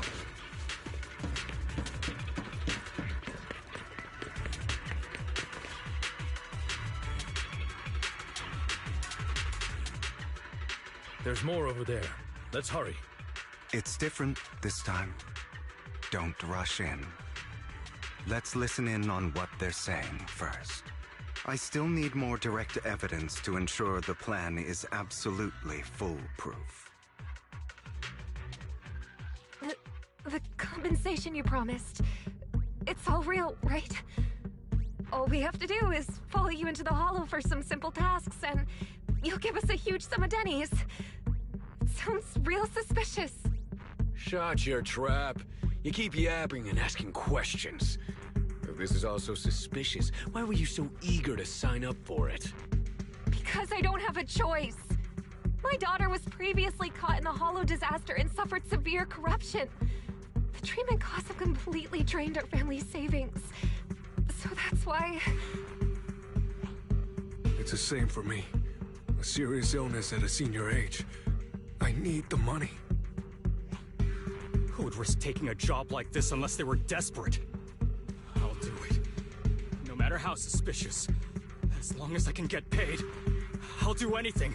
Even risk my life. Wait, you people from the Ravenlock family, you're part of a big company in Tops. You wouldn't go back on your word, right? Don't worry, you'll get every denny you were promised. But before we start, you all need to take this medicine first.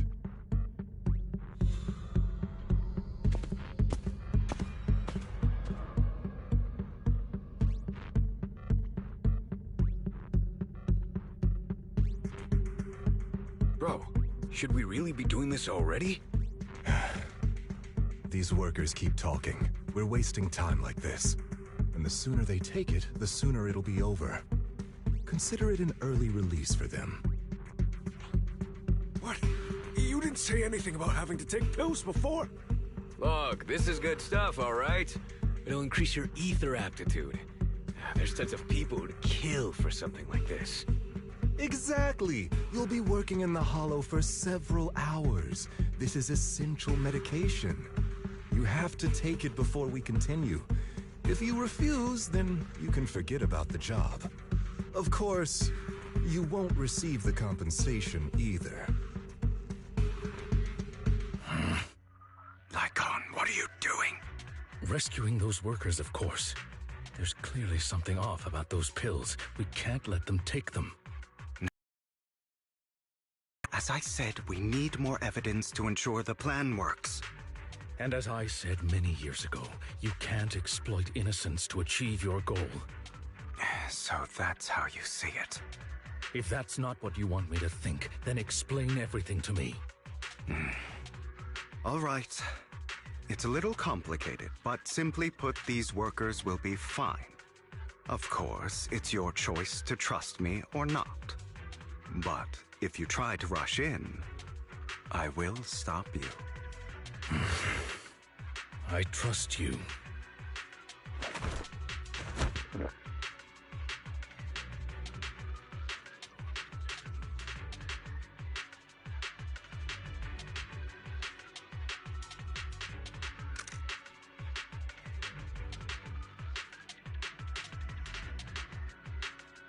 All right.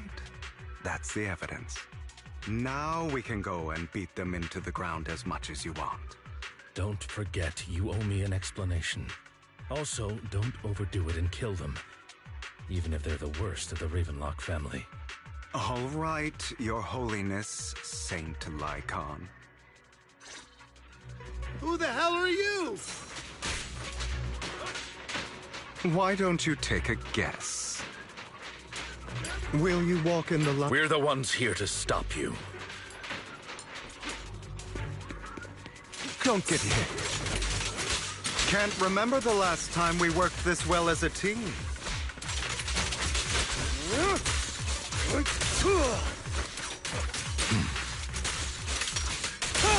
Your legs? How are they feeling? I'm fine. To be honest, I think I prefer the way you used to fight. Take this. You had a lot more aggression. I've merely learned to control my strength.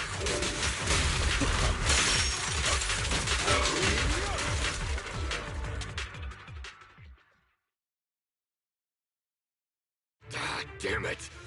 Who the hell are you? How dare you mess with the Ravenlock family! Ravenlock. Savor the name while you can, for it will soon cease to exist. What's that supposed to mean? It means exactly what I said. I think this might be good for you. Sever your ties while you can. You still have a chance to walk your own path. The family's honor comes above all else. Is that really what you think? I saw the compassion on your face just now.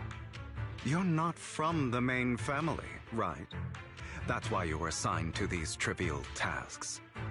But in reality, there's no need for you to keep playing this boring game for them. I don't have a choice. From the moment I was born into the Ravenlock family, You always have a choice, if you're willing to act. All right, let's end the small talk here.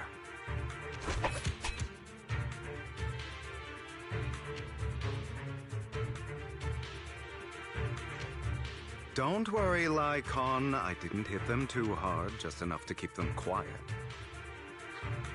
How's that? My acting's pretty good, right? As always, a certain someone should take some lessons from you. I'll leave the rest to you then. Okie dokie.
Okay, now can you tell me exactly what's going on here?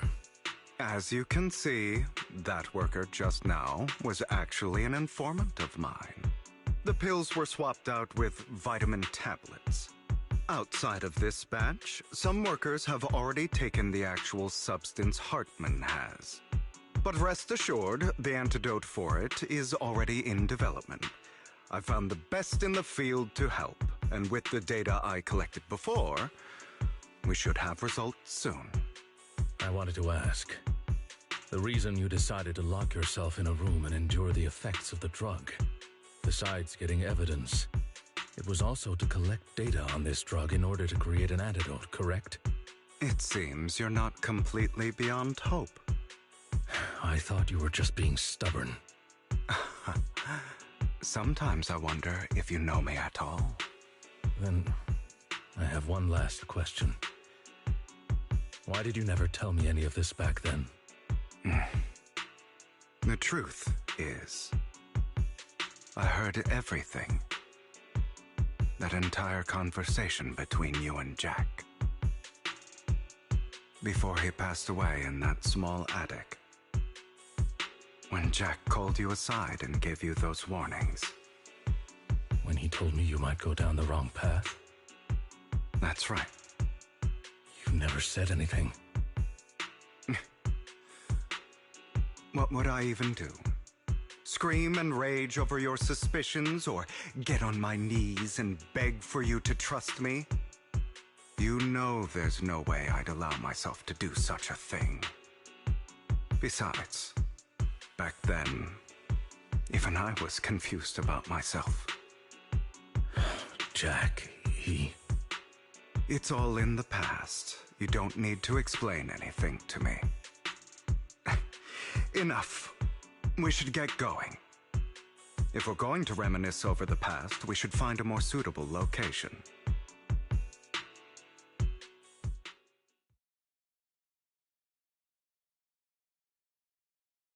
Lycon, that incident back then, I didn't do it. It was a scheme Hartman devised to take over the family. It was Hartman who killed my father, too. I only discovered the truth long after the fact. I did indeed attack my father, and I thought he was dead. But he wasn't. I couldn't kill him. And even before that, if I hadn't hesitated, none of what followed would have happened. Even now, I still think they deserve death. But I no longer care to personally deliver that fate. They're beneath me. And I have more important things to do. I know we may never agree on that point, Lycon. I once wanted to fight against those ugly truths that defined me, but I discovered that the more I rejected them, the more painful it became. So, I could only accept that crazed, hateful, and malicious side of myself. As long as I know I will never become like my father, like Hartman, that is enough for me. You've changed. But I think that might be a good thing. Don't patronize me.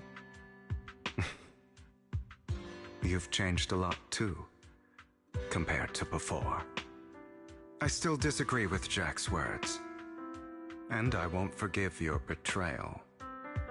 I will walk the path I believe is right, even if I must tread over thorns and through the mud. But I will also allow you to walk your own path, Lycon. Should I say thank you? You're welcome. Come to think of it, we haven't talked about your legs and eye. It was just an accident, not your fault. I'm doing well now. I hope you are too. On the contrary, perhaps I should be the one apologizing. I misjudged you. I used to think you wanted power, that everything you did was for your own ambitions. I thought you wanted the power to pass judgment on all in this world like a god. I am a god. I am my own god. Or you could say that in this world, everyone is their own god. There are many things that we are powerless to change. But there are also many choices we can make. Just as I said before, I am the only one who can kill me or save me. I'm glad you think that way. Let's go. I still have one last thing to do. To witness the end of Ravenlock.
You really think you can take my place if I die? Never, you filthy bastard! Your little tricks mean nothing. As long as the Ravenlock family stands, I can still get back on my feet. You still don't get it, do you? This was never about avenging my father. And I don't care about taking your place. I didn't come this far just to kill you. That'd be pathetic. Right on cue. Why don't you take a look at this, Uncle? On behalf of TOPS, I'd like to clarify that we had no involvement in the Ravenlock family's actions. TOPS is officially terminating all partnerships with the Ravenlock family, effective immediately. We will have no further affiliation with them. Are you crazy? What the hell do you get out of ruining the Ravenlocks? You want to be a petty thief forever? Thief? Oh, Uncle. Allow me to reintroduce myself. I'm the name people whisper about. The one who robs the rich and gives to the poor. I'm the master con artist who can fool anyone, anytime. I'm the leader of Mockingbird. The one who turns every headline into my own stage.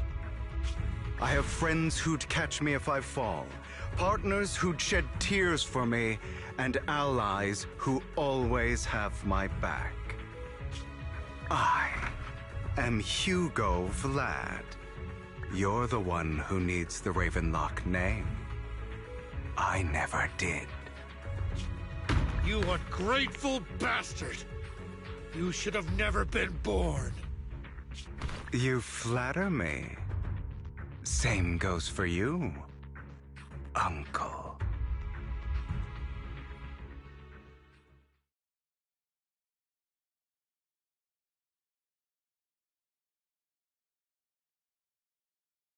You've done well, Vivian.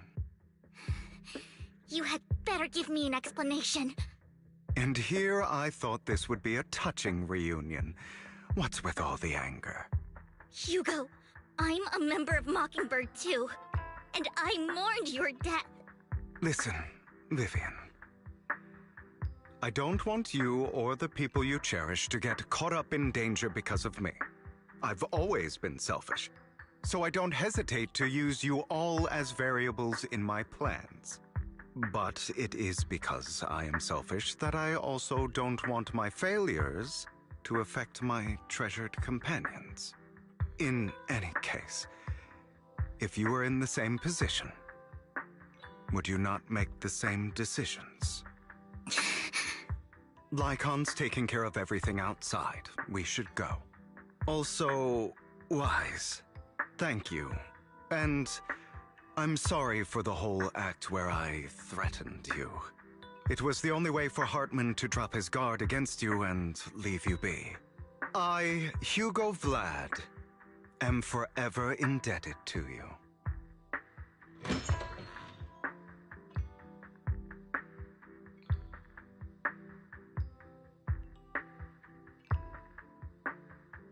Master Proxy, although it is late, there is some important intel that I must give you now.